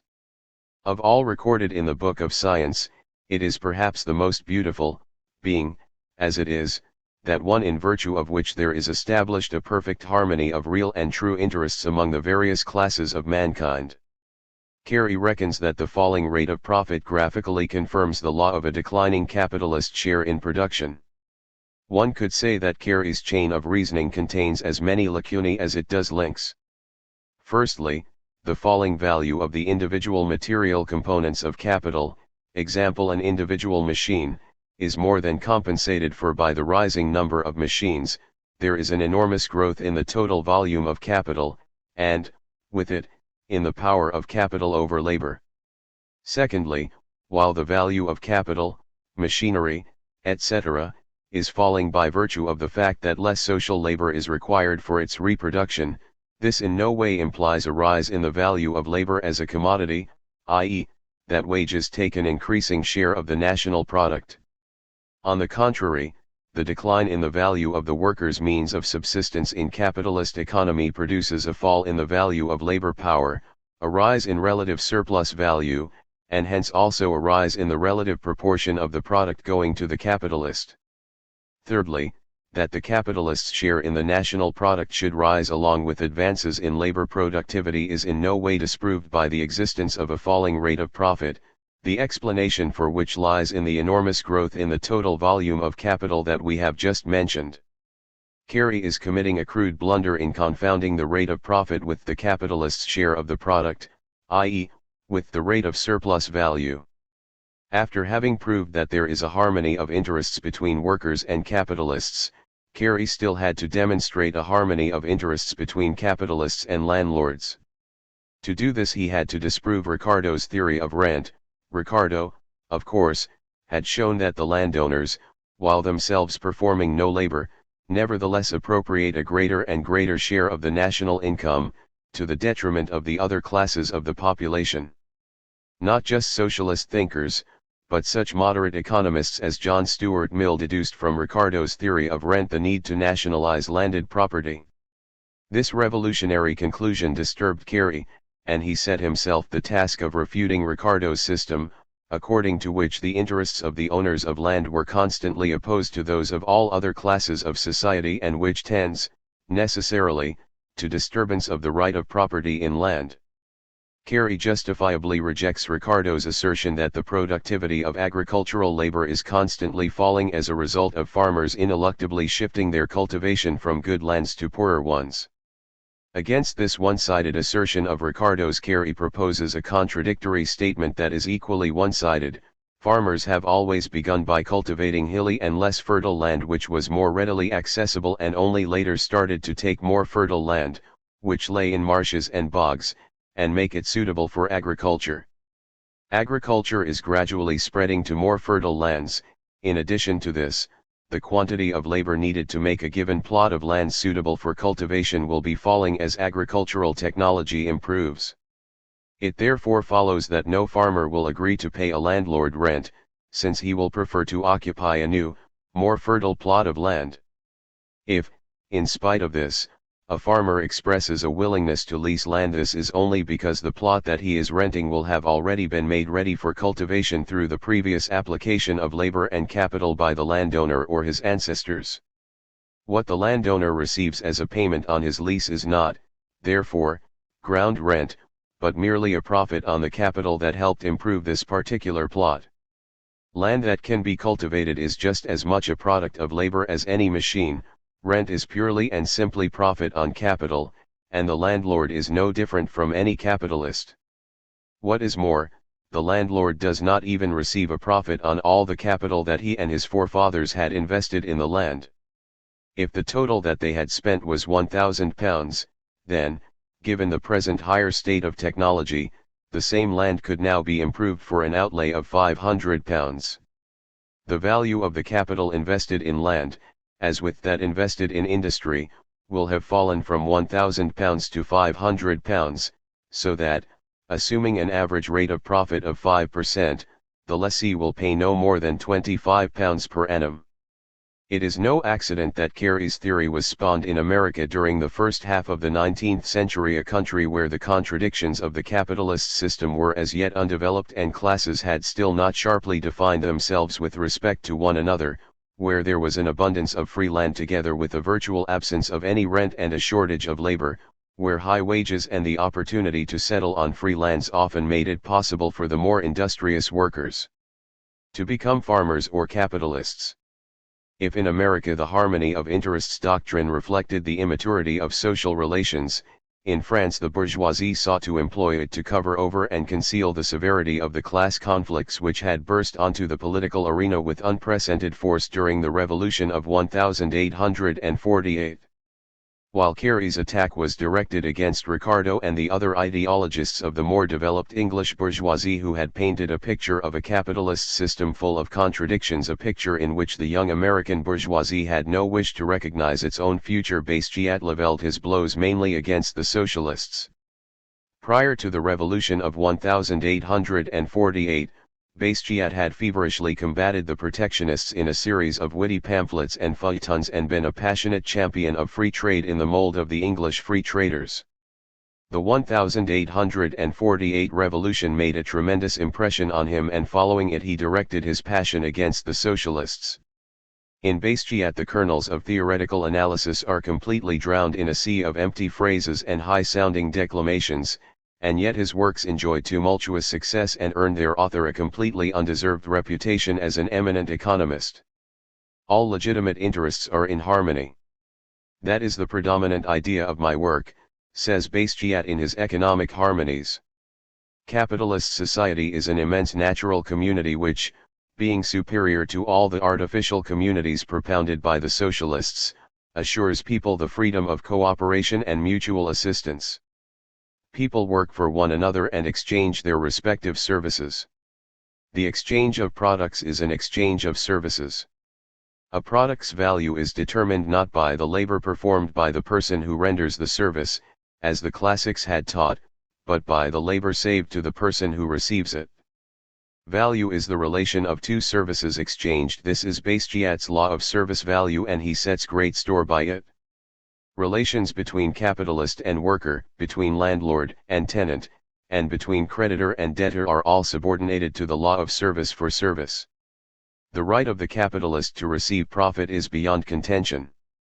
Those who are possessed of capital have been put in possession of it only by their labor, or by their privations.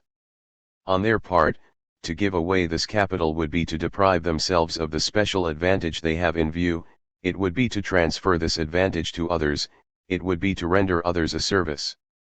We cannot, then, without abandoning the most simple principles of reason and justice, fail to see that the owners of capital have a perfect right to refuse to make this transfer unless in exchange for another service, freely bargained for and voluntarily agreed to.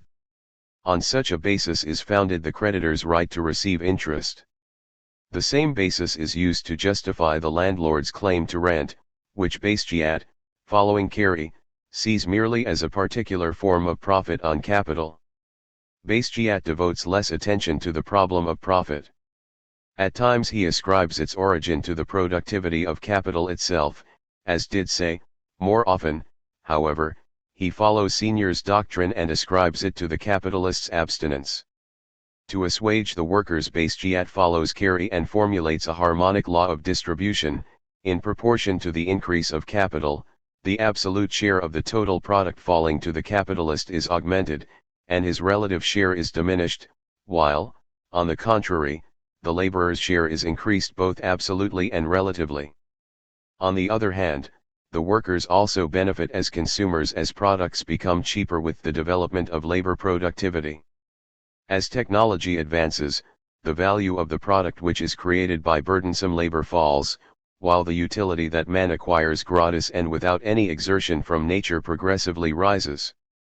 Obstacles, formerly honorously combated by labor, are now gratuitously combated by nature, and that, be it observed, not for the profit of the capitalist, but for the profit of the community.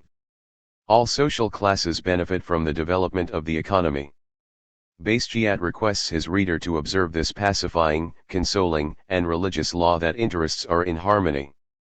Bastiat became the zealous advocate of the law of harmony not because he was blind to the class conflicts that were rending society, but because he was too sickened by the force of the shocks which these conflicts engendered. Bastiat had already been witness to the problem which threatened society. This ghost of Banquo at the feast of Macbeth had already sniffed the smell of revolutionary gunpowder and seen the pavement of the barricades. But he hoped that the workers would trust in the law of harmony and refrain from revolutionary struggle. The fear of revolution disturbed the minds of the epigones of the classical school, it guided their pens and blinded their vision, it compelled them to deny the truths that, through the lips of Smith and Ricardo, the classical school had pronounced when it was in full flower. Chapter 37. Sismondi as a critic of capitalism. We have traced out how the classical school disintegrated internally, how its doctrines became vulgarized and distorted in the works of economists who had adopted the standpoint of the bourgeoisie. The road from Smith to Bastiat in political economy ran parallel to that traversed at the same time by the industrial bourgeoisie, who at the end of the 18th century had been waging a struggle against the old order and the landlords, but by the middle of the 19th century had switched fronts to face the working class. The outcome of the classical school's decomposition was not, however, simply vulgar economics and bourgeois apologetics. Just as petty bourgeois radicalism and proletarian socialism had each emerged as distinct currents out of the general revolutionary movement which had united the whole of the Third Estate against monarchy and aristocracy at the close of the 18th century, so, too, did tendencies emerge from within the classical school which stood in principled opposition to the classics' theories. The petty bourgeois opposition to classical doctrine found its representative in Sismondi, the proletarian opposition in the utopian socialists. Simon de Sismondi, 1773–1842, almost all of whose life was spent in quiet Switzerland, had been shocked by the contrast between the patriarchal existence of Switzerland's prosperous peasants and craftsmen and the picture that unfolded before him in England of capitalism's frenetic development and its accompanying dislocation of peasants, ruin of the manual weavers, and rising pauperism and unemployment. The crises of 1815 and 1818, which rocked English industry, brought ruin to the factory owners, and left the workers without a crust of bread, made a deep impression on Sismondi, forcing him to doubt the validity of classical theory which until then he had accepted. In his book Nouveaux Principes d'économie politique, 1819, he made a decisive break with the orthodox doctrine of the classics and presented an incisive picture of the capitalist system's contradictions and calamities. In the preface to the second edition of his book, Sismondi eloquently described the impression that capitalist England had made on him. In this astonishing country, which seems to be submitted to a great experiment for the instruction of the rest of the world, I have seen production increasing whilst enjoyments were diminishing. The mass of the nation here, no less than philosophers, seems to forget that the increase of wealth is not the end in political economy, but its instrument in procuring the happiness of all. I sought for this, happiness in every class, and I could nowhere find it. The crises are leaving merchants and factory owners ruined, while the mass of the population are suffering hunger and deprivation. The people of England are destitute of comfort now, and of security for the future. There are no longer yeomen, they have been obliged to become day laborers. In the towns there are scarcely any longer artisans, or independent heads of a small business, but only manufacturers. The operative, to employ a word which the system has created, does not know what it is to have a station, he only gains wages, and as these wages cannot suffice for all seasons, he is almost every year reduced to ask alms from the poor rates. The above passage characterizes wonderfully Sismondi's own social position.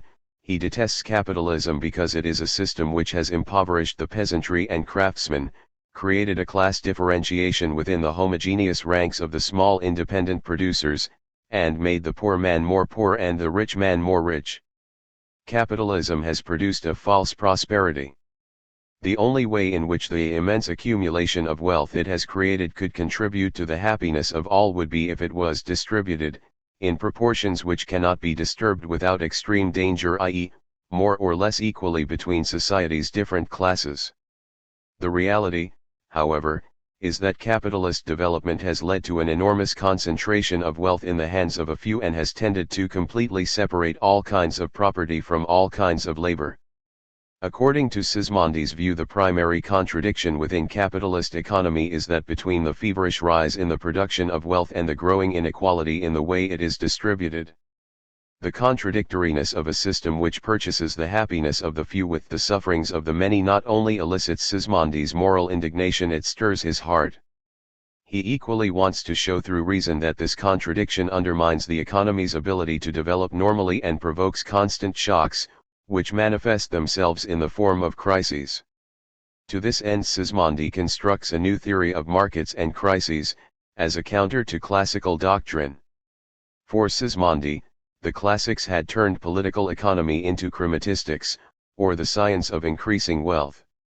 They preached that production should expand without limit, but showed no concern for its balanced and correct distribution.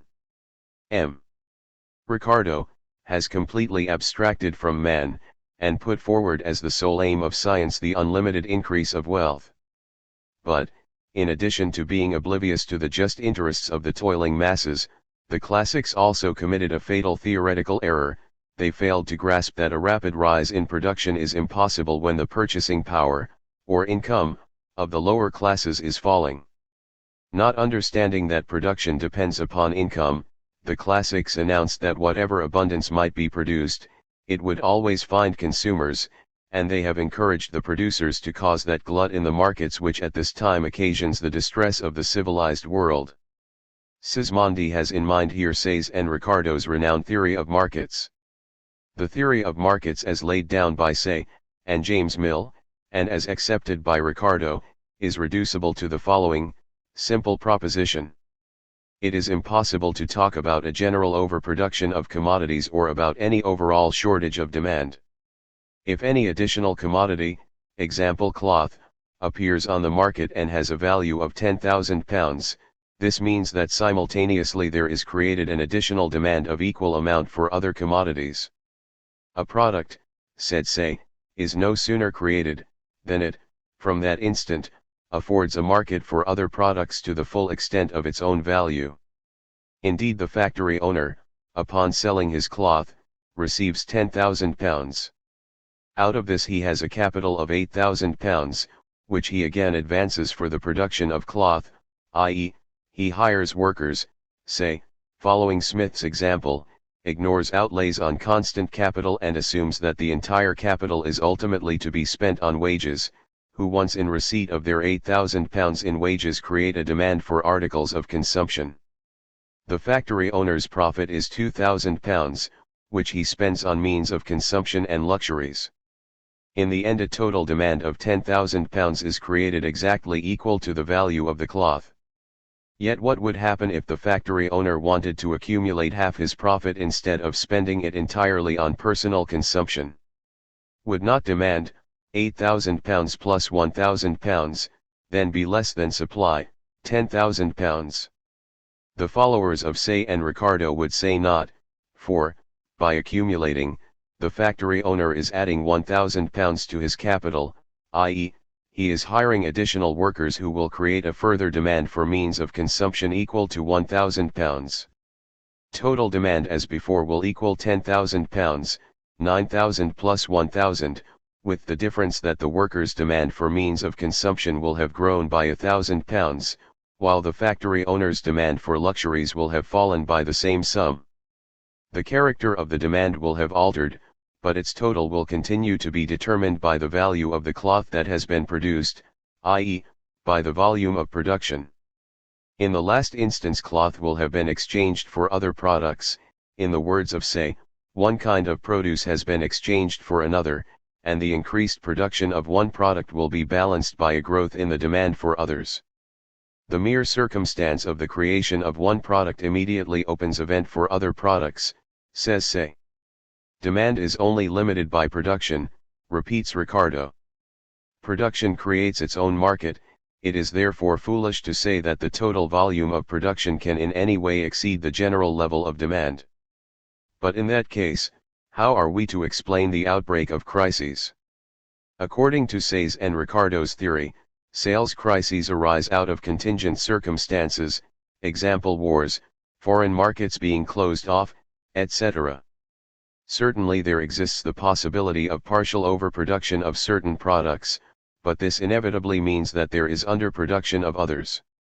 If, for example, the owners of factories making luxury articles were to fail to make a proper assessment of the changes in the structure of demand that we described above and again produce £2,000 worth of luxuries, that branch would suffer from overproduction.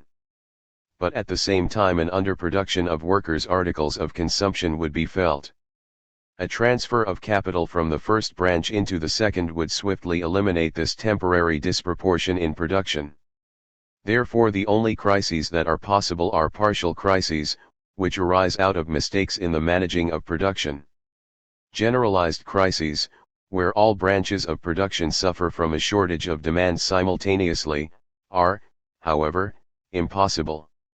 Such was the theory of markets set out by Say and Ricardo. Unfortunately, the facts unambiguously refuted it. England periodically went through the shock of generalized crises characterized by inadequate demand and a fall in the prices of every important commodity.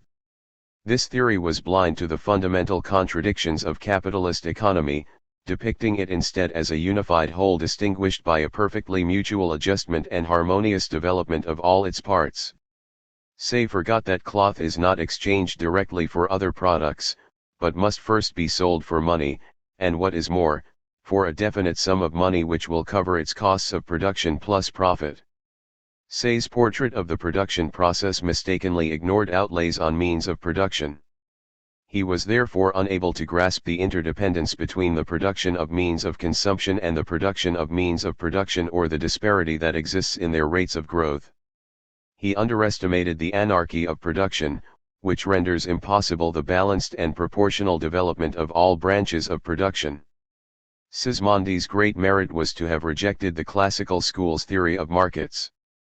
From 1819 to 1824 Sismondi took part in 3 polemical justs with the best economists of the classical school, Colliot, Ricardo, and Say.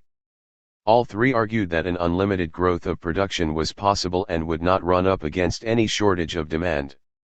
Sismondi, like Malthus, argued that consumption is not the necessary consequence of production, and that a rapid growth of production will inevitably provoke the outbreak of general crises. Sismondi's theory is that the volume of production is limited by the scale of consumption, while the scale of consumption is in its turn limited by the aggregate income of society's members. Just as an individual has to balance his consumption with his income, so society must obey the same rule. The national income must regulate total production. Suppose that in the year just ended all of society's classes have received a definite aggregate income, say, £5 billion. It is clear that the total demand for products that these classes will create in the coming year can amount to no more than £5 billion. Consequently, the volume of production in the year ahead must not exceed the aggregate income that has accrued to all classes of society in the year gone by. Thus, national income and annual production are mutually in balance and appear as equal quantities. The entire annual income is destined to exchange against the entire annual production. Should production in the year ahead rise to £6 billion worth, £1 billion worth of commodities would clearly remain unsold. If the annual income did not purchase the whole of the year's production, a part of this production would remain unsold, piling up in the producers' shops and paralyzing their capitals, and production would come to a halt. Sismondi bases his arguments on a monumental theoretical error. Like Smith and Say, Sismondi ignores outlays on constant capital. The value of the annual product in reality resolves itself not only into revenue, wages, profit, and rent, but also into a portion for the replacement of expended constant capital. In consequence, the total annual product must be greater than the total annual income. Were Sismondi's statement correct that last year's revenue must pay for this year's production, it would mean that the workers and capitalists would consume the whole of the annual product. Sismondi ignores the need to restore used-up constant capital and is thus unable to explain how new capital is accumulated. Sismondi therefore proceeds from the mistaken idea that there can only be equilibrium in capitalist economy if the current year's production equals last year's income. Yet any equality between them is constantly being disturbed, because the volume of production, owing to the frenzied competition between capitalists, and technical progress, the introduction of machinery, tend to expand without limit. There is a relative fall in the aggregate income of the broad mass of the population. The peasantry become ruined, their purchasing power declines and their demand for industrial products is cut back. The income and purchasing power of the workers fall in exactly the same manner, since the introduction of machinery aggravates their unemployment and at the same time offers the capitalists the opportunity to drive down wages. Wages almost always fall from a growth of public wealth. Improvements in machinery and economies in human labor lead to a direct reduction in the number of a nation's consumers, because every worker that is ruined was a consumer. Profound, hopeless contradictions are thus to be found in the very nature of capitalism. It simultaneously expands production and reduces the income, and consumption, of the broad mass of the population. Hence the underconsumption of the mass of the population inevitably provokes constant crises of overproduction.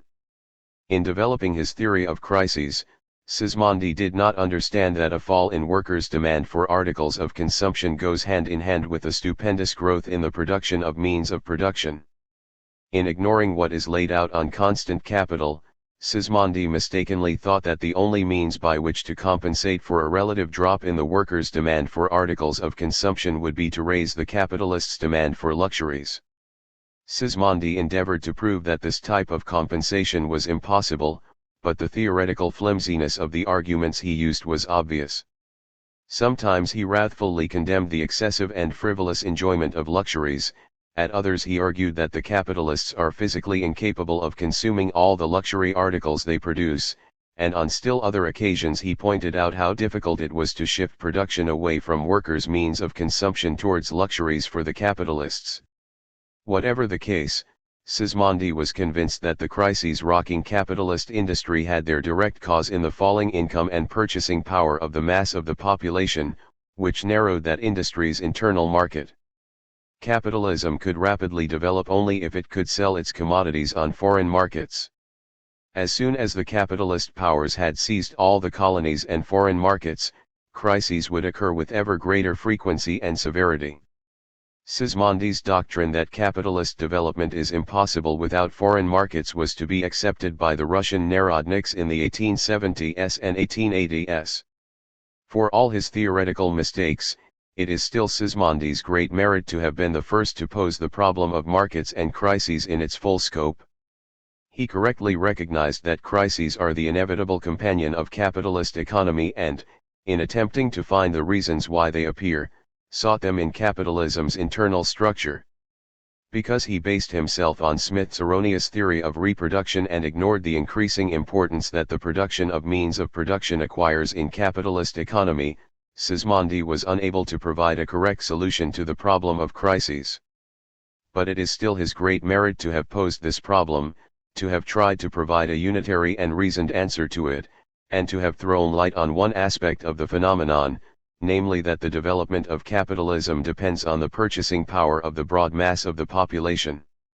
Sismondi undermined the classical school's faith in the possibility of smooth, crisis-free capitalist development. He refuted their optimistic confidence that all classes stand to gain from the functioning of an economic system based on free competition. If Carey and Bastiat had reduced to absurdity Smith's idea of a harmony of interests between all members of society, Sismondi had come to the sad conclusion that where all interests are in conflict with one another, injustice will often triumph. Sismondi, considering the capitalist system profoundly unjust, came to the conclusion that it could make no pretense to an eternal existence. He correctly explained that the classics' conviction that capitalism was the eternal and natural form of economy was a product of their limited horizons.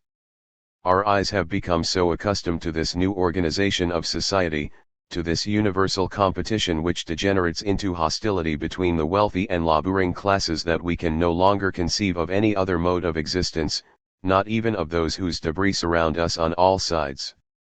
As is clear from Sismondi's last phrase, his incisive critique of the capitalist system stems from the interests and ideals of the petty bourgeoisie. Sismondi sought for capitalism salvation from calamity in the patriarchal peasant and handicraft economies that still flourished in his native Switzerland and whose scattered debris were extant even in England. Sismondi's call is not forward from capitalism, but backwards. He did not intend to counterpose to capitalism a new order, to be founded on collective property. Who could ever be capable of conceptualizing an organization that does not yet exist, of visualizing the future, when it is so difficult for us to see the present? Thus Sismondi emphatically dissociated himself from the utopian socialists of his day, Owen, Fourier, Thompson. In contrast to their schemes for socialist communes, he counterposed his own picture of a desirable social system as follows: I would like factory, as well as agricultural industry, to be divided up into a large number of independent workshops, and not concentrated in the hands of a single entrepreneur superintending hundreds or thousands of workers. I would like industrial capitals to be split up amongst a large number of medium-sized capitalists, and not concentrated in the hands of one person who possesses millions. This is Sismondi's economic ideal, a society comprised of well-to-do peasants, independent craftsmen, and small-scale merchants. Once Sismondi had turned his back on any fundamental alternative to capitalist society with its basis in the right to private property, he had no other option but to attempt to smooth over capitalism's disasters via social reforms. Sismondi did not accept the classical doctrine that state intervention into economic life is impermissible. He became one of the first and most ardent champions of social reform, and in this sense is one of the forerunners of the socio-ethical tendency that was to win a wide measure of popularity in the 1870s. We have seen that for Sismondi, capitalism's basic contradiction manifests itself, 1. In an overly rapid growth of production, together with a fall in the population's purchasing power, the latter being a consequence of 2. The destruction of the petty producers, especially the peasantry, and 3. The declining standard of living of the workers. Sismondi directed his schemes for social reform at these 3 targets. To improve the lot of the workers he recommended, being in this regard one of the first and most ardent advocates of factory legislation, a series of legislative measures, the right of workers to form combinations, a prohibition on child labor, a mandatory rest day on Sundays, that entrepreneurs be obliged to provide upkeep for their workers during times of sickness and unemployment, etc. In addition, Sismondi wanted to sustain the small-scale peasant economy, and eloquently described the latter's advantages over the large-scale estates and latifundia. He did not forget to add that a numerous class of peasant proprietors provides a very strong guarantee for the maintenance of the established order. Sismondi's projects for factory legislation showed the progressive side of his world outlook, but his enthusiastic sympathy for the laboring peasant population was not free from a tinge of conservatism. Finally, his aspirations to limit the volume of industrial production are reactionary through and through. It is true that Sismondi rejects the charge leveled at him by his opponents of hostility to industrial progress and technological advance. The evil today is not innovation, but the unjust distribution which man makes of its fruits, replies Sismondi to his enemies. But when Sismondi says that there must be slower introduction of machinery so as to avoid displacing craftsmen and workers, distress, he writes, has reached such depths that one could begin to regret the progress of a civilization which has only multiplied poverty. His advice becomes at one and the same time utopian and reactionary. Ricardo's doctrine that there must be maximum growth of the productive forces bore a more progressive character than Sismondi's lamentings over the excessive growth of production. At a certain point the limitations of the petty bourgeois critique of capitalism which found expression in Sismondi's works became abundantly obvious. Chapter 38. The Utopian Socialists.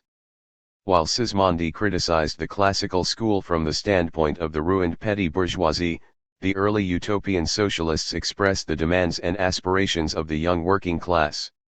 Their critique was, therefore, deeper and more principled than that of Sismondi. A detailed exposition of the development of socialist ideas is beyond the scope of our task. We will only dwell briefly on a few of the post-Ricardian English socialists who concerned themselves with questions of economic theory and drew socialist conclusions from the classical school's doctrine.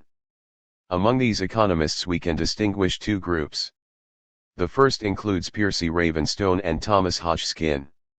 They both had been at least partially influenced by Godwin's ideas, and each dreamed of replacing the capitalist system, which had brought ruin to the popular masses, with a patriarchal economy of small-scale peasants and craftsmen. They therefore constituted a transitional grouping between the petty bourgeois critics of capitalism and the socialists. The second group were socialists, and was made up of William Thompson, John Gray, and John Bray combining the economic ideas of Ricardo with the socialist ideas of Owen. These writers were sympathetic to setting up socialist communities. Their socialist ideals, however, were marked by extreme inconsistency, and their works contain innumerable residua of the ideals of the petty bourgeoisie. Like their forefathers, Godwin and Owen, all of these economists made a forceful and incisive critique of capitalist economy, and this is the strongest part of their works. They proved much weaker at developing an economic theory. In essence, they all accepted, and at times without any underlying criticism, the basic tenets of Ricardo's theory, merely giving it a different interpretation from the point of view of their own socialist ideals. Wherever the classics had put a plus, the socialists put a minus. Conversely, wherever the classics had put a minus, they put a plus. In their social philosophy the utopian socialists for the most part shared the ideas of natural right. In this regard they did not differ from the early representatives of the classical school. However, they sharply dissented from the latter in their answer to the question as to just which social system could be considered natural, rational, and just. Smith had identified the capitalist order as the natural one. The socialists considered that it was based on usurpation, the land and means of production having been seized by the landlords and capitalists, violence and deceit. They designated it an unnatural system. Is it possible, asks Hodgkin, to acknowledge as a natural phenomenon the present distribution of wealth, though it is in all its parts a palpable violation of that natural law which gives wealth to labor and to labor only, and though it is only maintained by an armed force, and by a system of cruel and bloody laws? We can already see from this quotation why the socialists hold the capitalist system to be in contradiction with natural law. In their view it is a system which violates the natural law of labor value. Here the novel and special meaning that the socialists give to the law of labor value shows itself brilliantly. They accept this law completely, just as Ricardo had formulated it. The socialists persistently repeat after Ricardo, labor is the sole source of value, without making any improvement whatsoever on Ricardo's formula. Even Thompson, imputed by many bourgeois historians of economic thought to be Marx's immediate forerunner, failed to differentiate concrete labor from abstract labor and confused exchange value with use value. He identifies labor not only as the sole source of exchange value, but of wealth as well. When we value an article of wealth, it is in fact the labor concentrated in its fabrication and in the finding or rearing of its natural material that we estimate. Although they took over in toto Ricardo's labor value formula, the socialists imparted a different methodological sense to it. Ricardo had seen in this formula a law which actually functions, albeit with deviations, within capitalist economy. The socialists assumed that in capitalist economy this law is violated and does not assert itself. The socialists took what for Ricardo was a theoretical law of the real phenomena of capitalist economy and turned it into a moral postulate whose realization awaited the future socialist society. They substituted the doctrine of the worker's right to the full product of labor for the labor theory of value. Every man, wrote Bray, has an undoubted right to all that his honest labor can procure him. Methodologically, this new formulation of the labor theory of value signaled a step backward when compared with Ricardo. It calls to mind the normative way that the thinkers of the Middle Ages had posed the problem of value. Whereas for Marx, and to a lesser extent, for Ricardo as well, the labor theory of value served as a tool for comprehending and explaining the phenomena and categories of capitalist economy, the early socialists used the category of labor value as a means for rejecting the extraneity and falseness of other economic categories in the form they possess within capitalist economy, example money, capital, wage labor, etc. Indeed, if a commodity's value has to be expressed in labor, why then express it in money? The early socialists had no understanding that in a commodity economy a product's labor value cannot be expressed in anything other than money. To them it seemed possible to define the value of a commodity directly in labor units.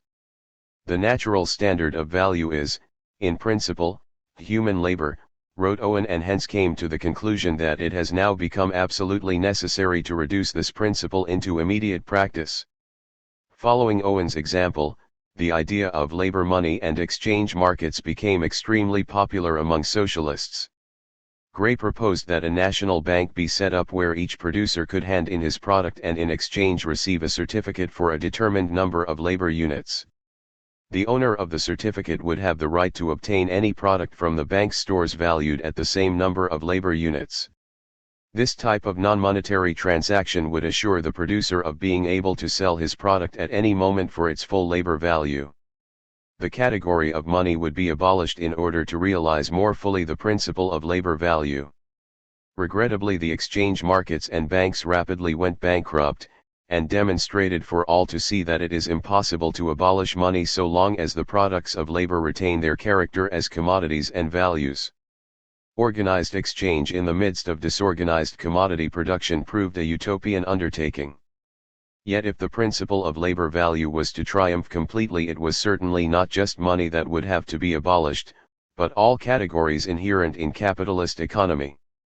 The exchange of capital for living labor, labor power, sharply contradicts the law of labor value, since the worker receives in this exchange less value than the value of his labor. The merit of the early socialists was to have emphatically underscored this basic contradiction in which classical theory had got itself entangled. But to resolve this contradiction, i.e., to demonstrate how surplus value rises out of the operation of the law of value, This they did not know how to do. They maintained, and here they were in agreement with Malthus and other critics of the Ricardian theory of value, that the appearance of surplus value contradicts the law of labor value. Hence they concluded that wage labor and capitalism ought to be recognized as harmful and unnatural institutions. If Ricardo had been unable to grasp the historically transient character of capitalism, the early socialists could not understand that it was historically necessary. In their eyes, the capitalist system is nothing more than an alienating economic system, brazen, albeit legal robbery. In their justifiable indignation at the inequalities of capitalist economy, the early socialists lost sight of the need to gain knowledge of, and to study its real phenomena. Their ethical rejection of capitalism was too readily transformed into a theoretical disregard for its inherent laws. Being overly preoccupied with constructing plans for what ought to be, the utopian socialists gave insufficient study to what is. Although this methodological position relaxed their concern for the theoretical study of the phenomena of capitalist economy, when it came to understanding the problem of surplus value, the proletarian point of view of the early socialists allowed them to make a real advance over the classics. They understood the mechanism of capitalist exploitation far better and more incisively than did the classics.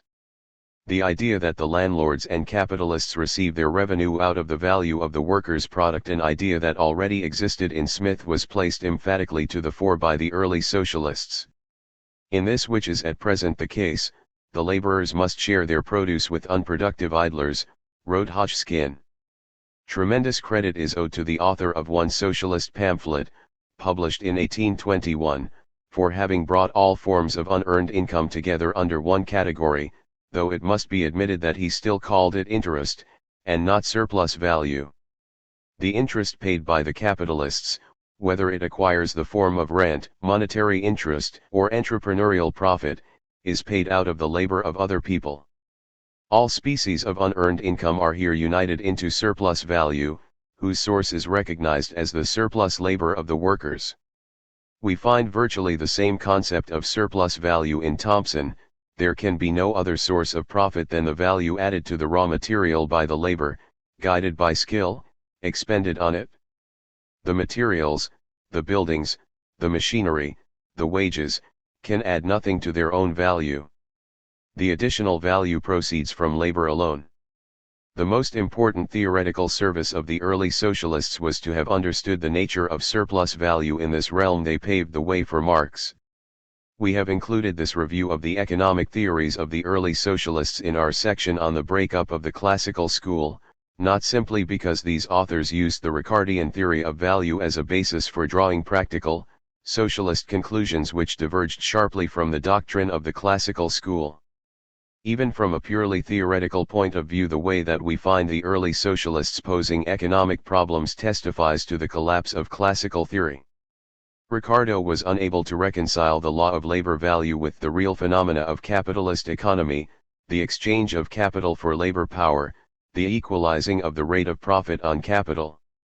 So long as no one prior to Marx was able to eliminate this basic contradiction, there remained only two ways out of the difficulty. Either one had to repudiate the labor theory of value so as to concentrate total attention on studying the superficial phenomena of capitalist economy, or one could retain the principle of labor value, but at the cost of abandoning any theoretical analysis of capitalism's real phenomena. The first tack was taken by Malthus, Torrens, and Ricardo's other critics, who declared the labor theory of value to be a deceptive fiction. Down the second path went the utopian socialists, who declared that the deception and the fiction was the capitalist system itself, based as it was on the unequal exchange of capital for labor. Both directions signaled the collapse of classical theory. Chapter 39.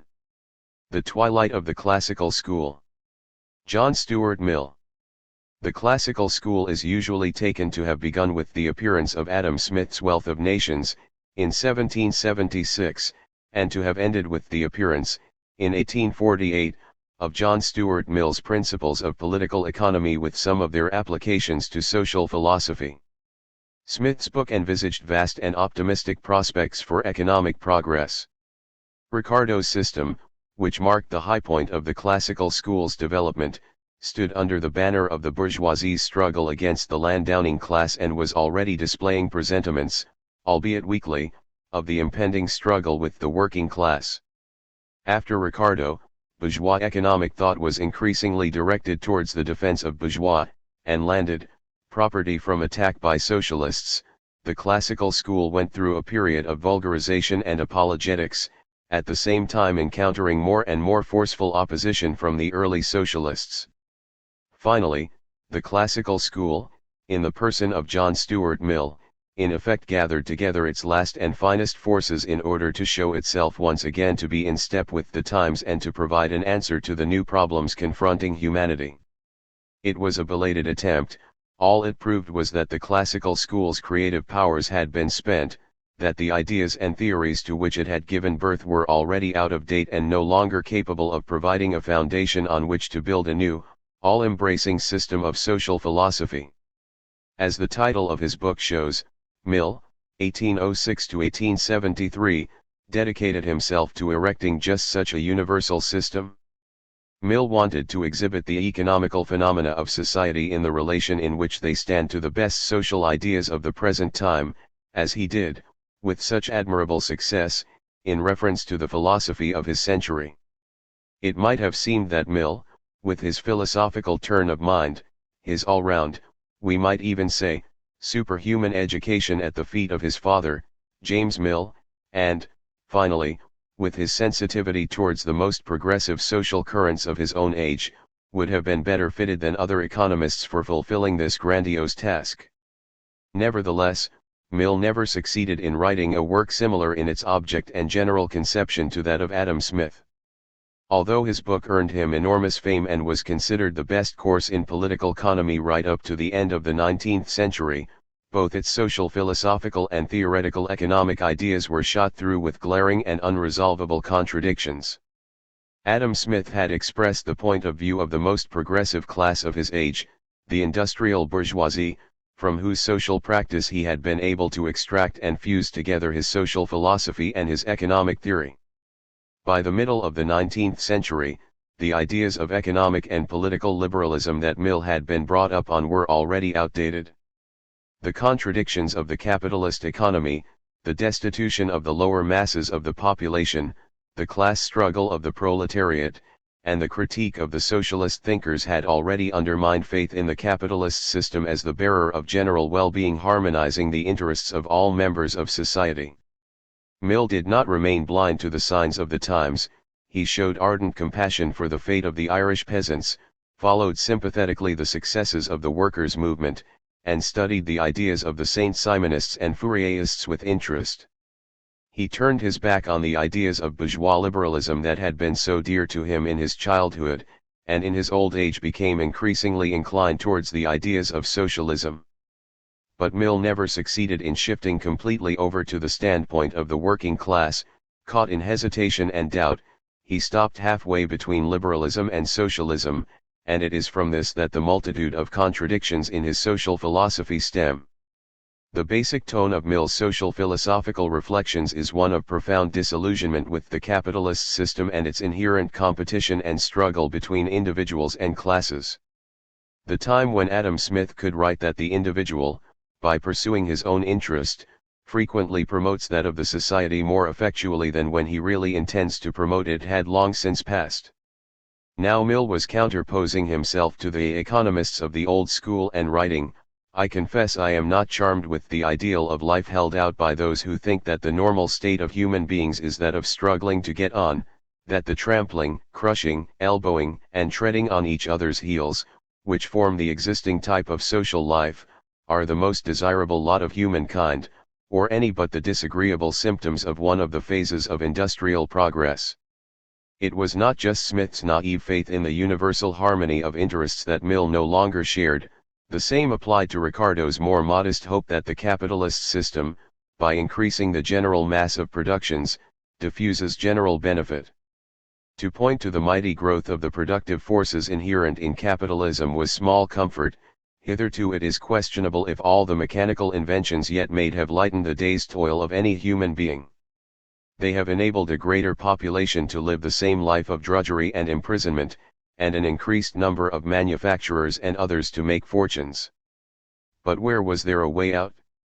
Mill had been influenced by the utopian socialists and was not afraid to pose the question either of a general reconsideration of all first principles on which the economy was founded or of the possibility of replacing capitalism with socialism. Mill rejects those arguments which pretend to prove that a socialist economy is impossible. If, therefore, the choice were to be made between communism with all its chances, and the present state of society with all its sufferings and injustices, all the difficulties, great or small, of communism would be but as dust in the balance. Mill nonetheless does not come out decisively for socialism. Communism is certainly better, he says, than the regime of individual property as it is, but whether or not it would be preferable to private property as it might be made if submitted to thoroughgoing social reforms, we still do not know. The question of the comparative merits of communism versus a reformed capitalism remains unresolved. We are too ignorant either of what individual agency in its best form, or socialism in its best form, can accomplish, to be qualified to decide which of the two will be the ultimate form of human society. This being the case, the only thing to do is to subject socialism to the trial of experience by setting up a modest number of socialist communities. Meanwhile, for as long as the question of socialism's advantages remains undecided, the object to be principally aimed at, in the present stage of human improvement, is not the subversion of the system of individual property, but the improvement of it, and the full participation of every member of the community in its benefits. While Mill does not, therefore, reject socialism in principle, he nevertheless has as his main objective the implementation of a series of social reforms that will improve the lot of the lower classes. He calls for the setting up of workers' associations both in and outside production, limitations on the right on inheritance, and high taxes on ground rent. Like Sismondi before him, Mill eloquently defends the small-scale peasant economy and demands that the land seized by the landlords be handed over to those who work them. On paper and in speech as a member of Parliament, Mill boldly and forthrightly takes up the cause of all the unfortunate, champions the rights of the Irish peasantry, protests against the colonial brutality of the English, and makes a passionate fight for female equality. He shows himself extremely sympathetic toward the advances made by the workers' movement and its growing self-consciousness. No longer do the workers feel any deferential awe, or religious principle of obedience, holding them in mental subjection to a class above them. At the same time, however, Mill is fearful of the sharpness of the class struggle and counsels the workers to make themselves rational beings. So we see that even in his social philosophy, where he most distanced himself from the ideas of his father and other early 19th century liberals, Mill stopped halfway between liberalism and socialism. Mill, like the early socialists, had posed the problem of socialism in a utopian fashion. The object is for the thinker to adjudge the relative merits of capitalism and socialism and to reason out the ideal social system, which ought then to be established by virtue of the perfection of its inherent characteristics. Although Mill had accepted from Auguste Comte the idea of the historical evolution of human society, this did not enable him to comprehend socialism as a necessary phase of human development or the necessary outcome of the development of capitalist economy and the class struggle of the working class. The question for Mill was not of socialism's necessity, but of its desirability and feasibility. Yet how could one aspire to set in place a socialist system, or even introduce basic social reforms if, as the classics had taught, the economy was subordinated to immutable natural laws? If the way was to be cleared for social reform, Mill would have to overturn the classical idea that the laws of the economy are eternal and immutable. Yet here, too, he halted halfway when he made his strange division of economic laws into two types, the laws of production, and the laws of distribution. The laws and conditions of the production of wealth partake of the character of physical truths. There is nothing optional or arbitrary in them. It is not so with the distribution of wealth. That is a matter of human institution solely. The things once there, mankind individually or collectively, can do with them as they like.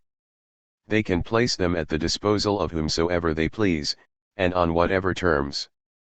Within production eternal and inexorable natural laws dominate, within distribution what dominates is the free will of human beings, who can distribute their produce as they see fit and carry out any social reforms. Mill's error in making this division is obvious. Under any given mode of production, definite relations of distribution are established between people which in turn influence that mode of production. Does the introduction of socialism really mean merely a reform of the relations of distribution and not of the mode of production itself? Can people, as participants in production, really dispose of their produce to whomsoever they please, and on whatever terms without by this very act changing the mode of production?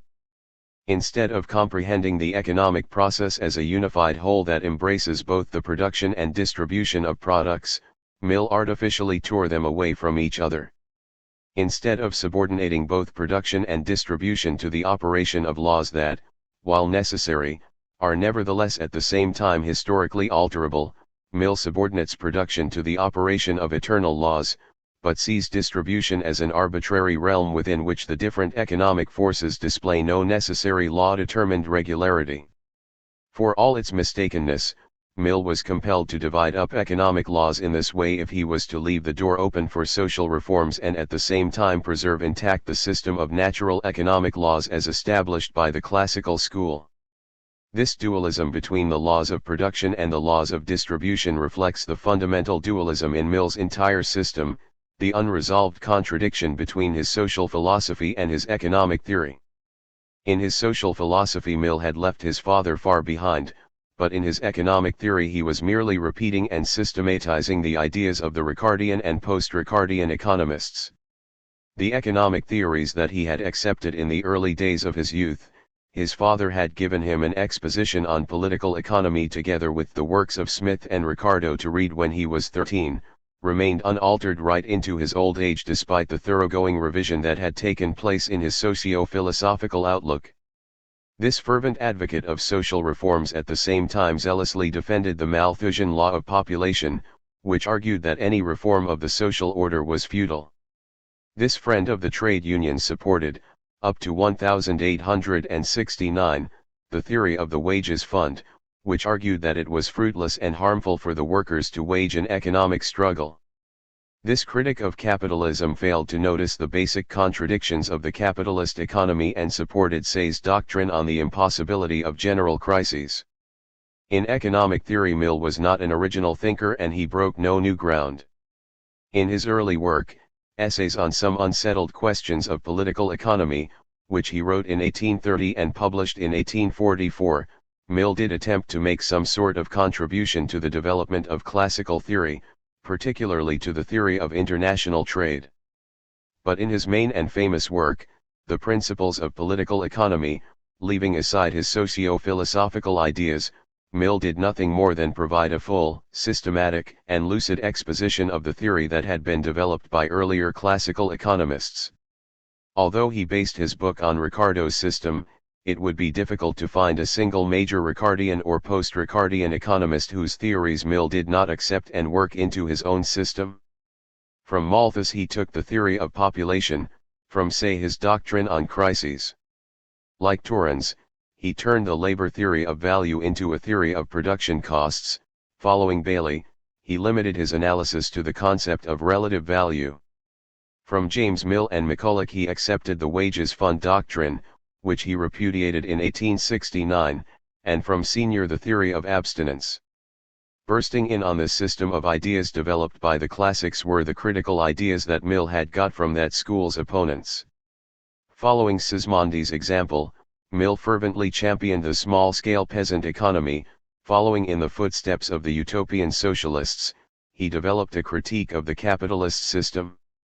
Thus, where purely theoretical analysis is concerned, Mill opened up no new scientific horizons, but simply summed up what had already gone before. Not only did he prove unable to move beyond the circumference of classical ideas, he accepted and set out the majority of them in their post-Ricardian version, i.e., when the classical school was in a state of decay and decline. Even though Mill was absolutely free of the apologetic aims pursued by the epigones of classical theory, The process of vulgarization that this theory had suffered at their hands nevertheless left its imprint on Mill's presentation. By way of example, let us turn to those central problems of economic theory, value, and profit. Compared to Ricardo, Mill's development of these problems was a genuine step backward. Mill distinguishes three categories of commodities. 1. Commodities whose quantity is absolutely limited, example ancient statues. 2. Commodities subject to limitless increase in quantity without the production cost per unit going up, for example, manufactured goods. And 3. Commodities the quantity of which can be increased, but only with the rise in the production costs of a unit, for example, agricultural produce. For commodities in the first category, value, or more accurately, price, is established on the basis of the law of supply and demand, which in the formulation Mill gave it bears some valuable refinements when compared to his predecessors. They mistakenly talked about the proportion between supply and demand, whereas one really ought to talk about the equality between them. Demand and supply, the quantity demanded and the quantity supplied, will be made equal. The price of a commodity always establishes itself at that level where the quantity of commodities demanded at a given price equals the quantity offered for sale at that same price. Mill was one of the first vigorously to stress that if the price of a commodity depends on the relationship between demand and supply, then, conversely, the levels of demand and supply will change in response to fluctuations in a commodity's price. Regarding the second category of commodities, supply and demand determine only temporary deviations of prices from value. A stable equilibrium between supply and demand is possible only where a commodity's price coincides with its value. The magnitude of that value is in this case regulated by the law of production costs. What the production of a thing costs to its producer, or its series of producers, is the labor expended in producing it. From this it follows that the value of commodities, therefore, depends principally on the quantity of labor required for their production. It would seem at first glance that Mill is accepting the law of labor value as formulated by Ricardo. But then he goes on, if we consider as the producer the capitalist who makes the advances, the word labor may be replaced by the word wages. What the produce costs to him, is the wages which he has had to pay. Thus labor has been imperceptibly slipped in for the value of labor or wages, a confusion that we find in Smith and which Ricardo had criticized and avoided. In place of the formula, value is determined by labor, we have the formula, value is determined by the amount spent on wages, or the size of production costs or advanced capital, since Mill continues Smith's mistake of ignoring outlays on constant capital and takes the entire capital to be ultimately laid out on wages. Of course, a commodity's value cannot be determined simply by the total amount spent on wages, for if it were the capitalist would receive no profit. In our analysis of the requisites of production, we found that there is another necessary element in it besides labor.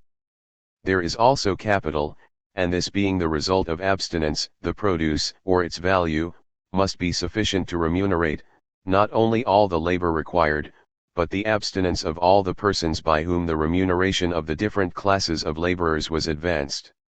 The return for abstinence is profit. Consequently, the value of a commodity is determined by the amount of wages spent on its production plus the average profit on this sum. Commodities naturally and permanently exchange for each other according to the comparative amount of wages which must be paid for producing them, and the comparative amount of profits which must be obtained by the capitalists who pay those wages. The vulgar theory of production costs had replaced the labor theory of value. Mill had to effect this replacement if he was to account for those exceptions to the law of labor value that Ricardo had pointed to and over whose explanation James Mill and McCulloch had vainly puzzled. Once the value of a commodity is determined by the sum of wages, or production costs, plus profit, it is no longer surprising that the value of wine which has lain for 10 years in a cellar should rise. A profit is being charged on the invested capital throughout the 10 years, and this enters as an independent element into the commodity's value. In a word, if capital is advanced for a longer period in one branch of production than in another, or the complexity of labor or other circumstances give that branch a higher wage rate or profit level, the value of a product produced in the former branch will be higher than the value of a product produced in the second, even though equal quantities of labor were expended on their production. From the point of view of the theory of production costs, there is no problem in explaining these exceptions. What, then, remains of the law of labor value? It asserts itself only in a single, seldom encountered circumstance. If two branches of production advance their capitals for equal periods of time and have identical levels of both wages and profits, then their products will exchange with one another when manufactured with equal expenditures of labor. This, of course, makes perfect sense, given the assumptions. An equality of expended labor means, since the wage levels are equal, that there is equality in total expenditures on wages, and consequently, that there is also equality in the total profit that is charged, since both profit levels and the circulation periods of capital are identical. In essence, what Mill is saying is that commodities will exchange with one another not because they have had equal quantities of labor expended on their production, but because they have equal costs of production, i.e., total wages, plus profit. Mill, as we see, paid a dear price for his explanation of the exceptions to the law of labor value, a complete, albeit concealed, rejection of this law, which forms the most valuable part of the Smithian and Ricardian legacy. For all the superficial likeness in Ricardo's and Mill's systems, there exists between them a fundamental and principal divergence. Ricardo considers the basic law to be the law of labor value. His mistake is to think that in capitalist economy this law must assert itself directly. Thus he identifies those cases where commodities sell at prices of production deviating from their labor value, cases which form the general rule in capitalist economy, as exceptions to the law of value. He cannot explain these exceptions from the point of view of his general law, hence follows the logical collapse of his system. Yet for all the contradictions in his exposition, Ricardo does not abandon his basic law of labor value, and because of this leaves the way clear for future scientific progress. Marx was later to show that the law of labor value regulates the phenomena of capitalist economy indirectly, rather than directly, and ultimately determines prices of production, which in Ricardo's system functioned as exceptions. He demonstrated that it is possible to understand the law of production costs only on the basis of the law of labor value. Mill alters Ricardo's doctrine in the reverse direction. Like Ricardo, he sets himself the wrong objective. He wants to discover under what circumstances the law of labor value will directly regulate the exchange of commodities. Unlike Ricardo, he correctly sees that in capitalist economy this can only occur in rare cases. But then Mill takes the general rule to be the sale of commodities at their production costs plus average profit, a situation which for Ricardo had figured only as an exception. He acknowledges the law of production costs to be the basic law, and in this he is akin to Ricardo's opponents, Torrens, for instance. To preserve the continuity of his own system with Ricardo's theory, however, Mill first separates off those cases where the exchange of commodities is subordinated directly to the law of labor value, when conditions in two branches of production are totally equivalent, and secondly identifies the labor necessary for a commodity's production as the principal element affecting its value. However, neither of these qualifications change the essence of the matter. There are other elements, differences in the turnover periods of capital, differences in wage and profit levels, which, together with labor, independently, though with less force, determine a commodity's value. We observe the law of labor value operating only as a special case of the law of production costs, to be found when certain definite conditions combine with one another. Thus, Ricardo had declared the law of labor value to be the basic law, seeing the law of production costs as a theoretically inexplicable exception. It was impossible to maintain such a contradictory system. The contradiction between these two theoretical laws could be resolved only by subordinating one to the other. For Marx, the basic law was the law of labor value from which the law of production costs was to be derived. Mill identified the law of production costs as the basic law, from which we derive the law of labor value as an occasional instance. Mill was able to eliminate Ricardo's contradiction at the price of repudiating the law of labor value, which functions as the basic, hidden regulator of commodity capitalist economy. He refrained from conducting an analysis of the internal laws of capitalist economy, limiting himself to making generalizations about its external phenomena. In this sense he retreated away from Ricardo, over to the camp of the post-Ricardian vulgarizers. Mill purchased the harmony of his model at the expense of its profundity. Mill's formula is at one with the calculations of the manufacturer. The value of a commodity is determined by costs of production plus profit. But how do we determine the level of production costs? Is it not by the value of labor power, raw materials, etc.? But this is to get caught in a vicious circle, explaining the value of one product, the commodity, by the value of others, means of production. Still more important are the two other questions for which Mill's formula provides no answer: what is the origin of profit, and why is it at a particular level?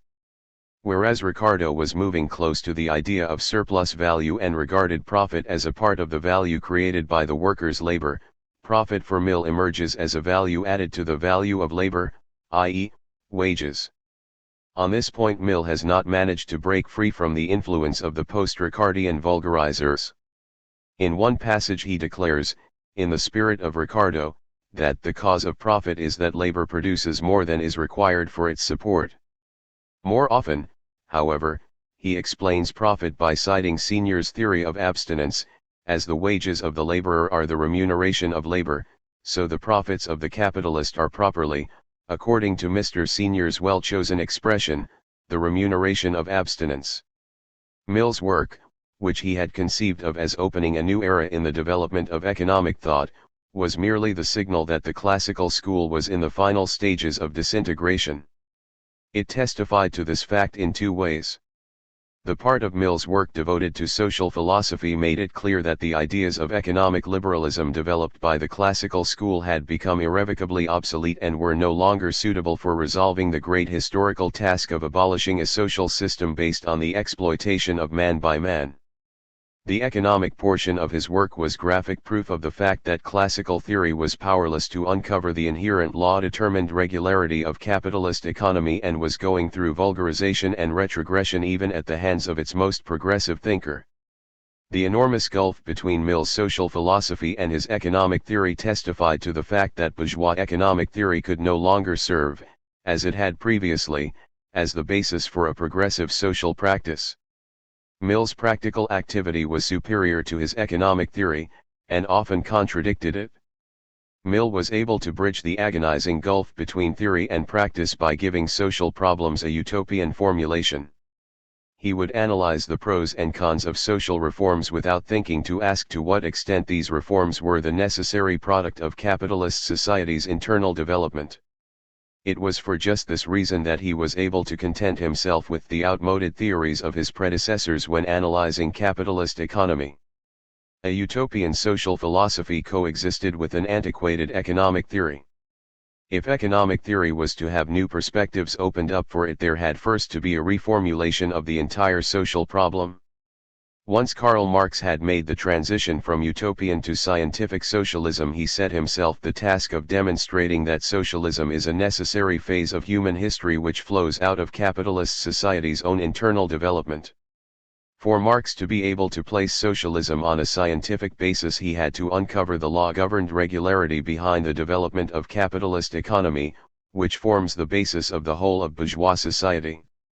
Marx cleansed economic theory of the vulgar excrescence left by the classical school's decay. As the starting point of his analysis, he took the most vital of Smith's and Ricardo's ideas, thoroughly reworked them, and incorporated them into a unified and reasoned-out sociological system. In this way Marx developed the most valuable of the classical school's ideas and at the same time opened up a new era in the development of economic thought.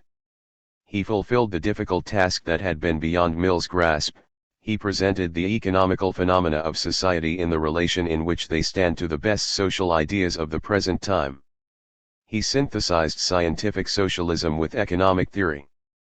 Part 6. Conclusion, a brief review of the course. Chapter 40. Conclusion. A brief review of the course. Modern political economy came into being and developed in parallel with the emergence and growth of capitalist economy, its object of study. In its evolution it reflected the evolution of capitalist economy and that economy's ruling class, the bourgeoisie.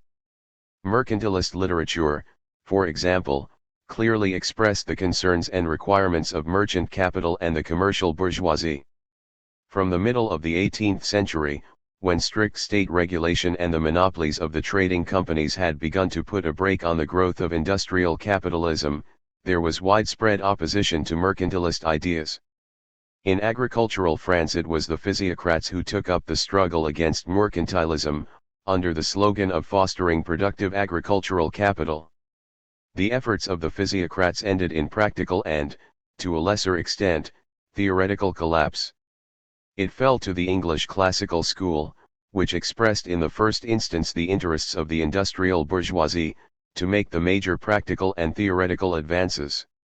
In Smith's doctrine the task of waging a struggle against the antiquated restrictions fettering the growth of the capitalist economy managed to conceal and push into the background the conflicting interests of the different classes that make up bourgeois society. Ricardo's doctrine provided the theoretical foundation for the bourgeoisie in its clash of interests with the landowning class, a clash that revealed itself with bitter intensity in England at the beginning of the 19th century. At the same time Ricardo could not fail to acknowledge that the bourgeoisie and the working class also had divergent interests, an admission which already contained the seeds of the classical school's disintegration. With the successful conclusion, in the 1830s, of its struggle against the landlords, the bourgeoisie began to feel itself increasingly threatened by the rising working class. The classical school's decomposition proceeded at an accelerated pace. 1. Mercantilism. Mercantilist policy, which accelerated the breakup of the feudal economy and the guild crafts, corresponded to the interests of the commercial bourgeoisie and merchant capital. Its main objective was to foster a rapid growth of foreign trade, together with shipping and such exporting industries as woolen textiles, striving in particular to reinforce the influx of precious metals into the country, which in their turn accelerated the transition from a natural to a money economy. It is therefore understandable that mercantilist literature focused its attention primarily on two, closely interrelated problems: 1. The question of foreign trade and the balance of trade, and 2. The question of regulating the circulation of money. We can distinguish three periods in the way the solution to these problems was approached: a. The early mercantilist period, b. The period of developed mercantilist doctrine, and c. The beginnings of the anti-mercantilist opposition. A. The early mercantilists devoted their attention mainly to the circulation of money, which went through a period of almost total disarray during the 16th and 17th centuries.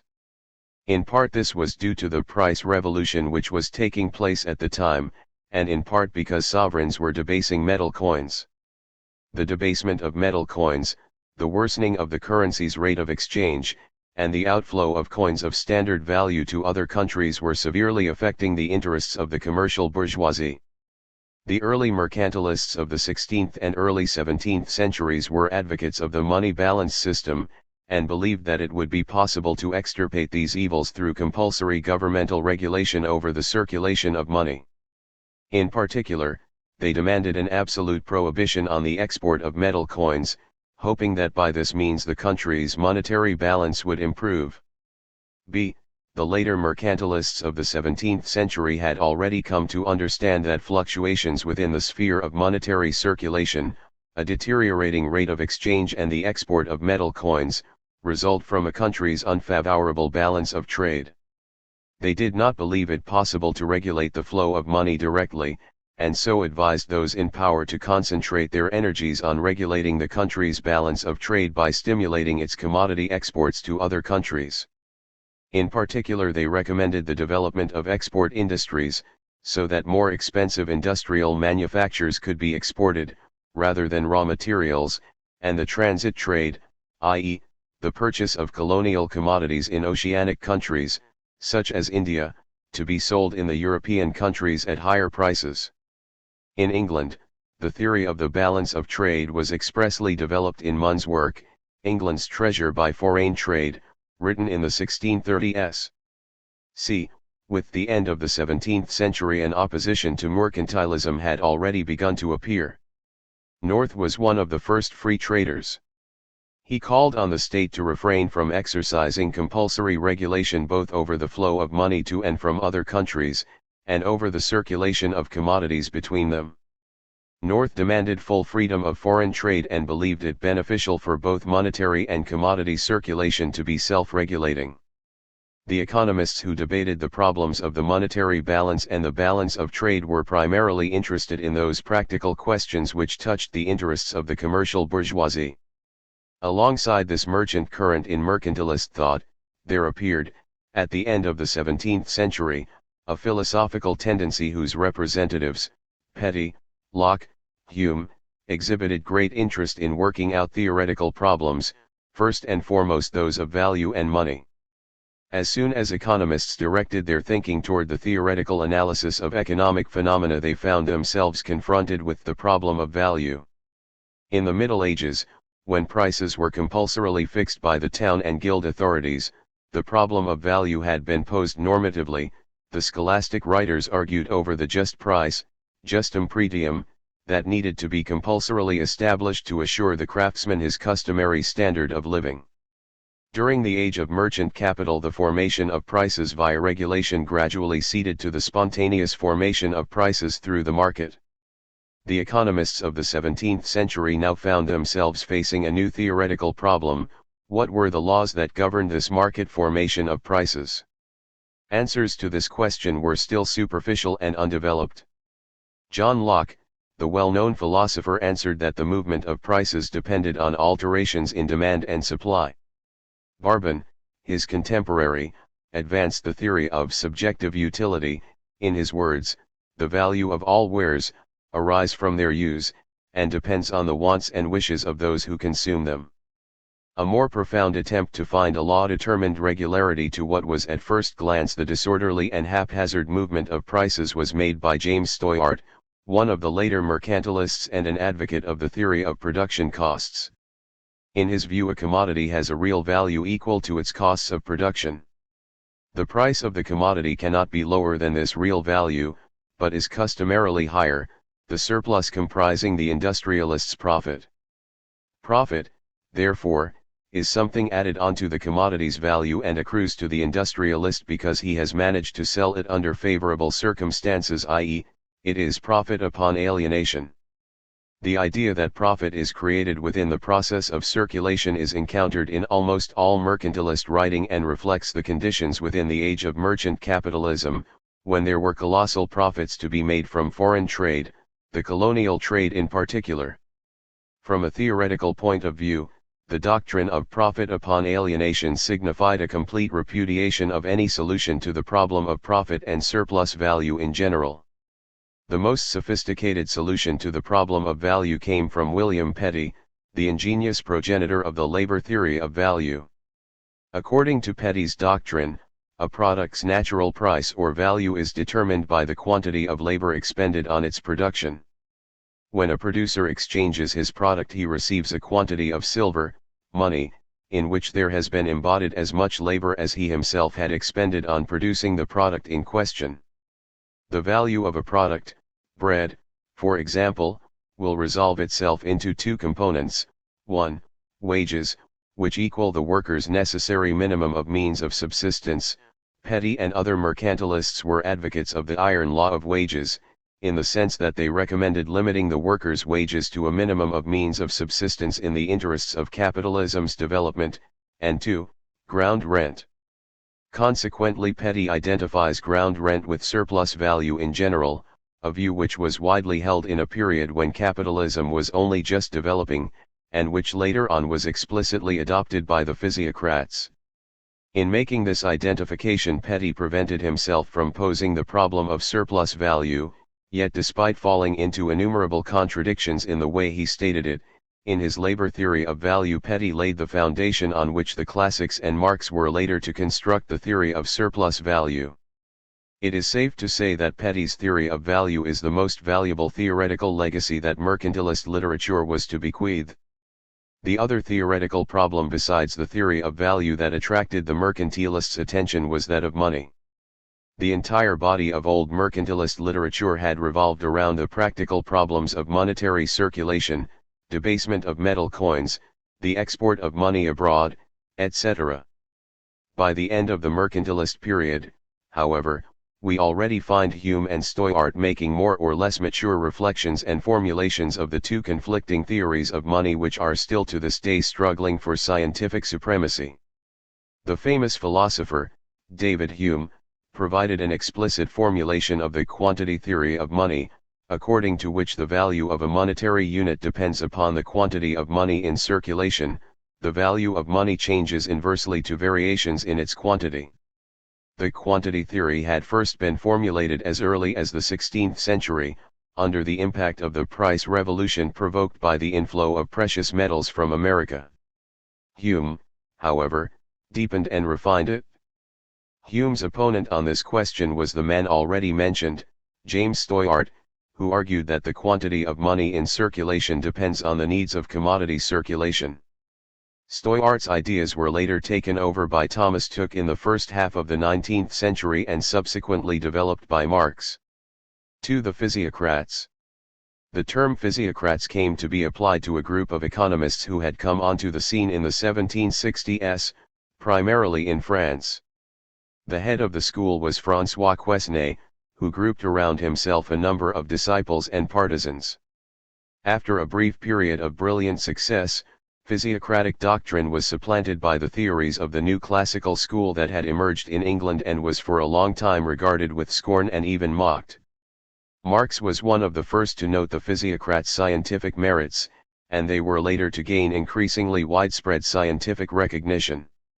While mercantilist doctrine reflected English economic conditions during the age of merchant capital, physiocratic theory corresponded more to the economic and social conditions of mid-18th century France.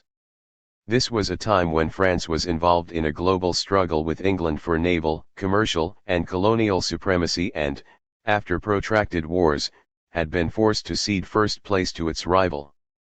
The mercantilist policy pursued with a special determination under Colbert's ministry of encouraging industry, shipping, and trade at state expense had failed to attain its objectives and had devoured enormous resources. The combined effect of mercantilist policy and feudal survivals had resulted in the devastation of agriculture. A myriad of factors was operating to hold back agricultural growth, a backward agricultural technology, accompanied by poor harvests, the mercantilist policy of forbidding corn exports, which depressed corn prices, and a tax system the entire weight of which fell on the peasantry and spared the gentry. In their program of economic reforms, the physiocrats strove to eliminate each of these factors.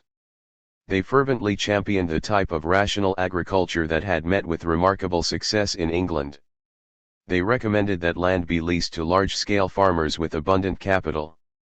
They demanded the repeal of prohibitions on the export of corn, arguing the benefit of high corn prices and low prices on industrial goods. Finally, in order to insulate the farmer from heavy taxes, they called for all taxes to be shifted onto the rent received by the landlords. The physiocrats' economic program, especially their scheme for tax reform, corresponded to the interests of the rural bourgeoisie and was directed against the feudal gentry.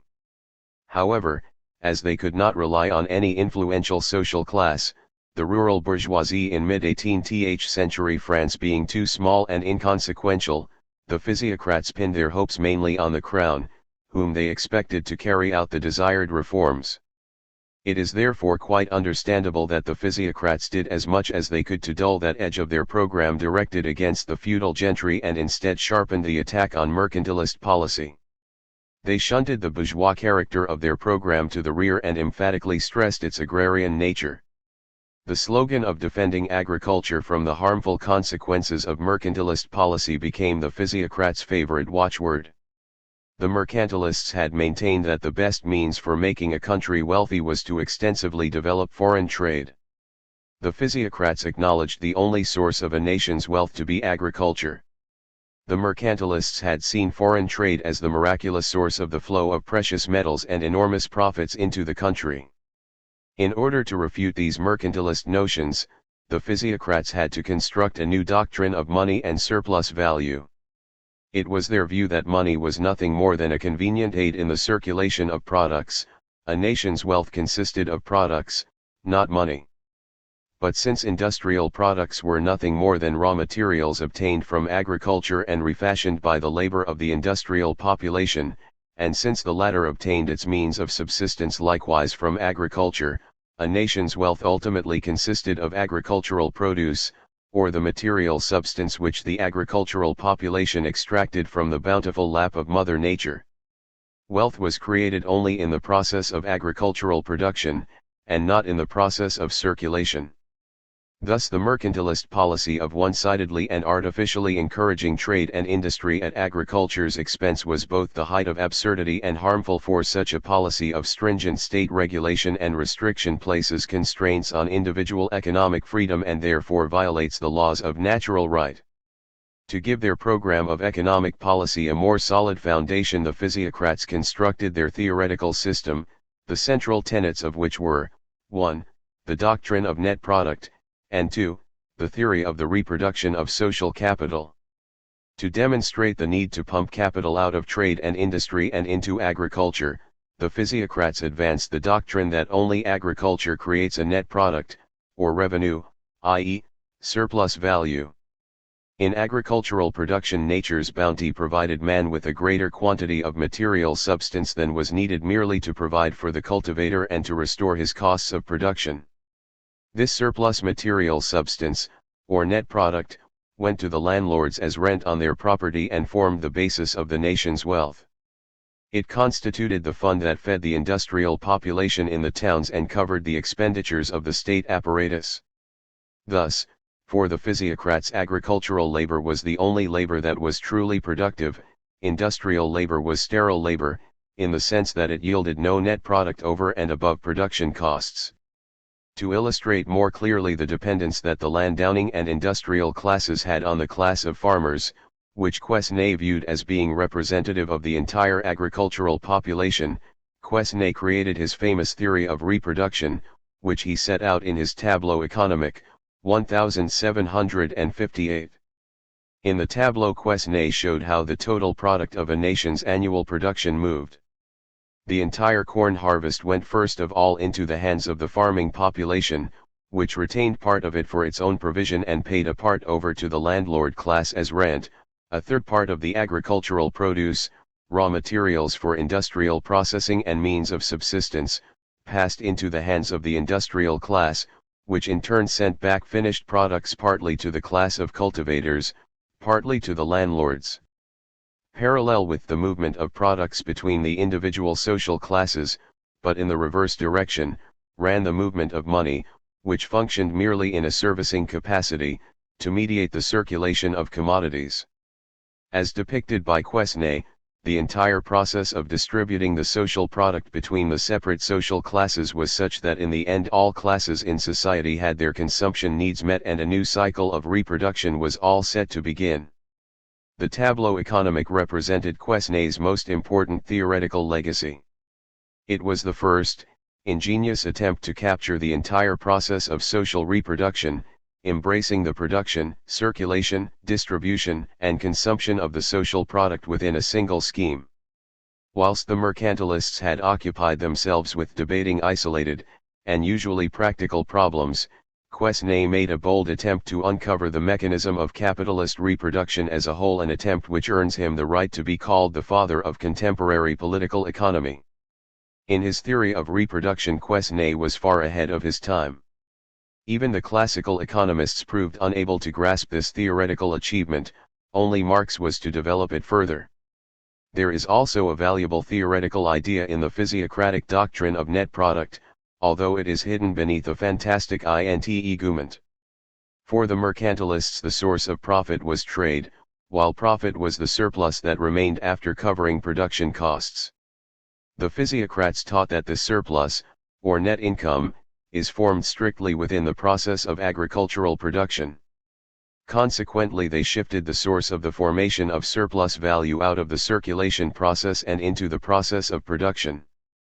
This was a new formulation of the problem of surplus value and constitutes one of the physiocrats' great merits. They were unable to solve it, however, because of their naive naturalism, which put the physical productivity of the soil in place of the economic productivity of labor, and the production of material substance in place of the production of value. It was necessary to give a new basis to the theory of value so forcefully advanced by the physiocrats, namely the labor theory of value set out by the mercantilists, and by Petty in particular. It fell to Adam Smith to carry out that task. 3. Adam Smith. The mercantilists acted as defenders of the interests of merchant capital. But by the 18th century mercantilist policy had already become a brake on the further development of capitalism. It was retarding the transition from the rule of merchant capital to the rule of industrial capital.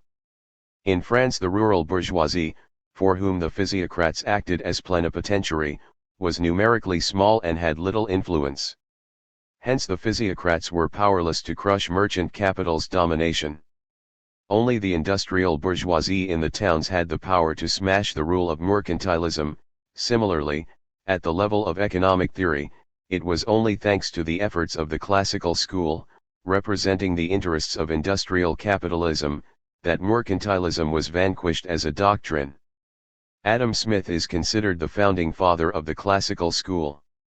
The first half of the 18th century was a transitional period in the history of the English economy. Although the crafts still partially retained their position, they had given way significantly to cottage industry. There was also the more modest spread of the manufactory. Adam Smith can be called the economist of the manufactory period.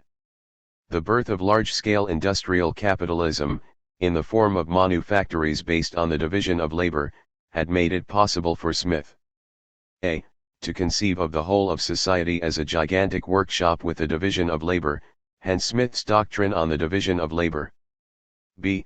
to grasp the importance of industrial labor, together with that of commerce and agriculture, thanks to which Smith overcame the one-sidedness of both the mercantilists and the physiocrats. c. to conceive of the exchange between different branches of production as an exchange of equivalent products based on equal expenditures of labor, hence the central place that the theory of value occupies in Smith's system. d.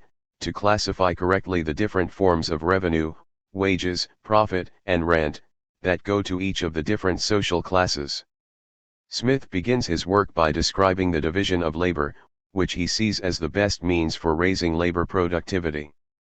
This view was itself a reflection of the conditions pertaining during the manufactory period, when there was still no widespread application of machinery and the basis of technical progress was above all the division of labor.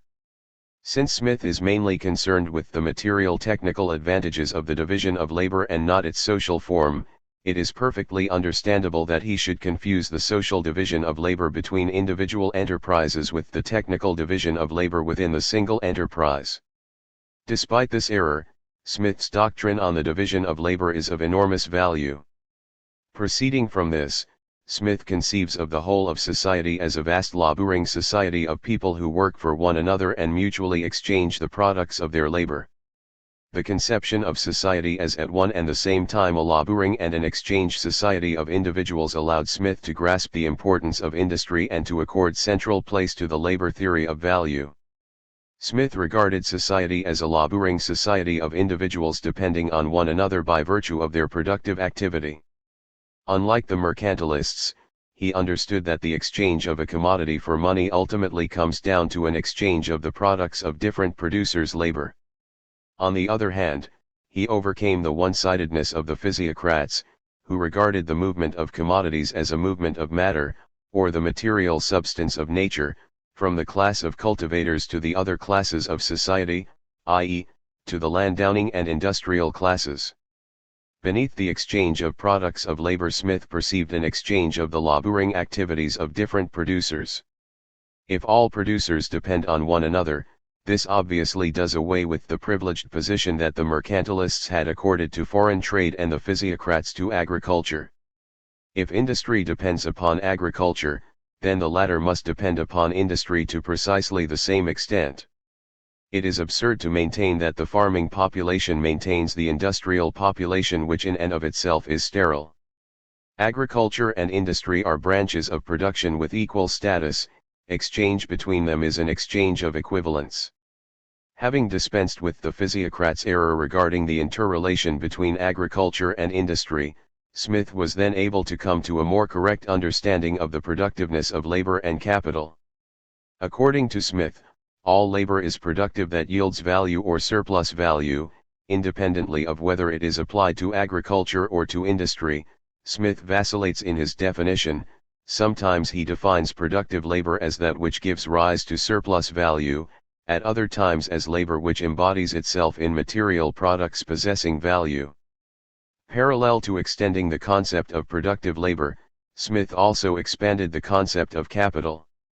During the mercantilist period, what people called capital was usually a sum of money lent out at interest. The physiocrats maintained that capital, they usually employed the term les avances, is not the actual money, but the products employed as means of production.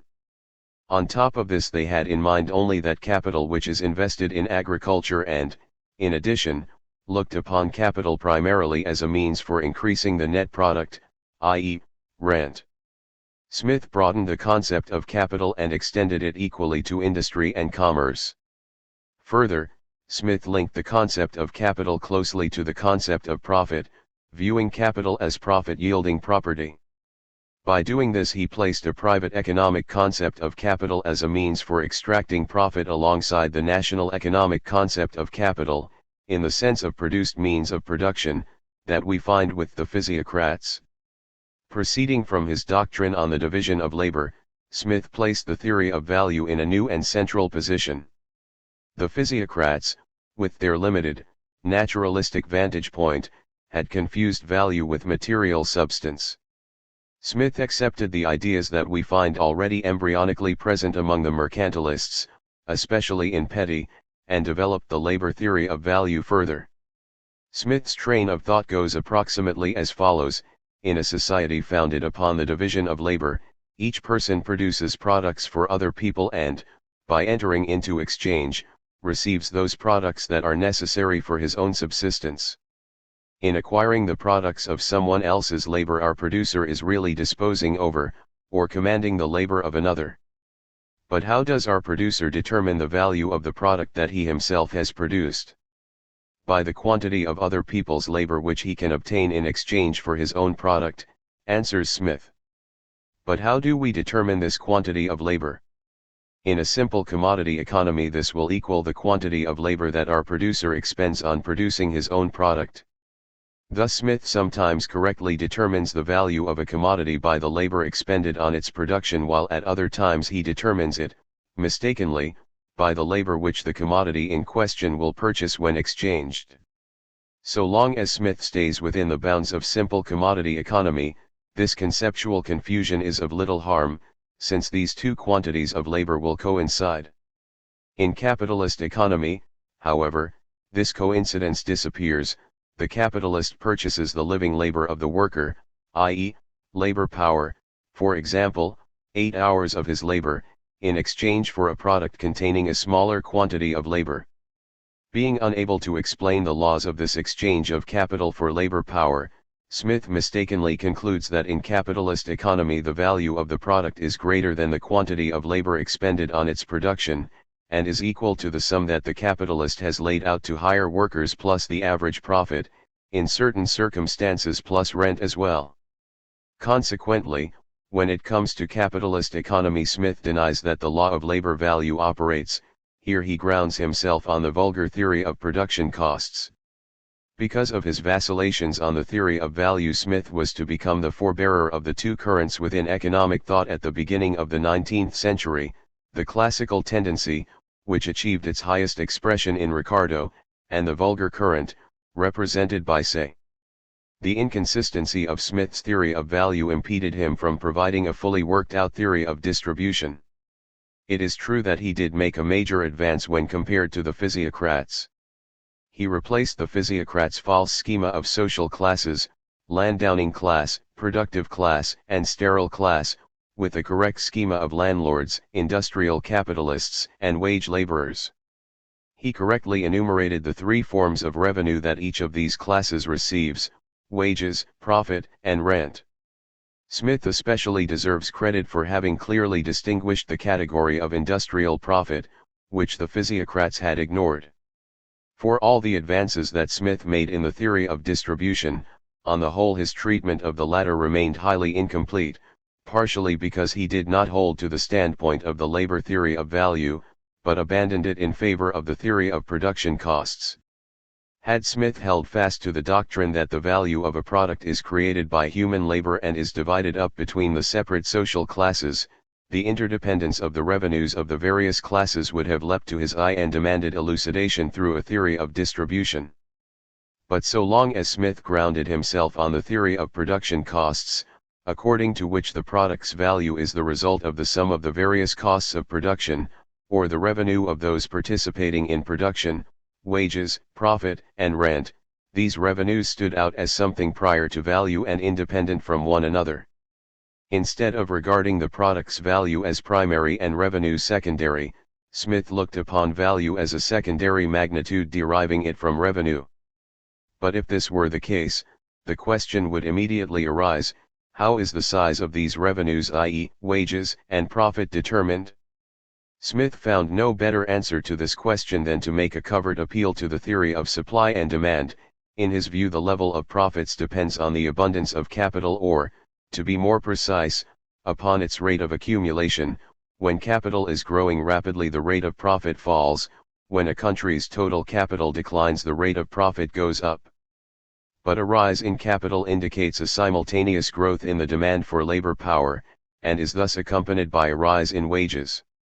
The reverse occurs when a country's total capital is diminishing. Finally, when that capital is in a stationary state, both wages and profits establish themselves at a low level. Thus, the movement of the revenues of both capitalists and workers depends upon whether a nation's economy is in a progressive, stationary, or declining state. With such a position, Smith could hardly be said to have resolved the problem of distribution. He merely gave a factual description, accompanied by a superficial explanation of these facts in the spirit of supply and demand theory. It was left to the other great economist of the classical school, David Ricardo, to make a decisive step forward in the theory of distribution. For David Ricardo's life more or less coincides with the age of the English Industrial Revolution, which, by extensively introducing new machinery and rapidly developing factory production, successfully displaced the previous forms of industry, the crafts, cottage industry, and manufactories. If Smith can be called the economist of the manufactory period, then Ricardo is the economist of the age of the Industrial Revolution, the basic characteristics of which were to find their reflection in his theory. In his labor theory of value, Ricardo generalized from the multifarious facts associated with the drastic and rapid cheapening of industrial manufactures which resulted from the introduction of new machinery and the rising technical productivity of labor.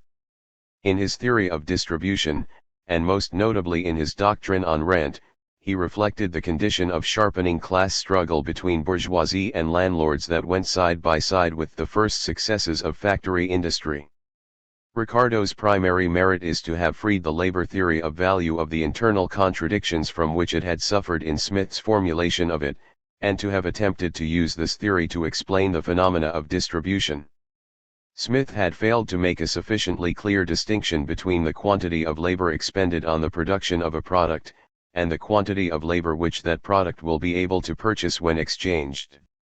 In keeping with this dualistic standpoint, Smith acknowledged that a product's value can change both as a result of changes in the productivity of the labor employed in producing it, and in consequence of alterations in the value of labor, i.e., in the amount of wages or costs of production. Ricardo took up arms against this error on the part of Smith. He demonstrated clearly that the quantity of labor that can be purchased in exchange for a given commodity cannot serve as an invariable measure of its value, and that to search for such an invariable measure is in general a hopeless undertaking. Ricardo identifies a change in the quantity of labor expended on producing commodities as the sole source, with the exception of the cases noted below, of changes in their value. He therefore makes the magnitude of a commodity's value depend directly on the development of the technical productivity of labor. By adhering consistently to this position, Ricardo made a great contribution towards resolving the quantitative problem of value, although with his horizons limited, as were Smith's, to capitalist economy. He ignored the qualitative, or social nature of value as the external expression of a determinate type of production relations between people. Smith had denied that the law of labor value operates within capitalist economy, where the product's value does not go completely to its producer, but is broken down into wages and profit. To radically disprove this false view of Smith's, it would have been necessary to explain the laws by which capital exchanges for labor power. It would only have been possible to explain these laws by analyzing those social relations of production which bind the worker to the capitalist. But the method of analyzing production relations as being relations between people was as unknown to Ricardo as it was to Smith. Ricardo, therefore, had no other recourse but to leave aside the question that Smith had posed. This he did, restricting his investigation on this point to the question of the relative value of commodities. Insofar as it is a question of the relative value of two commodities A and B, it is obvious that any change in workers' wages, a rise, for example, which exerts a uniform influence on the overall production costs of the two commodities, will not in the least affect their relative value. The result of a rise in wages is not to increase the product's value, as Smith had thought, but merely to lower the level of profits. No matter how the product's value is distributed between wages and profit, this will not affect the magnitude of the product's value, which in capitalist economy is determined by the quantity of labor necessary to produce it. By taking the position that wages and profit change reciprocally one to the other, Ricardo made a decisive stand for the view that profit is a portion of the product's value which the workers have created with their labor and which the capitalist appropriates for himself. Ricardo in this way rectified Smith's mistake, which consisted in denying that the law of labor value operates in capitalist economy. But he did not manage to show how the law of labor value, which does not manifest itself directly in the workings of capitalist economy, nevertheless regulates it indirectly through the medium of prices of production. Ricardo was not successful in explaining the apparent contradiction between the law of labor value and the observable phenomena of capitalist economy. In fact, Ricardo was able to eliminate the influence of wage fluctuations, and the corresponding fluctuations in the rate of profit, on the relative values of the two commodities, A and B, only insofar as wages have approximately the same weight in the costs of production of the two commodities, that is, to the extent that the two branches of production each employ capitals with identical organic compositions. If the capitals that produce commodities A and B have unequal organic compositions, or unequal turnover periods, any rise in wages, or fall in the rate of profit, will more perceptibly affect the commodity produced with the capital of lower organic composition, say, commodity A. In order to preserve the same level of profit in the two branches of production, the relative value of commodity A will have to rise in comparison with commodity B. Thus Ricardo arrives at his famous exception to the law of labor value. The relative values of commodities A and B will change not only with fluctuations in the relative quantities of labor needed for their production, but also with a change in the rate of profit, or with a corresponding change in wages. Profit on capital is in effect an independent factor regulating the value of products together with labor. By allowing for these exceptions to the law of labor value, Ricardo opened the way for the vulgar economists, Malthus, James Mill, McCulloch, etc., to completely abandon the labor theory of value. Ricardo himself, however, considered these exceptions to be of secondary importance compared with the basic principle of labor value, his point of departure for constructing his whole theory of distribution. Ricardo's theory of distribution had two main objects to pursue. Firstly, it had to flow from his theory of value and, secondly, it had to account for the real-life phenomena of distribution that Ricardo was observing in England at the beginning of the 19th century. The Smithian theory of distribution had led to a vulgar theory of production costs. The sum of wages, profit, and rent makes up the value of the commodity. We have already seen how Ricardo eliminated the contradiction between the actual existence of profit and the principle of labor value. He regards profit as the portion of the product's value that remains after the deduction of wages, although Ricardo was inclined in his exceptions to treat profit as an independent factor in value formation. Now Ricardo was faced with having to remove the contradiction between this same principle of labor value and the actual existence of rent, which at first view has the appearance of being added onto the commodity's value. Insofar as it was a question of differential rent, Ricardo managed to resolve the contradiction with supreme artistry. Rent arises because different tracts of land have differing productivities of labor. The value of a bushel of corn is determined by the quantity of labor necessary for its production on the most inferior lands then under cultivation. The difference between this social value of corn and its individual value on plots of greater fertility, or on plots situated nearer to their market and thus incurring smaller outlays on transport, makes up the rent that is paid to the landlord. According to Ricardo, the very worst lands under cultivation yield no rent at all, a view which was mistaken, since it assumes that there is no such thing as absolute rent. As people move on to cultivate new, increasingly inferior lands, the value of a bushel of corn will rise.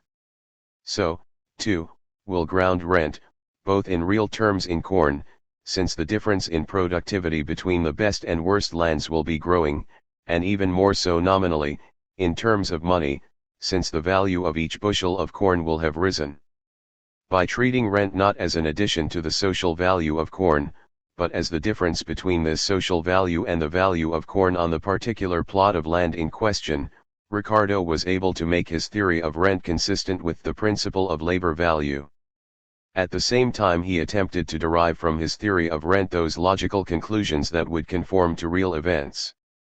The age of England's Industrial Revolution was characterized not only by the tremendous drop in the prices of industrial manufactures that came with the introduction of new machinery, but also, together with this, by an enormous rise in the price of corn.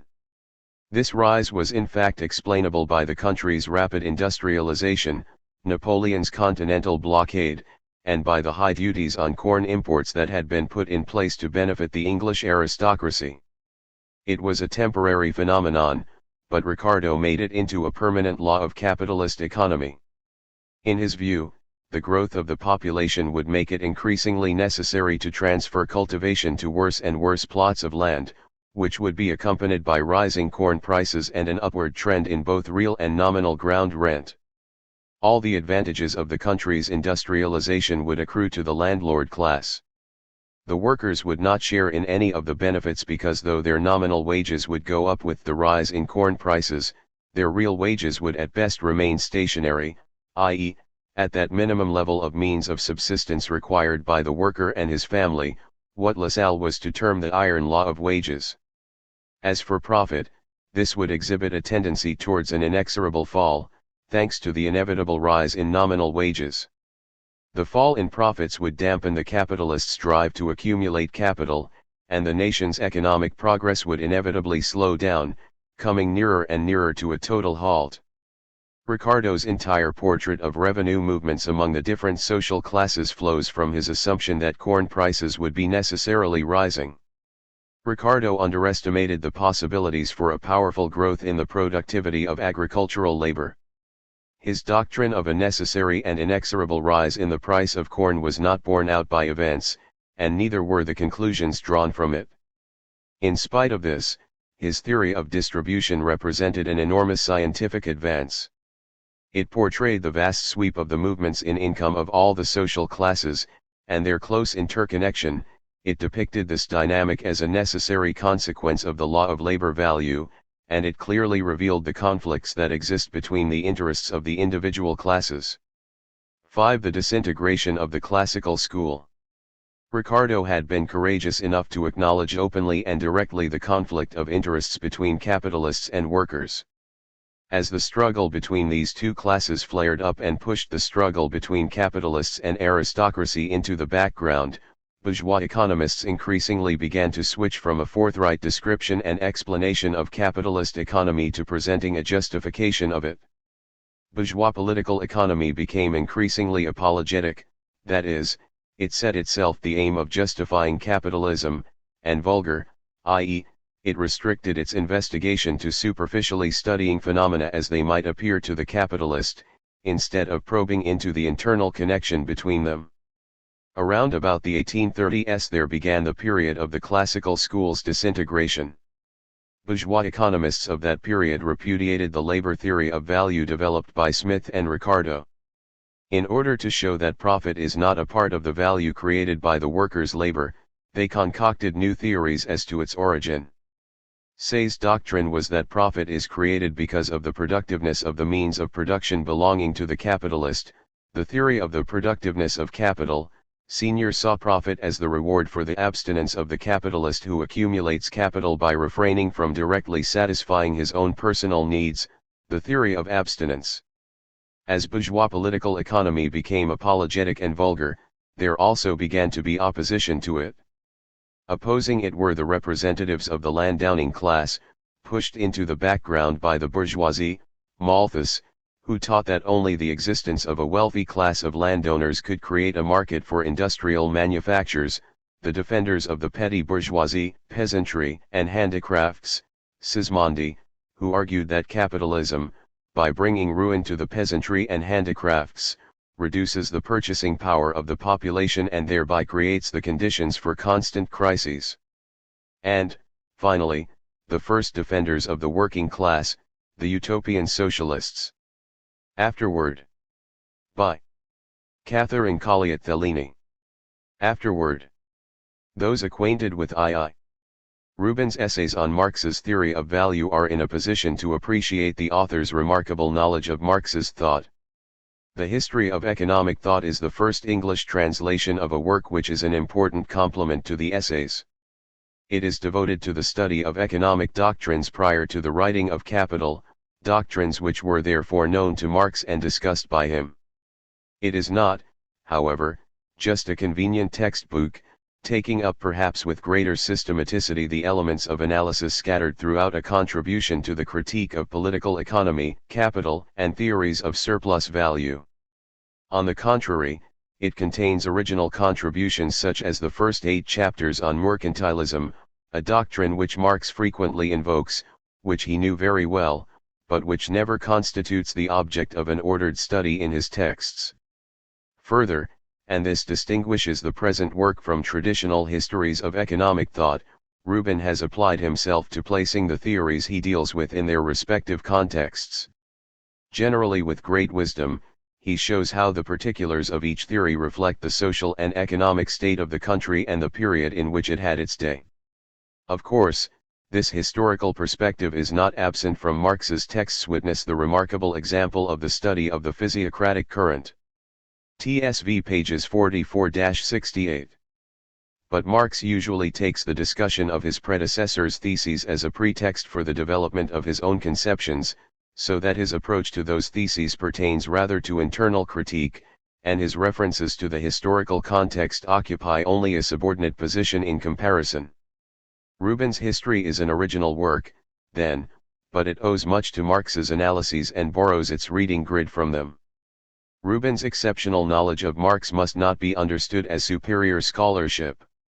For reasons which are perfectly clear to everyone, the work of Marx, like that of no economist before or since and very few philosophers, has attracted a considerable number of honest and hard-working exegetists who have been discouraged neither by the breadth of his writings nor by the frequent technicality of his objects.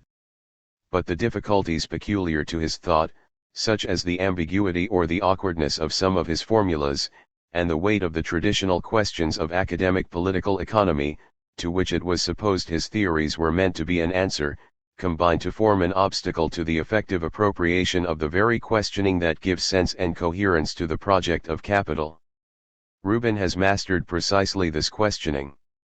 The degree of this mastery is shown by the explanations he proposes in the essays of the fundamental concepts of the Marxist theory of value, concepts which are too often evoked in mysterious or quasi-mythical fashion: content and form of value, equal labor, social labor, abstract labor, socially necessary labor, etc. It is very clear that we find this same mastery in Rubin's perspective on the economic doctrines prior to Marx. That is why the present work is particularly suited to bringing out the main themes of the critique Marx gave of political economy in general and of classical writers in particular, a critique in which Marx's true originality is at work. It is in Marx's originality, in his own understanding of that originality, and in the eventual displacement between the two, between what Marx thought he was doing and what he effectively did, that we find the network of questions to which recent Marxist exegesis is directed when it raises the problem of the object of capital. What is the relation between Marx's perspective when tackling political economy and the perspective, or perspectives, of his predecessors? Is it continuity or rupture, partial rupture within a fundamental continuity, rupture incompletely outlined, or what? Of course, Rubin does not pose the question in these terms. These terms were not in common use when he was writing. In his concern to attribute praise and blame to each author on an equitable basis, Rubin seems, above all, to be sensitive to the continuity proclaimed between one author and another, to the progressive looming up of themes which will be organized in a definitive synthesis in the complete system offered in the exposition of Capital. With the physiocrats, he detects the first study of the process of social reproduction as a totality, the emergence of the concept of surplus, and the displacement of the origin of surplus value from the sphere of exchange, where the mercantilists had placed it, to the sphere of production. He attributes to Smith, in spite of the ambiguities in his work, the credit of having seen the exchange of labor behind the exchange of products, or as having correctly depicted the class division and forms of incomes characteristic of capitalistic economy. And it hardly needs to be said that the merits he found in Ricardo were without number, constructing his entire inquiry on the concept of labor expended in the production of commodities, making free competition the determining feature of the economic relations he studied, soundly articulating his theory of distribution and the labor theory of value, etc. Briefly, the impression is given that in Capital Marx restricts himself to the collection and coordination of themes developed by others before him. According to Rubin, even the rational form of Marx's discourse, which allowed this discourse to be considered scientific, had already been acquired with Ricardo. But are we to believe that a work which was significantly Baptistist critique of political economy by its author had no other aim than the working up of such a synthesis through the correction of the punctual errors committed by this and that author on particular problems?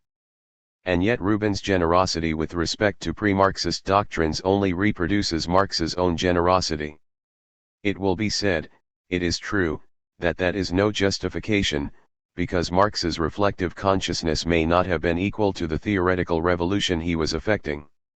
Innovators often do their utmost to erase the radical nature of their rupture by inscribing their works in a tradition which legitimates them for their contemporaries. But Marx was not usually afraid of exhibiting the subversive character of his objectives, whether practical or theoretical. His critique of the bourgeois economists, furthermore, is sufficiently complex for us to think twice before challenging it right from the start as hardly pertinent or superficial.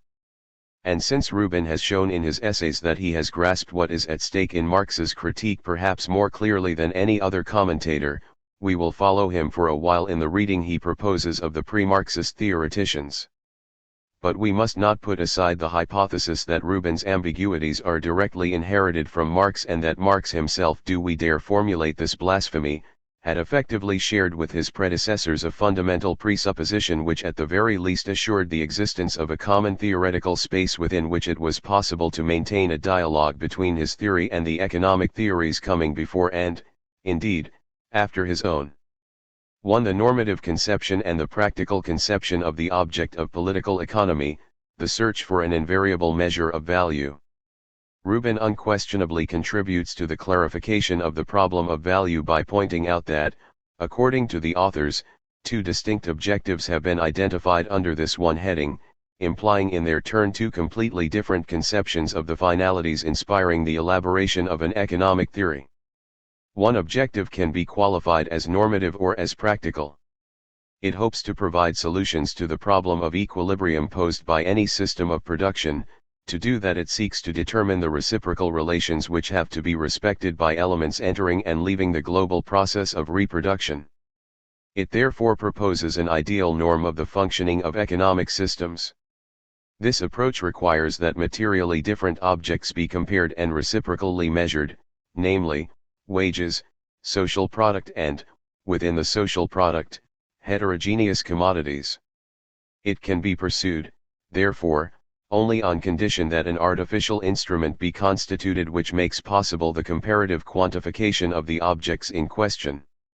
This instrument is not to be understood as totally arbitrary but must on the contrary satisfy a certain number of conditions, the principal condition being that the instrument itself should not be subject to the causes of variation for the measurement of which it has itself been adduced. In that perspective, the theory of value becomes the elaboration of an invariable standard of values, that is, first, an instrument for the homogenizing of the heterogeneous goods encountered in a process of production and exchange, and second, an instrument for the measurement of the variations undergone by the exchange rates of goods between two successive states of the process of social reproduction. To this first conception of the theoretical task devolved upon political economy is radically opposed the second conception, which loudly claims not to be concerned with what ought to be but with what is, i.e., with the study of the objective laws at work in existing systems, or, even more clearly, with disengaging the order of causes and effects from within the tangle of numerous processes constituting the real. To the supporters of this second approach, the normative models proposed by the first procedure seem imaginary objects. In particular, the construction of an invariable measure of value, designed to make possible the homogenization of heterogeneous goods, is denounced as an absurd quest. The equalization of commodities, they retort, is given de facto in the equivalence of commodities established spontaneously in the process of exchange. The theoretical task is to explain this equivalence, viz. to exhibit the law governing its variations. Authentic theoretical analysis is a study of the effective causes of real phenomena. It is this second interpretation of the object of political economy and, as a result, of the content of the theory of value that Rubin takes to be of sole pertinence. However, the theory of value is not concerned with the analysis or search for an operational standard of equalization. It seeks a causal explanation of the objective process of equalization of different forms of labor which actually takes place in a commodity capitalist society. Essays, p. 169. That is Rubin's peremptory view in the Essays. The normative conception of the discourse of political economy has dominated 20th-century academic practice and has not encountered serious opposition. The ideal of a mathematical dominance of abstract models was imposed on the scientific community in general in the wake of the brilliant successes brought by the formalization of mathematics and logic and in the wake of the occasionally false hopes which that aroused. The main concern of economists was channeled into the construction of formally satisfying models, to the detriment of any reflection on the problematic relation these models held with the concrete referent of which, in spite of everything, they claimed to provide an explanation. It is not obvious, however, that the intervention of this new scientific paradigm signified an unexpected mutation of the object of political economy. On the contrary, Rubin shows us that the normative temptation was already latent in much earlier doctrines, precisely in the form of the search for an invariable measure of values. According to him, Smith's conception of value in particular displays an internal tension due to the overlapping of the practical task of determination of an invariable measure of values on the one hand, and of the scientific inquiry into the objective causes of variations in the value of commodities on the other. We can trace back Smith's slips of analysis to this fundamental methodological ambiguity, glosses which are highlighted by all histories of economic doctrines.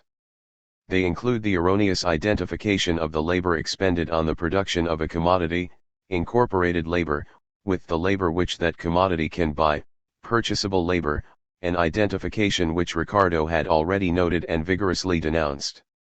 According to Rubin, Ricardo's merit lies in having put an end to that ambiguity by unequivocally posing the problem of value in terms of causality, raising economic discourse thereby to an authentically scientific level. All Marx had to do, therefore, was faithfully to welcome the Ricardian heritage. The historical point of view he took on the relations of production studied by economic theories does allow him to make good some lacunae and to correct certain weaknesses in Ricardo's deductions. But the ground of scientific investigation had been clearly delimited by Ricardo, it was no more than a matter of perfecting its internal organization. The distinction between a normative conception and an objective conception, a term which we prefer to the term theoretical which Rubin uses, seems to us extremely useful.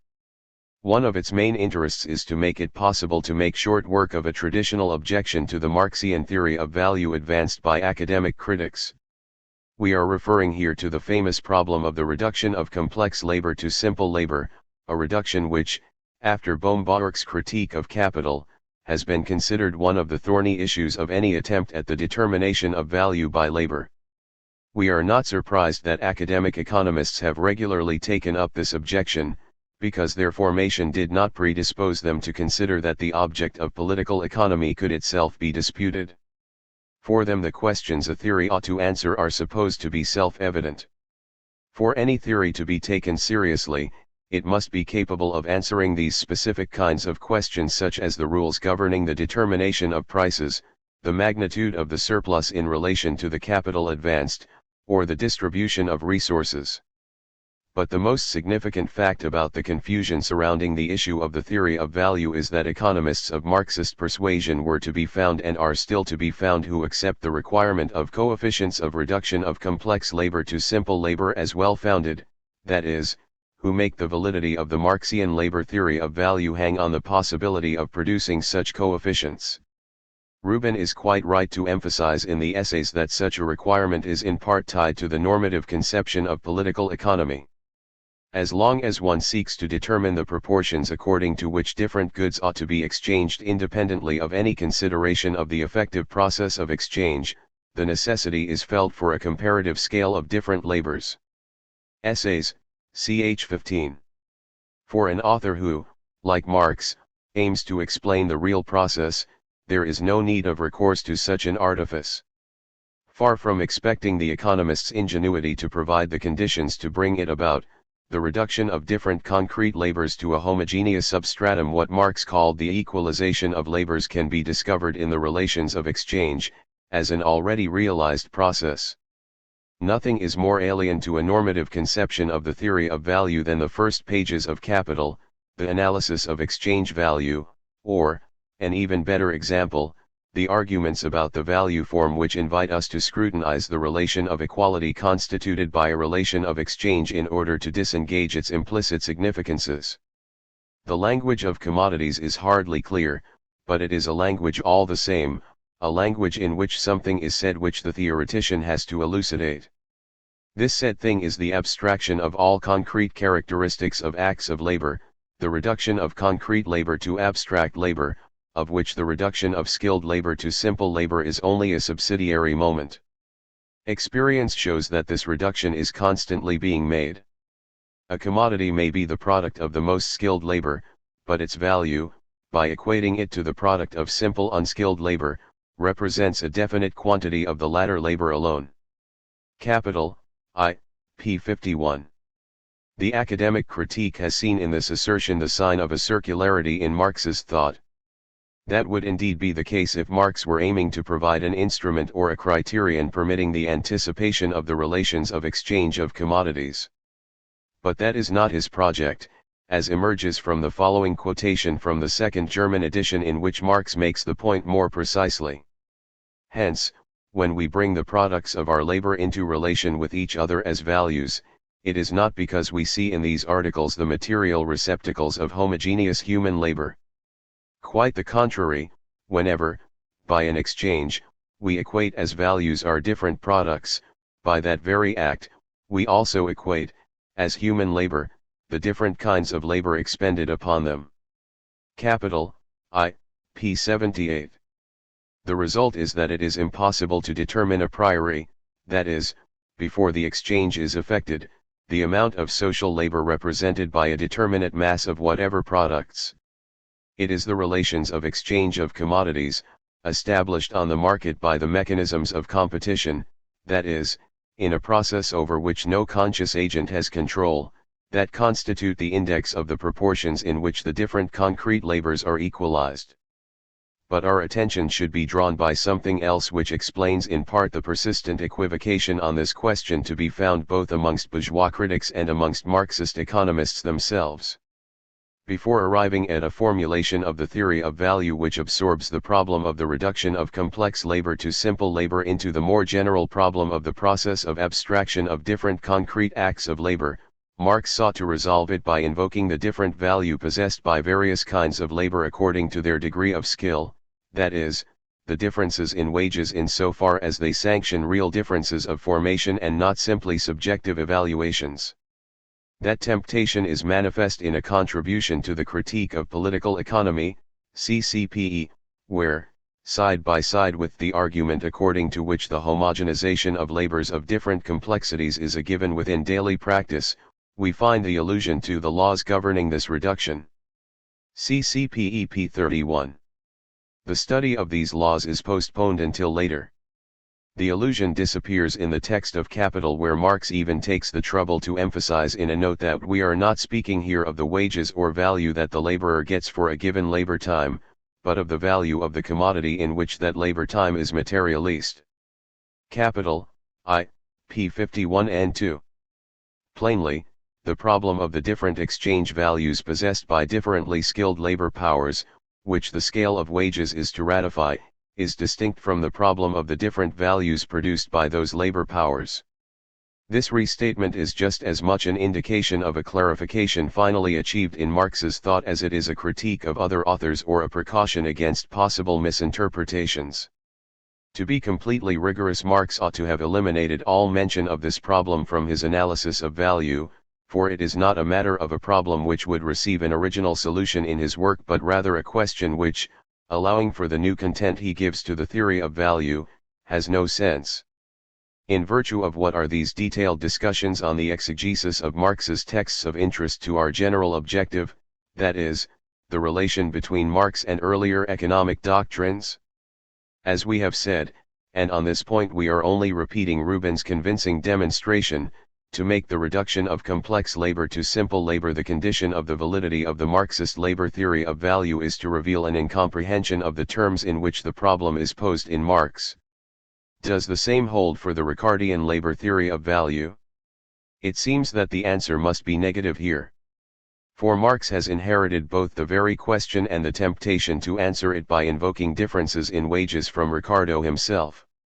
It was Ricardo who, following Smith, had introduced the scale of wages automatically established, of course, by competition as a corrective which had to be taken account of in order to support the principle according to which reciprocal values are proportional to the relative quantities required to produce them, on the principles of political economy and taxation, pages 20-1. And in the Poverty of Philosophy, Marx showed himself to be an orthodox Ricardian with his statement that values can be measured by labor time, but that to apply such a measure we must have a comparative scale of the different working days. Pp. 46. But the properly Marxian theory of value, elaborated in Grundrisse, then in CCPE, and acquiring its definitive form in Capital, is the result of putting the Ricardian conception back on the stocks, in order to curb the egalitarian utopias which certain socialist currents, Proudhon, Derriman, etc., thought they could build on that conception. But this work of remodeling led to more than a simple rectification. In fact, it culminated in a radical mutation in the significance of the labor theory of value. So much so that the identity in name and the analogy which some of Marx's formulations offer with Ricardian propositions must be considered quite mystifying. The belated abandonment of the reference to the scale of wages in Capital breaks one of the final links which still bound Marx's theory of value to the Ricardian problematic. And, conversely, the presence of that reference in Ricardo's principles, contrary to Rubin's claims, bears witness to the fact that Ricardo's break with the practical conception of the task set for the labor theory of value cannot be sustained without qualification. It is, however, undeniable that Rubin's eulogies of Ricardo are an echo of Marx's own. The approval Marx gave the Ricardian method is not in the main contradicted between the Poverty of Philosophy and theories of surplus value.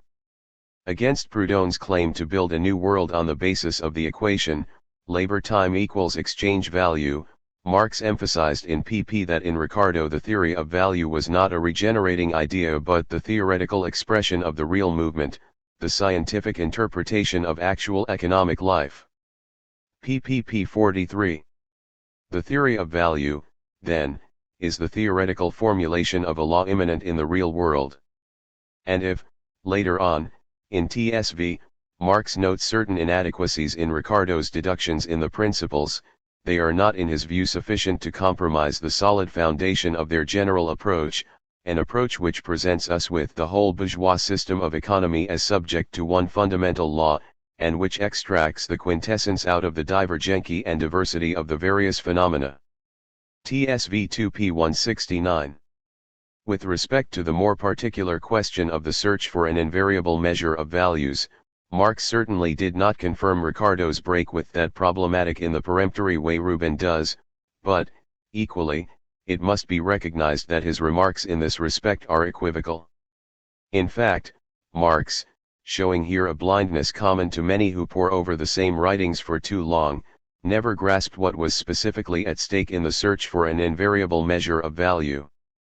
He persisted in seeing it as the inadequate expression of a real problem, the very problem which he himself had posed and for the resolution of which he fundamentally subverted the significance of the theory of value, namely, the problem of the nature of value, or again, the problem of the content expressed in the relations of exchange and in their variations. The problem of an invariable measure of value was simply a spurious name for the quest for the concept, the nature, of value itself, the definition of which could not be another value, and consequently could not be subject to variations as value. This was labor time, social labor, as it presents itself specifically in commodity production. TSV 3, pages 134-5, cf TSVI, pages 150-1, TSV 2, p. 202.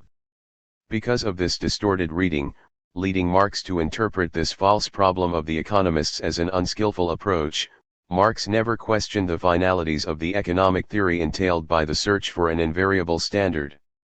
As we have seen, Rubin obviously had his attention caught by the form taken by 20th-century academic political economy and he was therefore more perspicacious than Marx on this point.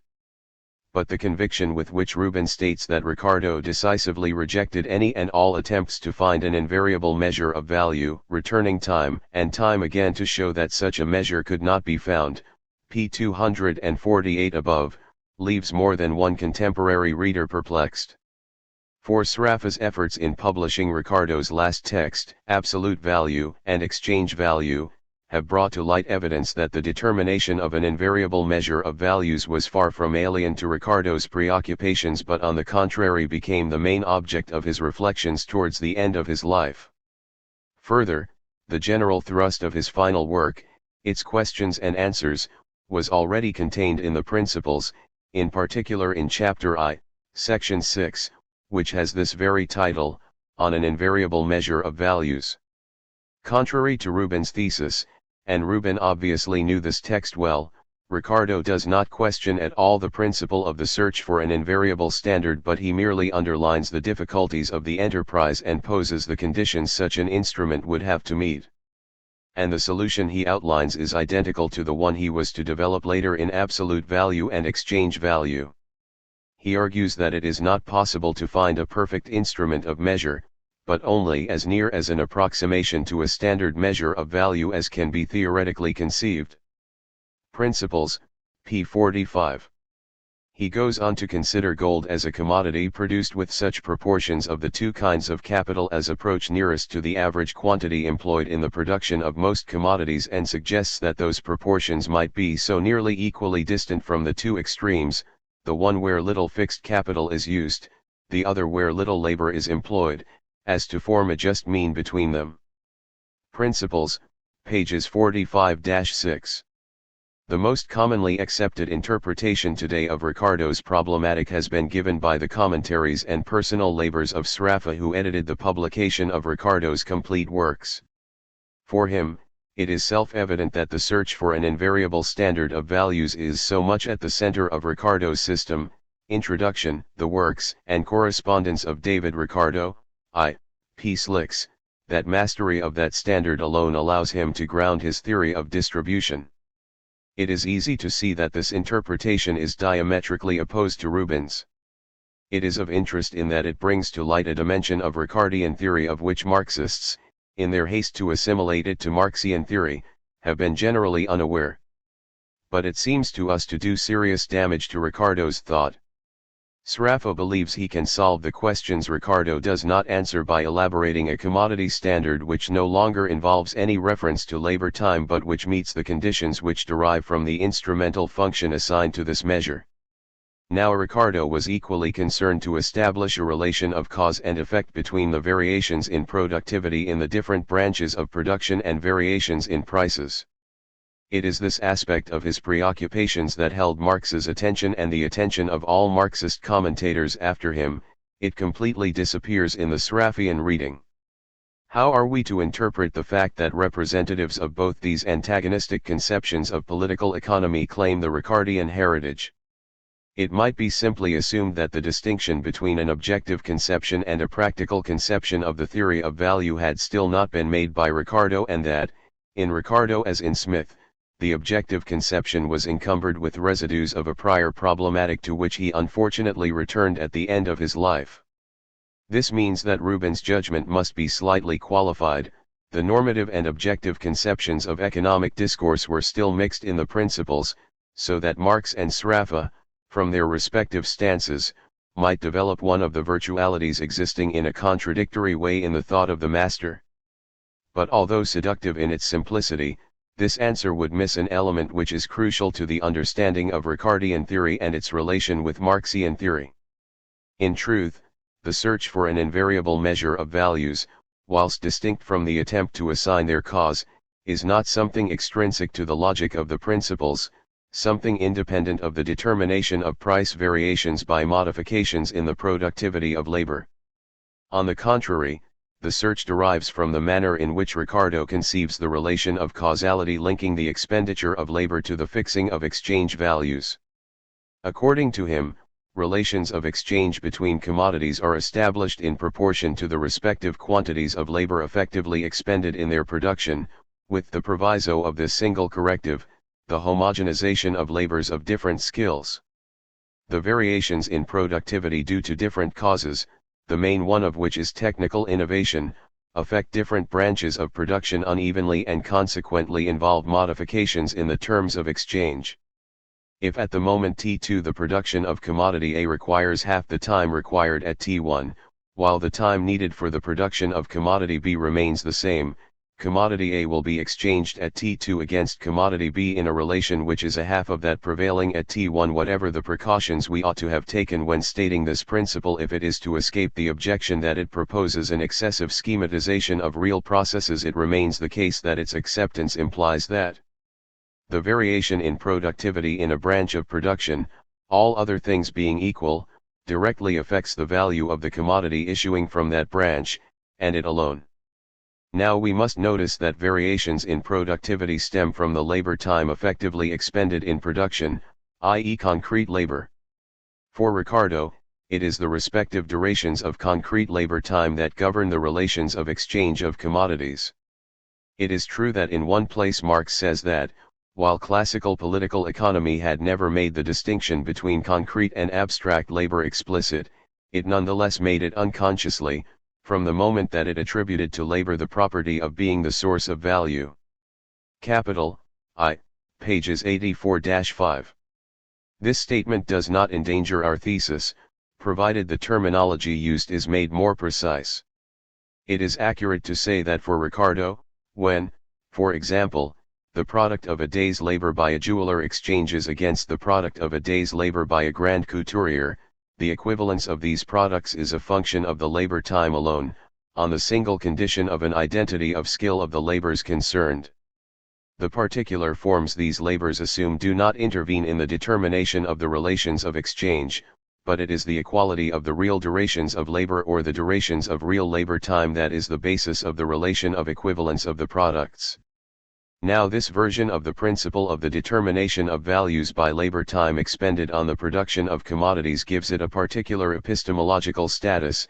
In theory it is open to empirical verification. We mean here that in the Ricardian perspective it ought to be possible to show with examples that a commodity A, whose average price is established at double the average price of a commodity B, requires double the time in order to be produced. Similarly, it ought to be possible to show that a modification in the labor time necessary for the production of a given commodity is expressed by a proportional modification in its exchange value. And yet this verification, which nothing rules out in principle, meets a certain number of technical difficulties when one considers its practical implementation.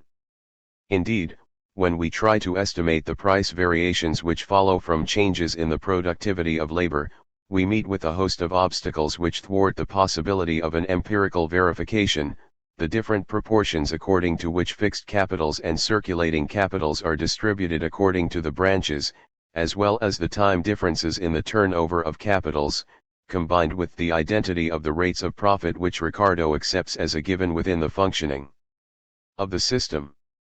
And it is in this respect precisely that there arises the need for an instrument capable of isolating the effects of variations in the productivity of labor from the circumstances hiding their manifestations, circumstances which for our author are secondary ones. For Ricardo, consequently, the theory of value corresponds to two distinct yet related questions. The first is to determine the causes of the value proportions between the commodities and their variations.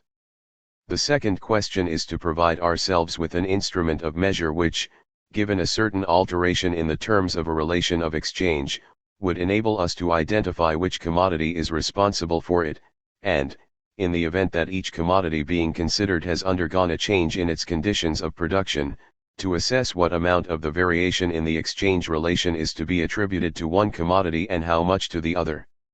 These two questions are distinct. The second is a technical problem included in the conditions of verification of the first. That is why the impossibility of successfully constructing a standard likely to fulfill the role designed for it in a satisfactory way compromises the labor theory of value no more than the difficulties in realizing an experimental device affect the truth value of a physical theory. Supposing that these difficulties receive a solution, we would obviously be in a position to submit the theory to a test which could just as well refute it as corroborate it. But until then it is open to us to develop the implications of the theory containing the proposition which is in principle testable. The distinction between the theoretical question and the practical question is clear from Ricardo's last text, in which his debatable reworking of the definition of an invariable measure of values in no way implies the abandonment of the labor theory of value insofar as it establishes the cause of value. Ricardo states that in political economy we want something more, we desire to know whether it be owing to some new facility in manufacturing cloth that its diminished power in commanding money is owing, or whether it be owing to some new difficulty in producing money. AVEVP 375. Supplied. For Ricardo, the cause of a modification in the relation of exchange is indeed to be found in transformations of the productivity of labor in the branches concerned and in the ensuing modifications of the labor time required for the production of commodities. What we do not find is the criterion permitting us to distinguish indisputably which commodity it is, clothing or money, whose value has been modified, a criterion which is indistinguishable from the test of empirical verification of the theoretical proposition. The two questions are nonetheless linked. If the technical task of elaborating an invariable standard of values is not identical with the formulation of the law governing the relations of exchange, this task nonetheless flows from a particular feature of the form of that law. It is insofar as that law can be, at least in principle, subject to an empirical control, that the requirement of a practical instrument of measure which meets precise conditions is significant. This leads us to suspect that Marx's inability to grasp what specifically is at stake in the search for an invariable standard of values derives from the fact that for him the law of value, although occasionally expressed in formulas comparable to Ricardian formulas, does not have the status of an empirically verifiable proposition. 2. The sociological significance of the Marxian labor theory of value.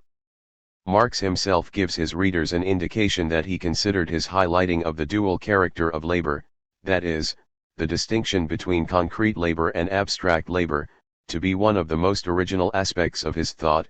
Capital, I, p. 49 and selected correspondence, p. 232. Abstract labor, not concrete labor, in his view constitutes the substance of value. If we have to speak of cause, it is socially necessary labor time, the quantitative manifestation of abstract labor, that plays this role with respect to the magnitudes of the values of commodities. We shall not spend time here on the naivete of the physiological interpretation of the notion of abstract labor. Its deficiencies and its incompatibility with the general meaning of the Marxian theory of value have been adequately pointed out by Rubin in the essays. Essay ch 14 and Dialectic der Kategorien, p7f. But Rubin does not, in our view, give enough attention to the epistemological consequences implied by the refusal to accept that caricature of an interpretation. If abstract labor designates no reality which is given to sensible experience, then its duration cannot be the object of a direct measure. That is the reason why the Marxian version of the labor theory of value, the proposition according to which abstract labor is the substance of value, or, and this is the determination of the same phenomenon from a quantitative perspective, commodities exchange proportionately to the socially necessary labor time of their production, is not empirically testable. To be convinced of this, we must return to what constitutes the keystone of the Marxian labor theory of value, that is, the problematic of fetishism. Here again, Rubin's essays, and in particular the first chapter of that work, provide the irreplaceable clue. His interpretation doubtless runs counter to the philosophical interpretation fashionable today. That interpretation seeks to exclude the theory of fetishism from the authentic scientific content of Capital, arguing that that theory is concerned with a pre-Marxist theme centered around a humanist critique of the alienation of the individual in the world of things. But the interest of the themes dealt with under the heading of fetishism is not restricted to providing the debatable first draft of a materialist explanation of the forms of bourgeois ideology. In fact, the comparison of commodity production and non-commodity forms of production, Robinson Crusoe on his island, the personal relations of a feudal society, a rural patriarchal society, and a union of free men working with communal means of production, in which we can recognize the socialist theory of the future drawn in broad outline. This comparison is developed through the analysis of fetishism, capital I, p. 76f, and it alone can disengage the general social function which Marx attributes to the law of value. Had Marx not made that comparison explicitly, his readers would nonetheless have had to acknowledge its tacit presence at the onset of his interrogation and reinterpretation of the law of value. The aims of that comparison is indeed to indicate that the value form of the products of labor performs, in a historically unprecedented way, a necessary function in all human society. The modes of realization may change, but the function itself is invariant. That function consists in the proportional distribution of the totality of disposable labor powers between the different branches of production, in such a way that the reproduction of all the conditions of production is made possible. Marx's famous letter to Kugelman on July 11, 1868 unambiguously emphasizes that that is indeed the starting point of his study of the relation of exchange. Every child knows that a nation which ceased to work, I will not say for a year, but even for a few weeks, would perish. Every child knows, too, that the masses of products corresponding to the different needs require different and quantitatively determined masses of the total labor of society. That this necessity of the distribution of social labor in definite proportions cannot possibly be done away with by a particular form of social production but can only change the mode of appearance, is self-evident. And the form in which this proportional distribution of labor asserts itself, in a state of society where the interconnection of social labor is manifested in the private exchange of the individual products of labor, is precisely the exchange value of these products.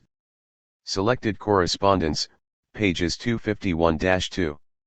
In non-commodity societies, These quantitative conditions of the reproduction of the social totality are normally guaranteed by the compulsory assignation of a determinate concrete labor to each person.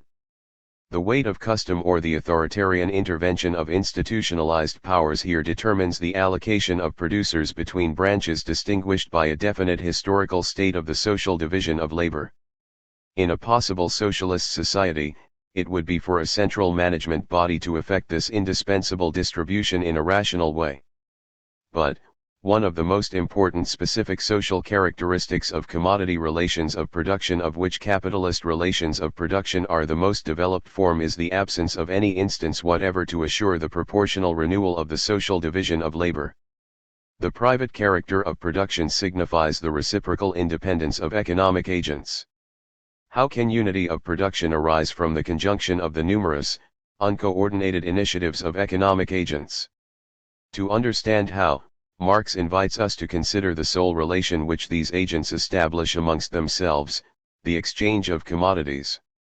This, of course, is not a matter of an isolated act of exchange, but of the relation of exchange in so far as it has become the social form of the process of production, that is, in the way that the whole of production is geared to the creation of exchange values, not to the creation of goods for consumers whose qualitative and quantitative needs have been specified beforehand.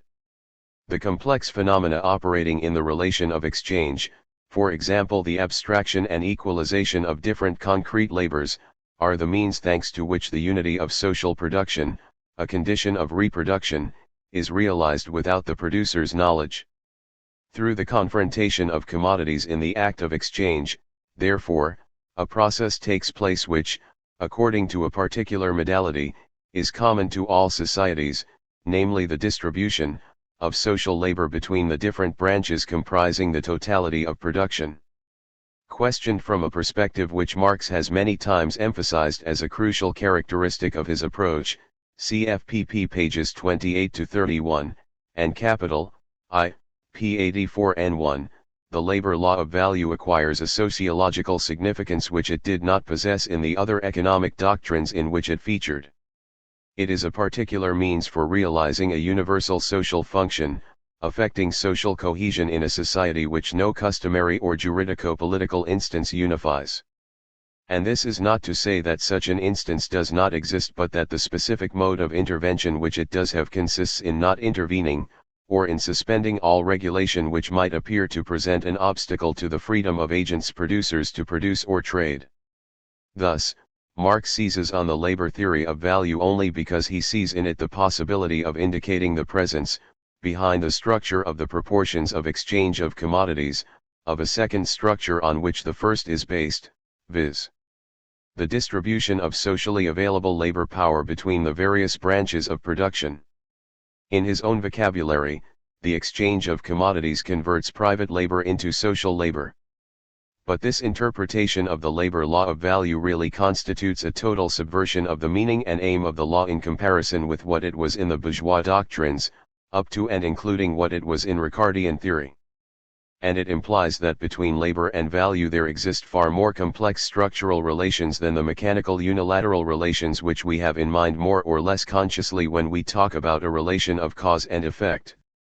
For the relations of commodity exchange are not simply the result of the proportional distribution of global social labor time, they are also one of the essential moments of the realization of that distribution. By offering his commodity for sale, the producer anticipates in the price he advances, that is, in the equalization of his commodity with the general equivalent, money, the conversion of his effective labor time into a determinate quantity of abstract labor, socially necessary labor time. Failure to sell at the price he counted on will prove him wrong, and as a result will make him either modify his production techniques or change the nature of his production, that is, move into another branch of production. It is quite difficult to conceptualize this interconnection of two interlocking structures, the distribution of social labor time and the equations of commodity exchange. Marx plainly designates it a difficulty in CCPE and specifies this difficulty in these terms: in the exchange process, the commodity as exchange value must then become a universal equivalent, materialise general labor time. On the other hand, the labor time of individuals becomes materialist universal labor time only as the result of the exchange process. CCPEP 45. He tries to solve this difficulty by appealing to the philosophical opposition between the two categories of actuality and virtuality. CCPEP 44. The process of exchange is considered as the actualization of abstract social labor which exists only potentially, or latently, in commodities before their sale. We shall not discuss the operative efficacy of these categories here. For our purposes it is enough to have shown that the sociological interpretation of the law of value affects the precise form of the causal link formerly established by Ricardo between labor, labor time, and value, magnitude of value. Two important consequences follow. First, the equalization of different concrete labors is effected through the equalization of the products of these labors, and the conversion of concrete labor into abstract labor therefore has no empirical content other than the exchange of commodities against the general equivalent. That is why the conversion cannot be the object of a quantitative evaluation distinct from the one which is spontaneously established in the process of commodity exchange. Secondly, any alteration in the productivity of one branch of production is expressed by a change in the value of the commodity issuing from that branch only if it induces a modification in the distribution of the totality of labor power in a given society. But, in that respect, it works on the whole range of values and not just on the value of the single commodity under consideration. The sociological functionalist interpretation of the law of value removes any pertinence to questions bearing on the relation between two isolated elements belonging respectively to the structure of average prices, equals values, on the one hand and to the structure of production on the other.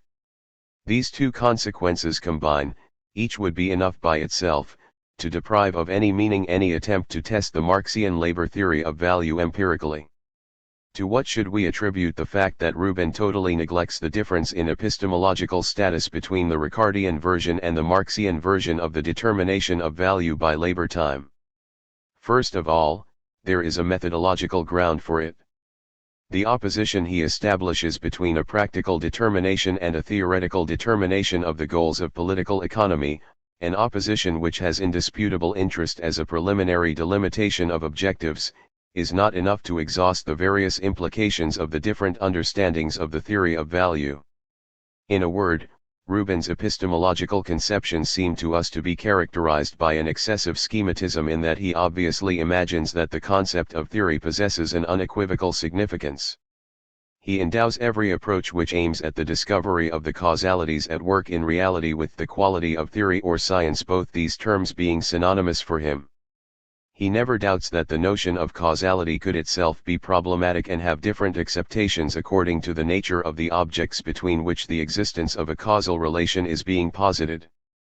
He does not suspect, therefore, that causality cannot be the same in a theory which makes concrete labor time the cause of the magnitude of value, the Ricardian theory, and in another which posits abstract labor as the substance of value, the Marxian theory. But this methodological reason is not the only thing which explains Rubin's neglect. His blindness to the irreducible incompatibility between the Marxian theory and the Ricardian theory also derives from the indisputable ambiguity both of Marx's texts and probably of his thought as well. For it cannot be denied that the text of Capital is not entirely free of all the elements linked to the Ricardian version, that is, to the concept of a direct causal relation between labor time actually expended in the production of a commodity and that commodity's value. We find a clear indication of that in, for example, the lines Marx devotes to a few propositions which follow from the reduction of exchange value to labor time. CCPEP 37. Under this heading, Marx has in view the effect of the evolution of the productivity of labor on exchange value. Marx says in substance that if the exchange value of a commodity is effectively determined by the labor time necessary to produce it, the stagnation of the productive forces, and hence of the period of time necessary for the production of a commodity, must result in the stability of its exchange value. An increase in the productivity of labor in the branch under consideration will provoke a fall in the value of commodity units, while a decline in productivity will, on the contrary, provoke an increase in that value. We find the same form of argumentation, more succinctly put, in Capital. Capital, I, pages 46-7. Its validity hangs on the meaning of the notion of socially necessary labor time, to which we shall return. But the difficulty of the reasoning can already be indicated in simple terms. An increase of or fall in labor productivity directly affects the actual duration of concrete labor within a branch of production and within that branch alone. If, therefore, it is the case that if the productivity of labor grows, in a given branch of production, then the same use value will be produced in less time, see CPEP 37, and vice versa. This fact tells us absolutely nothing about the proportional evolution of the total amount of concrete labor assigned to this branch of production in relation to the distribution of the totality of social labor. This latter point of view, however, is the only pertinent one within a sociological interpretation of the value phenomenon.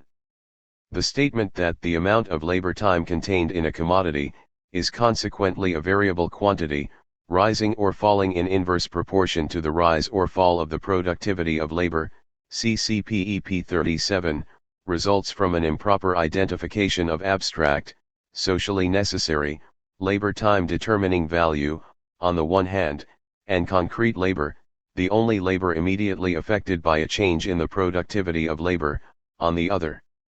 This characteristic example of the persisting influence of the Ricardian problematic on Marx's thought, even in the works where he achieves the greatest lucidity with respect to the implications of his own point of view, is not, however, the only one nor the most significant. Much more interesting to us is the resurgence of Ricardian themes in the texts where Marx tackles the relation between market value and market price. Capital, 3, p. 173f, TSV 2, ch 10a5. This resurgence is obvious in Marx's appeal to the concept of individual value, which assumes a direct correlation between concrete labor time and value. Here it does indeed appear that the recurrence of Ricardo's conceptions is more than a residue from which Marx's thought can be disengaged with minimal effort.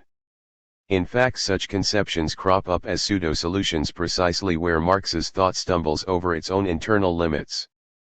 And the stubbornness with which Rubin upholds the fundamental continuity between Ricardo and Marx, in spite of his exceptional grasp of the Marxian problematic, becomes altogether symptomatic in this light.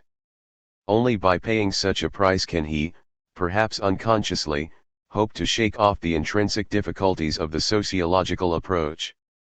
3. The internal difficulties of Marx's conception. This afterword cannot provide the framework for an exhaustive analysis of all the dimensions of a problem which has been inadequately identified by Marx's critics. We shall therefore evoke only in broad outline the dead ends characteristic of the Marxian approach concerning the processes of social reproduction. We shall leave for later, or to other critics, the detailed discussion of those attempts at resolving problems presented either by Marx himself or by his exponents. The intrinsic difficulties of the Marxian approach are concentrated in the definition of the concept which is supposed to explain the mutual relations of exchange of commodities and their variations.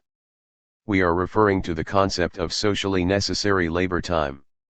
We have noted that the functionalist sociological interpretation of the labor theory of value saw the structure of commodity exchange relations as both the effect and the means of realization of a hidden structure, namely, the social division of labor, or, to be more precise, the distribution of the totality of social labor between the different branches of production. In the architecture of Marx's terminology, the concept of socially necessary labor time is meant to assure the link between these two structures. Its ambiguities are in proportion to the importance of its role. If they have escaped the majority of commentators, it is because those commentators ordinarily keep to the simplifying formulas employed at the beginning of Capital. There, socially necessary labor time is that required to produce an article under the normal conditions of production, and with the average degree of skill and intensity prevalent at the time. Capital, I, p. 47. But we need only dwell on that definition for a little while and at the commentaries accompanying it to notice that it does not permit Marx to use the concept in question in the way he does. The first chapter of Capital, or of CCPE, endows the concept of socially necessary labor time with a purely technological content only. It is the labor time required, under the generally prevailing conditions of production, to produce another unit of the same commodity. CCPEP 31 are emphasis, i.e. a technical norm which competition imposes within each branch. Now the normality of technical conditions of production makes sense only for each branch taken separately, each branch in which techniques are homogeneous. This definition, therefore, gives us no right to invoke the concept which it explicates in order to account for the proportions in which commodities of different natures are exchanged. Yet Marx uses it to this purpose without further justification. The value of one commodity is to the value of any other, as the labor time necessary for the production of the one is to that necessary for the production of the other. Capital, I, p. 47. We will read and reread these pages in vain if we want to understand how it is that Marx attributes such operative power to the concept of socially necessary labor time. But we must look elsewhere for the reasons why he accords that concept such importance. By elsewhere we mean in another definition of the same concept. And this is formulated explicitly only in Volume 3 of Capital. But if the use value of particular commodities depends on whether they satisfy a particular need, then the use value of the mass of the social product depends on whether it satisfies the quantitatively definite social need for each particular kind of product in an adequate manner, and whether the labor is therefore proportionately distributed among the different spheres in keeping with these social needs, which are quantitatively circumscribed. The social need, that is, the use value on a social scale, appears here as determining factors for the amount of total social labor time which is expended in various specific spheres of production. This quantitative limit to the quota of social labor time available for the various particular spheres of production is but a more developed expression of the law of value in general, although the necessary labor time assumes a different meaning here. Only just so much of it is required for the satisfaction of social needs. The limitation occurring here is due to the use value. Capital, 3, pages 635 to 6, are emphasis. This passage makes explicit reference to the distribution of social labor between particular branches of production, a distribution which must be proportional to the structure of social needs if reproduction is to proceed without difficulty. From the moment that we adopt the vantage point of looking at the general process of production, the whole of the labor time spent in a branch of production is recognized as socially necessary only if it corresponds to the existing social need for the commodities of that branch. Of course, Marx also says that necessary labor time has a different meaning here. But one must be clear about this. Are we talking about a second property of the initial concept, a property which can be inferred from the purely technological definition at the beginning of Capital? It is quite clear that we are not. Further, and this is the main point, the intelligibility of the beginning of Capital is conditional on the second definition of socially necessary labor time. This is the only definition, in fact, that is likely to confer on this concept the role Marx assigns it from the very beginning of his work, namely to indicate the social process which, unknown to the parties to the exchange, operates through the value relations of commodities. It is worth noting that the chapter of Rubin's essays dealing with socially necessary labor time keeps silent on this second definition. Essays, ch. 16. Rubin stops at the technological rendering of the notion, that is, he sees in it above all a means of explaining the identity of the unit price of commodities of a given variety, in spite of the diversity of the technical conditions under which they may have been produced. The silence he observes with respect to the wider implications of the notion in question may seem paradoxical on the part of an author who in other places is well aware of the sociological significance of the law of value. But the polemic he develops in this and the following chapter against the supporters of the conception which he dubs economist sheds light on the deep motives of his position. He has indeed grasped perfectly well that to leave any place for references other than technological ones in the definition of the concept is to endanger the exclusive role of the productivity of labor and the transformations it undergoes in the determination of the values of commodities and their movements. Cf. Essays, pages 195-206. Only a purely technological definition of socially necessary labor time permits one to take the unit value of a product to be a variable independent of demand, and this is the vital part of his demonstration in chapters 16 and 17 of the essays. That is what is crucially at stake in the problem we are discussing here, and it is one of the main merits of Rubin's work to bring this to light, even when the solutions he proposes remain unsatisfactory. We have seen that taking account of the second definition of the concept of socially necessary labor time is indispensable if the correlation between that concept and the functional, or sociological, meaning of the law of value is to be assured.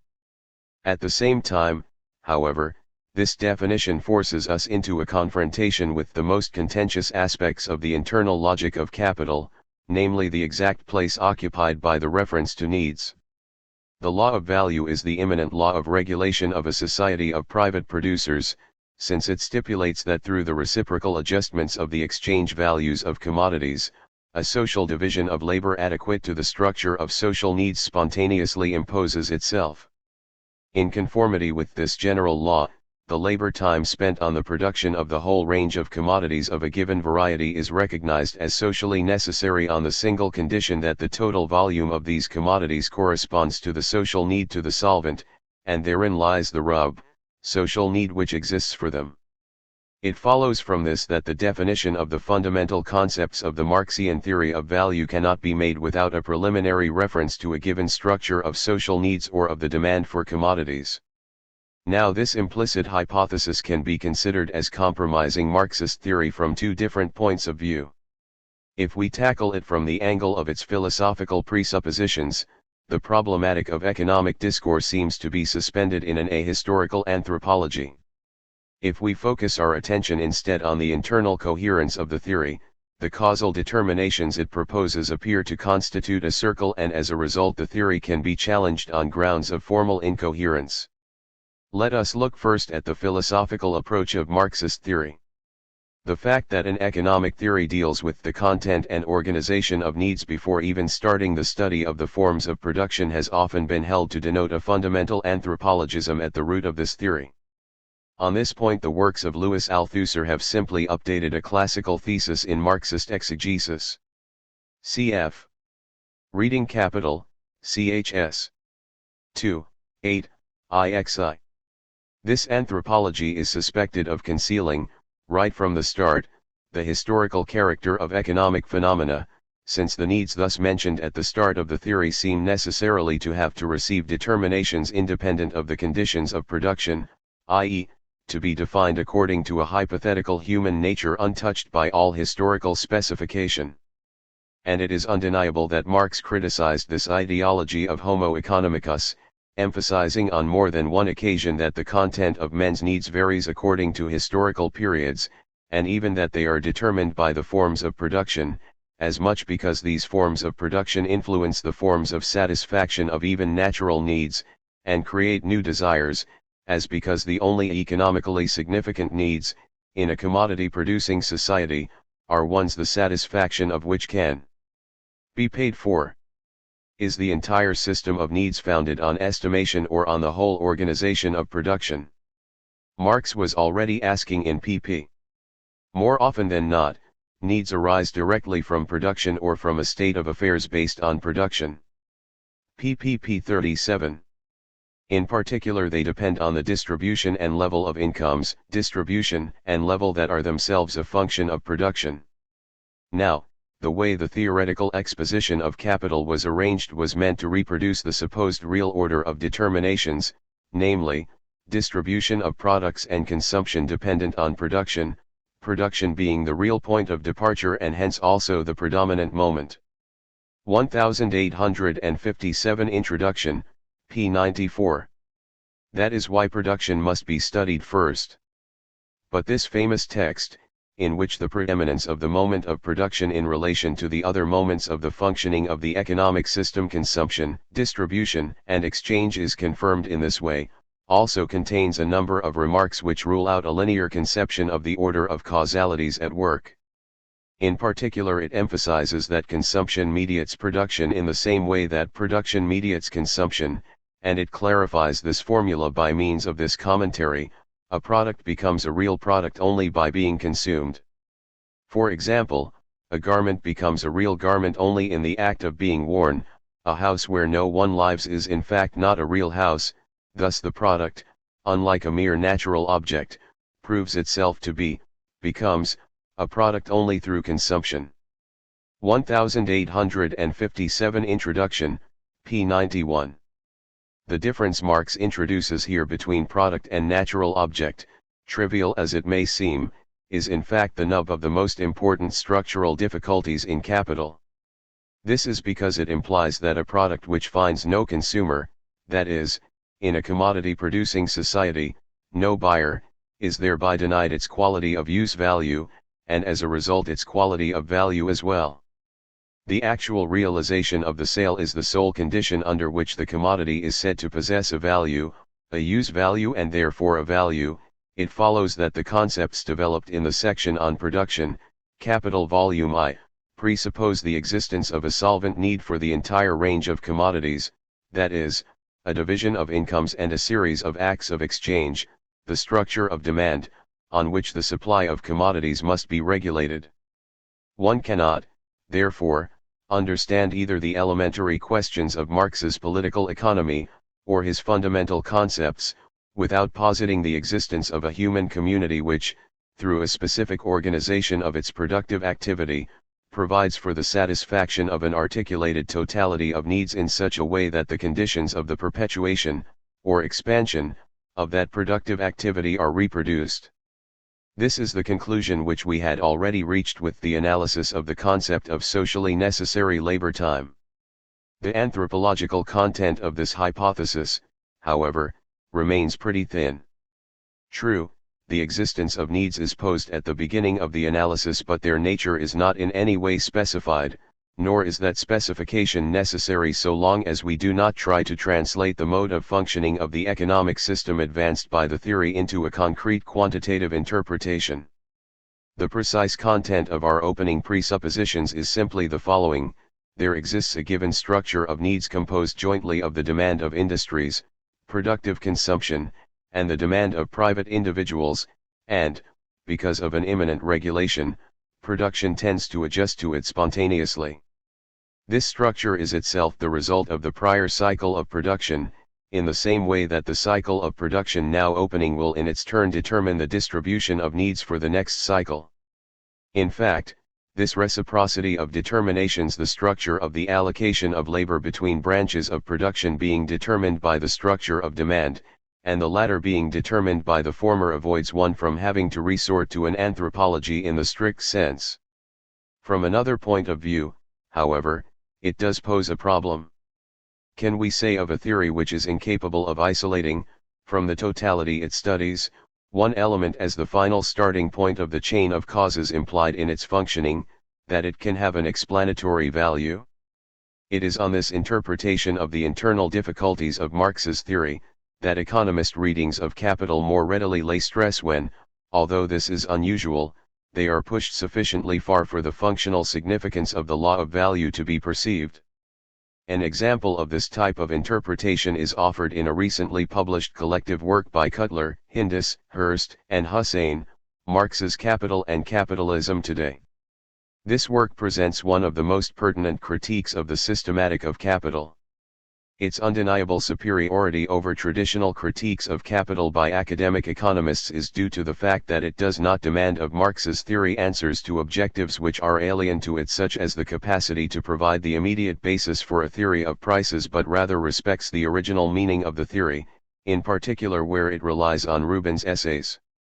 Following Rubin, they recognize the concept of fetishism of the commodity as the key to the Marxian problematic, and as a result are able to state unambiguously the problem to which the theory of value in its Marxian version claims to be the answer. What is the relation between the abstract labor ratios established in the process of exchange and the distribution of production, and what is the relation of these two to the composition of the product expressed in demand? MCCTP 88. Better still, they quite clearly perceive that the formulation of the law of value is essentially linked to the normative idea of an equilibrium expressed by the concept of socially necessary labor time, MCCT pages 81-3, and inevitably come up against the question of the role and determination of social needs in this representation of the economic system. They rightly note that Rubin's position ends up with this difficulty, that value appears to depend on demand, in the sense that it is necessary to invoke a determinate composition of social needs in order to explain the proportions in which commodities exchange. Naturally, Rubin is nervous of this consequence and attempts to avoid it by showing that the proportion of equilibrium is on the contrary exclusively a function of relative productivity between branches of production and between individual enterprises within each branch. But, the authors of MCCT state, Rubin's demonstrations cannot be considered satisfactory in this respect. We must conclude, therefore, that the labor theory of value, if it is not to be a simple labor as substance theory, must admit the crucial role of demand if it is, as it must be, combined with the notion of a necessary composition of the social product. MCCT p. 93, our emphasis. But to accord the composition of demand a role in the determination of values totally independent of the productivity of labor endangers the internal coherence of the theory of capital. Now, whatever the difference of objects between capital and bourgeois economic theories may be, internal coherence constitutes an elementary requirement which all theory ought to meet, if it is not to become plain nonsense. It seems to us therefore that it is on this central point, the definition of the state of equilibrium to which the sale of the commodity at its value corresponds, that we have identified the fundamental flaw which definitively compromises the validity of the theory of capital. It must be said immediately that, like the authors of MCCT, we are convinced both that Rubin's interpretation faithfully expresses Marx's thought and that his laborious work is unsuccessful in making demand depend on labor productivity. But we want to tighten up a few points concerning Marx's own awareness of the internal difficulties of his work. One of the weaknesses of its construction lies, as we have indicated above, in the definition of use value. The authors of MCCT claim that Marx makes use of this concept as if it had a non-comparative and non-qualitative sense, and that it is in Rubin's interpretation of Marxist theory that we are to see that use value also possesses quantitative determinations in Marxist theory. MCCT p. 91. It is correct that in the first chapters of Capital Marx makes no mention of any quantity condition in order to attribute a use value to a product. But it is not true any more in Volume 3. The texts in which the sociological dimension of socially necessary labor time appears all make it clear that we must admit a quantitative determination of use values. Now, as it happens, Marx did see that perhaps that was the weak link in his exposition. We have in mind here a very strange extract in Grundrisse where, for a page at any rate, he seems to doubt the appropriateness of the order in which he introduces, or envisages introducing, the different concepts of his theory. He has just tackled the study of the circulation of capital, and he shows that the contradiction between use value and exchange value appears there in a quite original form compared to simple circulation. In fact, the need which exists on a given market for a determinate product here appears as measure for it as use value and hence also as exchange value. What is posited now is that the measure of its availability is given in its natural composition itself. In order to be transposed into the general form, the use value has to be present in a limited and specific quantity, a quantity whose measure does not lie in the amount of labor objectified in it, but arises from its nature as use value for others. Grundrisse, p. 406. And a few lines later he adds, the indifference of value as such towards use value is thereby brought into just as false a position as are, on the other side, the substance of value and its measure as objectified in labor in general. Grundrisse, p. 407. But, one might ask, why should it matter if Marx did or did not have an intimation of the incoherence which was the inevitable stumbling block of his theory of value? In the end, he took no account of it, and throughout the years he did his utmost to construct a theory on foundations whose fragility he had already tested. It is the final product we must judge and not the fast-forgotten hesitations of its author. We shall have no difficulty agreeing with that, but it seems to us that it is important to spend a few moments on the reasons why the possible reciprocity of social reproduction, occasionally perceived by Marx, did not lead him to a general questioning of his theses. For such reciprocity is not intrinsically contradictory. It is not self-evident that these lasting changes in the system, modifications in the relations of exchange of products, in the distribution of labor power between branches of production, and in the structure of demand, can in the final analysis always be imputed to a single and unique cause. Earlier we noted certain passages in the 1857 introduction which deal with this same concept of use-value, in which Marx envisaged that a system including a phase of production, a phase of distribution, a phase of exchange and a phase of consumption could set in motion a plurality of reciprocal causalities. Moreover, at the end of the second part of that work, Marx foresees that this reciprocity of determinations perhaps springs from the implicit scientific paradigm which inspired his reinterpretation of the law of value. This paradigm consists in likening the sphere of socio-economic relations with an organism, the vital process of which is entirely ordered by imperatives of survival. Admittedly, however, in its one-sided form, production is itself determined by the other moments. For example, if the market, i.e. the sphere of exchange, expands, then production grows in quantity and the divisions between its different branches become deeper. A change in distribution changes production. Finally, the needs of consumption determine production. Mutual interaction takes place between the different moments. This is the case with every organic whole. 1857 Introduction, pages 99 to 100. The second emphasis is ours. This is not the place to go into the extent to which the organicist paradigm influences Marx's elaboration nor into the question of how it was able to model his thought. We shall simply note that the influence of the biological concept of organization was widespread in the most diverse areas of research at the end of the 18th century and the beginning of the 19th, and that the grasp Marx had of Hegel's work would be more than enough to explain the hidden operativeness of this concept in the Marxian approach to the social whole. We well know that biological organicism haunts the metaphors in which Hegel described the process of historical reason or the process of the concept. These questions of theoretical filiation could provide ample material for a particular study, but we must put them on one side and confine ourselves here to noting two facts which relate directly to our argument. Firstly, the latent presence of the organic paradigm explains why the Marxian conception of the economic totality can give the impression of being teleological.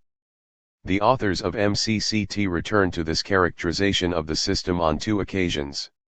MCCT pages 81, 87. But it is not in the least a question of a particular goal being imposed on the process of social reproduction from outside. The expression teleological functionalist, MCCTP 81, is in fact redundant. The functioning of an organism cannot be conceived without an end, and that end is none other than the reproduction of its internal conditions of existence, which is to say, life. One must shed maximum light on this point before putting into question Marx's general principle of interrogation. If we object to this principle in the name of the impasses it seems to lead us into, it is not this or that finality, arbitrarily assigned to the process of social reproduction, that we are disputing but the operative fruitfulness of the biological paradigm in the domain of the social sciences. This question is of importance for disciplines which to this day are far from having developed their own methodology and are hence far from able to dispense with the methodological crutches borrowed from sciences foreign to them. Secondly, it seems that to view society as an organism is precisely what presents an obstacle to the construction of a theory in which the order of causalities is linear. The deficiency of Marxist theory, and the reason for its circularity, lies not so much in the reciprocity of the determinations necessarily implied by its methodological model as in the fact that Marx persists in maintaining a causal monism incompatible with that model. By causal monism we mean the desire to attribute to the productivity of labor exclusive responsibility for the equilibrium in the proportions between production and exchange in a capitalist commodity-producing society. For this thesis to which Rubin attaches such great importance unquestionably belongs to the thought of Marx himself. Convincing proof of this can be found by reading, among others, the chapters in Capital in which Marx deals with the average rate of profit. Capital, 3, chs 9-12, 50. This is why a critique of Capital which merely points to the circularity of its approach, however pertinent it may be, does not reach the ground at which Marx's general problematic is engendered, nor that point at which the difficulties which finally entangle him are first knotted together. The crucial question which an exhaustive critique of Capital must try to answer consists in understanding why, in spite of his likening of the social structure to an organic structure, Marx insisted on maintaining the unitary nature of the principle of equilibrium and of transformation of that structure. To put the question another way, the analyses put forward in MCCT pinpoint very correctly the impasses of Capital's demonstration. They are therefore sufficient from the point of view of political economy. But they do not permit us to appreciate the significance of these impasses with regard to Marx's critical project. As a theory of equilibrium of the system of production resting on the exchange of commodities, we are told, Marxist theory has deficiencies of internal coherence at least equal to those of the utility theories of value. Agreed, but if we stop at this conclusion, the field remains open to possible attempts at reconstruction on the basis of an amended labor theory of value, or on some other basis. Now we know that these attempts are just what academic research adores. But they are evidence that all the lessons of the failure of Capital have not been learned. The full implication of that failure can be wholly appreciated only through a reconsideration of the content Marx gave to his critical project, and in particular through an investigation into the role within it of the concept of an equilibrium of social reproduction realized behind the backs of the economic agents through the intermediary of the market. For what is at stake in the critique of political economy? Marx has very clearly designated the absence of a historical perspective in the writings of bourgeois economists as the most fundamental cause of numerous registrable errors or lacunae in their doctrines. The critique of political economy, his real ambition, was to restore to economic systems the historicity that conventional economic doctrines had deprived them of. In the mind of its author, this critique had two distinct aspects. First of all, it was to disclose the tacit presuppositions on which the economic theories were built, that is, to show that these theories did not, as they claimed, study economic rationality in general, but the modes of regulation peculiar to a particular form of production and exchange, resting on specific relations of production, namely commodity relations between private owners. But Marx further assumed that once he had brought to light the specificity of the conditions for commodity production, he could show that the laws of internal regulation of that mode of production provide the basis for a particular form of development. This development cannot be expected to be a smooth, indefinitely renewed reproduction of the same system, even on an enlarged basis. It has, on the contrary, to unfold in a chaotic way, disequilibrium being as much a part of its essence as equilibrium, and it has to carry within it the germs of an ineluctable final destructuration. The reproduction of the capitalist mode of production as the developed form of commodity production was to be viewed as a necessarily disturbed process, jeopardized in the more or less long term by the fractures inscribed in its intrinsic order. Historical considerations are thus summoned to buttress economic study. They feature at the beginning of the study, inasmuch as straight away the mode of production is studied in history and emphasis is placed on its distinguishing characteristics. They arise spontaneously at the end of the study, once the law of development inherent in the mode of production has been mastered. There is, however, continuity in this study, for the distinctive forms of a mode of organization of production and exchange essentially merge with the laws presiding over its development and its final transformation. It is significant in this respect that Marx links the refusal of bourgeois economists, Ricardo in particular, to accept the possibility of general crises to their failure to recognize the specificity of capitalist production. This implies that, conversely, the reformulation of the law of value on the basis of a correct understanding of its historical significance must lead to an opposite conclusion, namely one which would show that the phenomenon of crises, and the general crisis of production in particular, is the inevitable manifestation of an, as it were, genetic defect in the system of production founded on this law.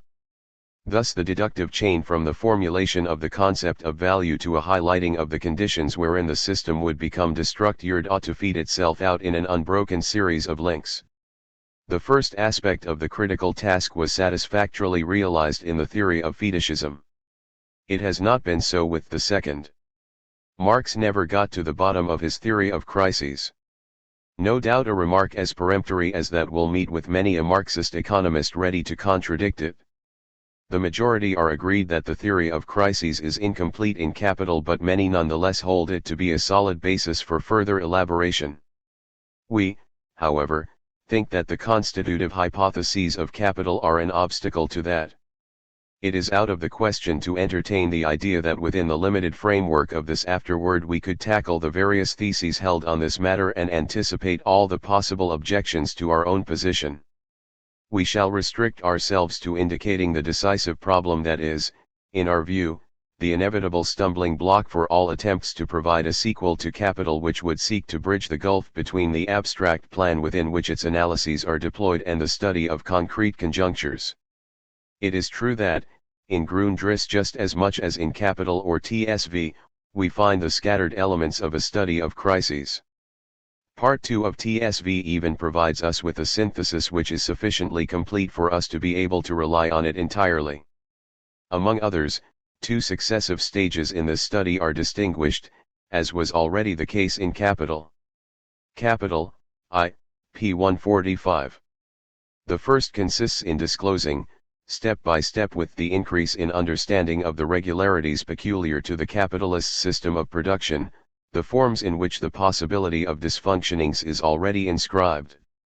This amounts to showing how the potentiality of crises is given in the very formulation of the conditions of regulation of the system. This first stage is in its turn separated into different moments ordered according to a principle of increasing concretization. Thus, the following are noted as so many abstract though to different degrees forms of possibility of crisis: 1. The separation of sale and purchase, 2. The function of money as means of payment, and 3. The autonomization of the phase of circulation in relation to the phase of production of capital. But, and this is crucial, for Marx this first stage is insufficient. It needs to be completed by an analysis of the reality of crises, that is, of the conditions which turn a potential crisis into an actual one. TSV 2p 515. Indeed, so long as one restricts oneself to noting the elements which render crises possible, and nothing more, bourgeois economists can continue to give vent to their optimism, since the actuality of crises retains a contingent character. Recognition of the fact that crisis is possible, in so far as reflection stops there, can be rightly considered a fallback line for bourgeois economists, already convinced that it would be naive to deny any longer the existence of economic crises. This shows how insipid the economists are who, when they are no longer able to explain away the phenomenon of overproduction and crises, are content to say that these forms contain the possibility of crises, that it is therefore accidental whether or not crises occur and consequently their occurrence is itself merely a matter of chance. TSV 2p 512. This second stage in the study of crises remained but a draft project in Marx's texts. We shall be told, no doubt, that this can be attributed to the unfinished nature of the work. And we can envisage filling this gap by combining the study of the forms of possibility of crises and the problem of the realization of surplus value, or the law of the tendency of the rate of profit to decline. To estimate such a project's chances of success, it is instructive to remember at what moment in the plan of his work Marx had postponed taking up the reality of crises. It is in the section on competition and credit, in which the real movement of capitalist production is finally to be tackled, that the elements needed for this study were to be pieced together. The real crisis can only be adduced from the real movement of capitalist production, competition, and credit. TSV 2p 512. And, in so far as crises arise from changes in prices and revolutions in prices which do not coincide with changes in the values of commodities, they naturally cannot be investigated during the examination of capital in general, in which the prices of commodities are assumed to be identical with the values of commodities. TSV 2P 515, we know that the plan of the work has undergone a number of modifications in the course of its writing, which was long and laborious. What has become of the section on competition in the final draft of this plan? Rostalski has a detailed discussion of this question in his exegetical work devoted to Grundriss. He reaches a conclusion which in our view is a convincing one, namely that at the time Marx was writing Capital, in particular Volume 3, he had abandoned the main distinction he established in the 1857 introduction between the analysis of capital in general and that of competition. Rostalski 1968 I, p. 36 and p. 36 and 35. A large part of the themes formerly ranged under this second heading had been absorbed into the analysis of capital in general. Only a few specific problems, among them the real movement of market prices, were postponed in this way to a possible future study of competition. But Marx did not consider the necessity of that study crucial to his work. The actual movement of competition belongs beyond our scope, and we need present only the inner organization of the capitalist mode of production, in its ideal average, as it were. Capital, 3, p. 831. It is possible, nonetheless, to concede that Marx confined his initial ambitions and circumscribed his work to the study of capital in general alone, appending to it some themes which did not originally belong to that study. It is also possible to maintain at the same time that there is nothing to stop us effecting the study of the real movement of market prices, which on Marx's own recognition is indispensable to a complete understanding of the phenomena of crises. But that is exactly where the difficulty lies. Is it possible, on the basis of the Marxian theory of value or of costs of production, to construct a new stage which includes a theory of prices?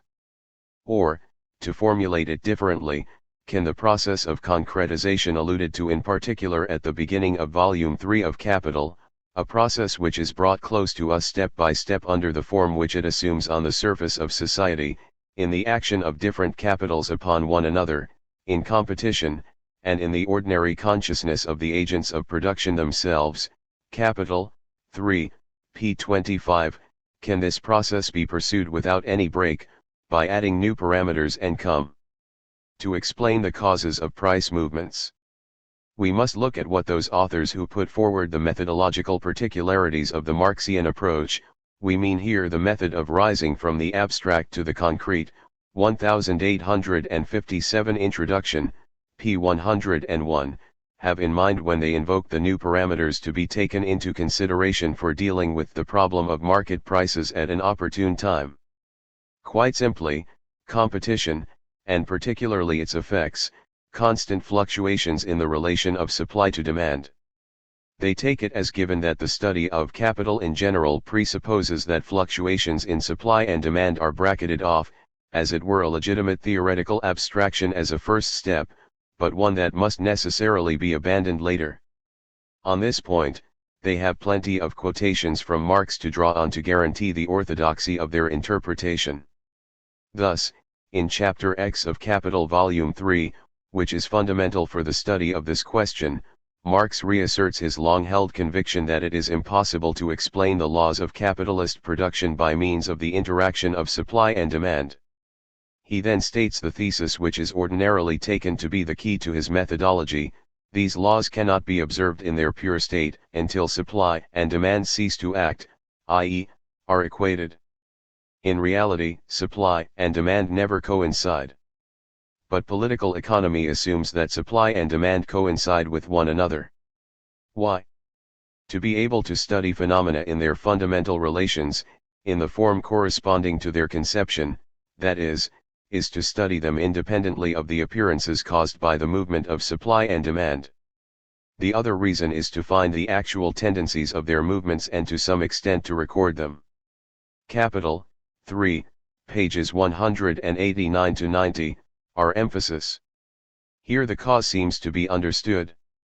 The study of capital in general, that is, of the laws governing the functioning and the development of the capitalist mode of production, requires that the effects of the supply/demand relation be conceptually suspended, since these effects pertain to deceptive appearance into the trap of which vulgar economists can be so easily led. If, bearing in mind the critical objectives of the Marxian theory, we ponder over this statement, we can easily see that it raises a considerable difficulty. The analysis of capital in general, in its ideal average, assumes an identity between the values and prices of commodities, the sale of commodities at their value, or, in a more complex schema, at their costs of production, and this constitutes a sufficient condition for assuring the equilibrium of the system of production. As soon as we shelve the factors of disequilibrium, constant discrepancy between supply and demand, or, what is the same thing, divergence between price and value, into the realm of appearances, isn't the project which claims to demonstrate the essential pertinence of disequilibriums to the system of production condemned to failure right from the start? But in our view, there is an even more fundamental difficulty. While both Ricardo and Marx saw the deviations in the relation of price to value as the effect of the supply/demand relation, Marx, unlike his predecessor, has constantly stressed that those deviations are not accidents or elements disturbing the normal state of equilibrium, but the very process through which value is determined by labor time. In the Principles, Ricardo twice returns to the divergence between current price and natural price resulting from fluctuations in supply and demand, in Chapter 4 on natural and market price and in Chapter XXX on the influence of demand and supply on prices. In both chapters, in the end, he puts aside price variations which he considers as accidental and temporary, pp. 111. Marx's position on this point was very different. As early as pp he noted that deviations of prices in relation to values are not accidents but the rule.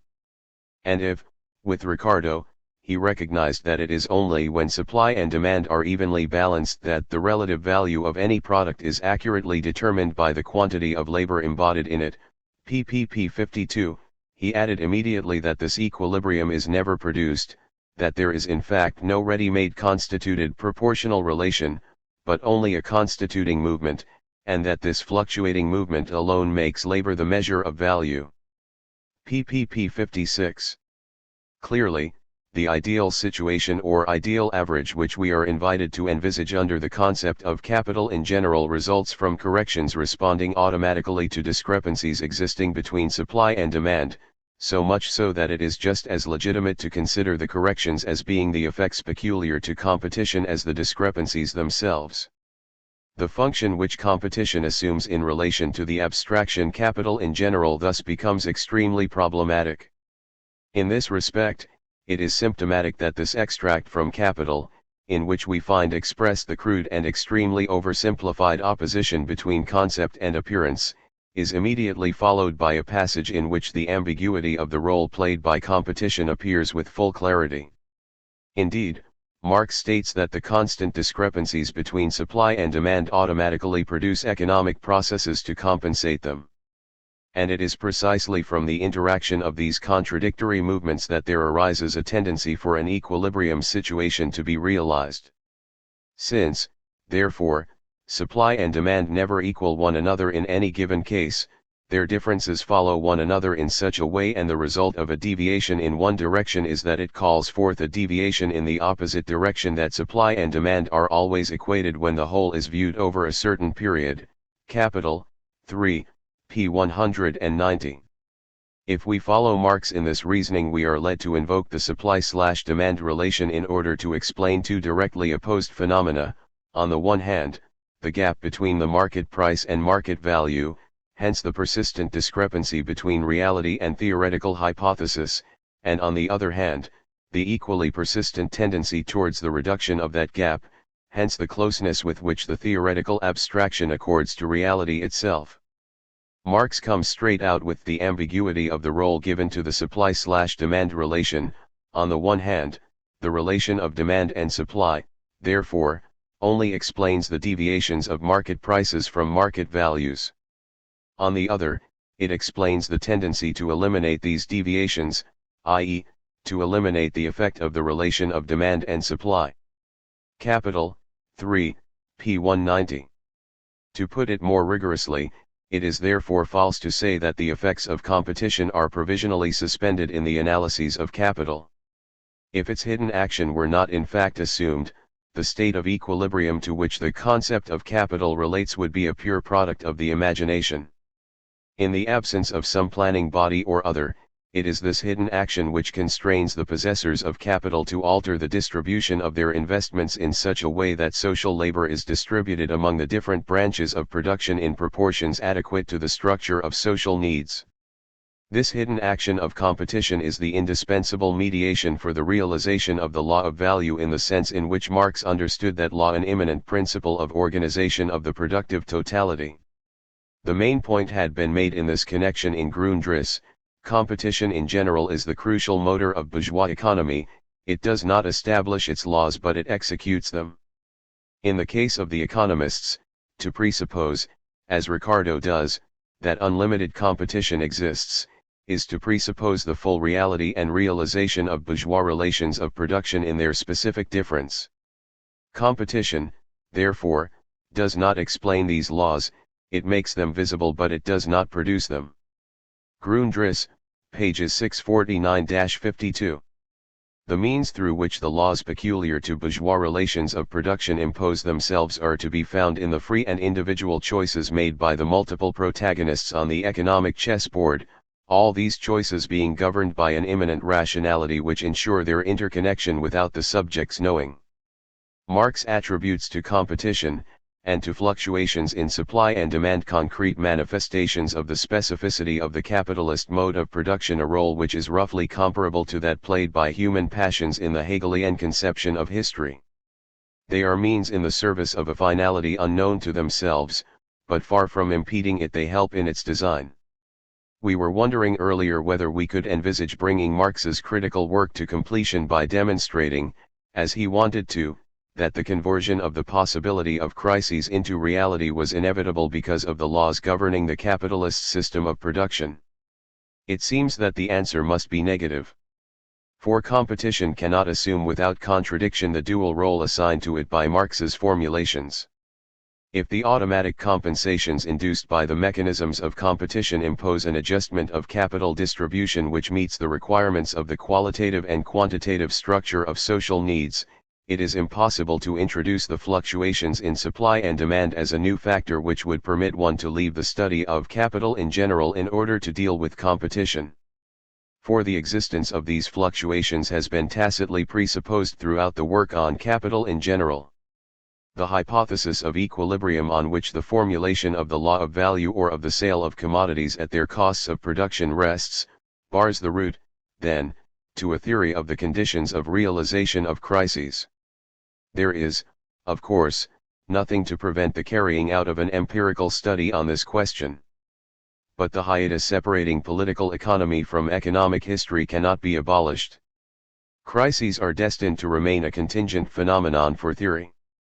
5. Conclusion: the limits of the Marxian critique of political economy. The inability of Marxist theory as presented in Capital to account for what Marx called the reality of crises throws new light on a classic problem of the epistemology of political economy. We are talking about the operative character of equilibrium models for the comprehension of the real functioning of the capitalist system of production. Controllable mathematical models, which for the greater part of academic political economy of the 20th century represent the ideal norm to which, insofar as it is scientific, economic theory should tend, have often been the object of critiques, whether emphasis is placed on the illusory character of the understanding they propose or whether, even more radically, the ideological function they perform is stigmatized. By offering the satisfying picture of an economic production all the parameters of which have been mastered, they deny the disorder constitutive of capitalist commodity production. Well before formalist scientific ideology had brought caution to this conception of economic discourse, the nature of the problems posed by bourgeois economic doctrines had prepared the ground which mathematical models have subsequently occupied. Marx had denounced the principle when he criticized as a characteristic sign of the apologetic approach the fact that from the outset it assimilated commodity production to social production, so that society, as if according to a plan, distributes its means of production and productive forces in the degree and measure which is required for the fulfillment of the various social needs, so that each sphere of production receives the quota of social capital required to satisfy the corresponding Need. TSV 2p 529. Insofar as he intended his approach to be a critical one, Marx himself hoped to pose the initial question of political economy in a different way. On the contrary, the question that has to be answered is, since, on the basis of capitalist production, everyone works for himself and a particular labor must at the same time appear as its opposite, as abstract general labor and in this form as social labor, how is it possible to achieve the necessary balance and interdependence of the various spheres of production, their dimensions and the proportions between them, except through the constant neutralization of a constant disharmony? TSV 2p 529.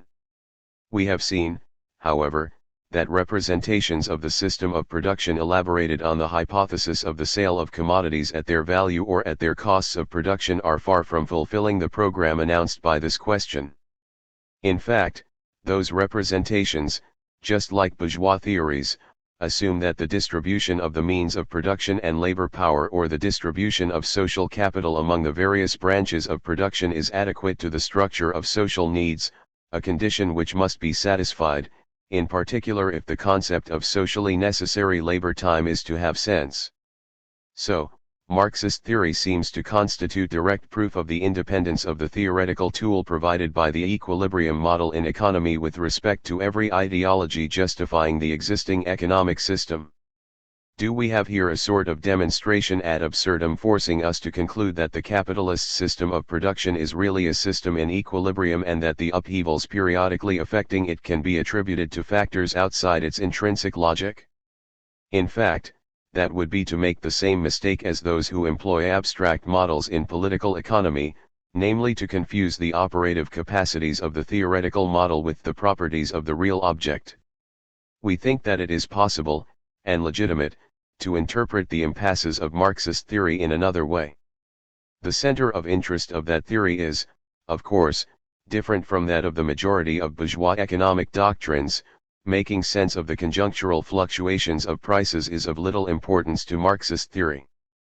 The law of value, in its Marxian version, is rather, as we have seen, a principle of organization in the sense that that concept has for the biology of the first half of the 20th century an invisible structure assuring the reciprocal independence of visible structures and guaranteeing the being it animates the very possibility of existence. But, however different the implicit paradigm of the Marxian approach may be in comparison with the formal models inspiring political economy today, it shares a major hypothesis with them. When it is applied to the sphere of socio-economic relations, the Marxian paradigm imposes on them the form of a closed totality endowed with natural laws, that is, laws independent of possible interventions of the political, juridical, or social instances. Marx has taken up, without hesitation, the postulate from bourgeois political economy according to which the world of socio-economic relations is inhabited by a spontaneous dynamic, is regulated by an immanent order. Rubin's reading is yet again highly instructive here. His faithfulness to Marx, even in what was perhaps a prejudice limiting his critical thought, is shown in the commentaries he devotes to the concepts of natural rights and natural law as used by the physiocrats and Smith respectively. On this point, the reader should refer to chapters 11 and 17 above, which tackle the theme of natural rights in the physiocrats, and to chapter 20 in which we find very pertinent remarks on the concept of the natural in Smith.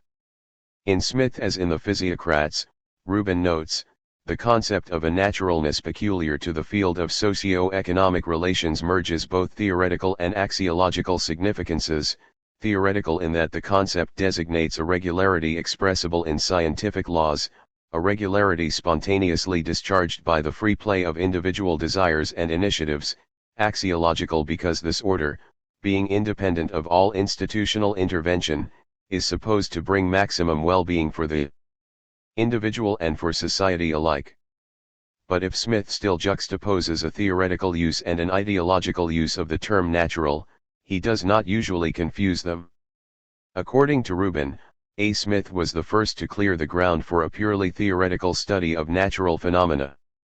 Smith's transition from an evaluative to a theoretical understanding of the term natural marked a great step forward for the purely theoretical, scientific causal study of economic phenomenal. See above, p. 175, our emphasis.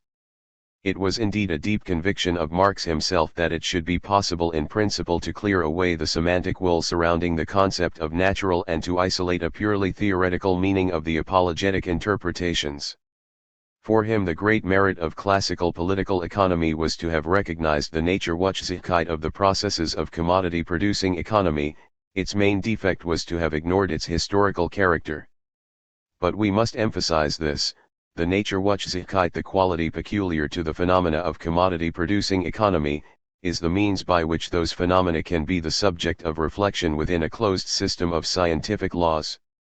Or again, the form which scientific study ought to take, the deployment of explanation starting from a single founding law, is determined by the supposed property of the object which Marx calls its Naturwuchsigkeit.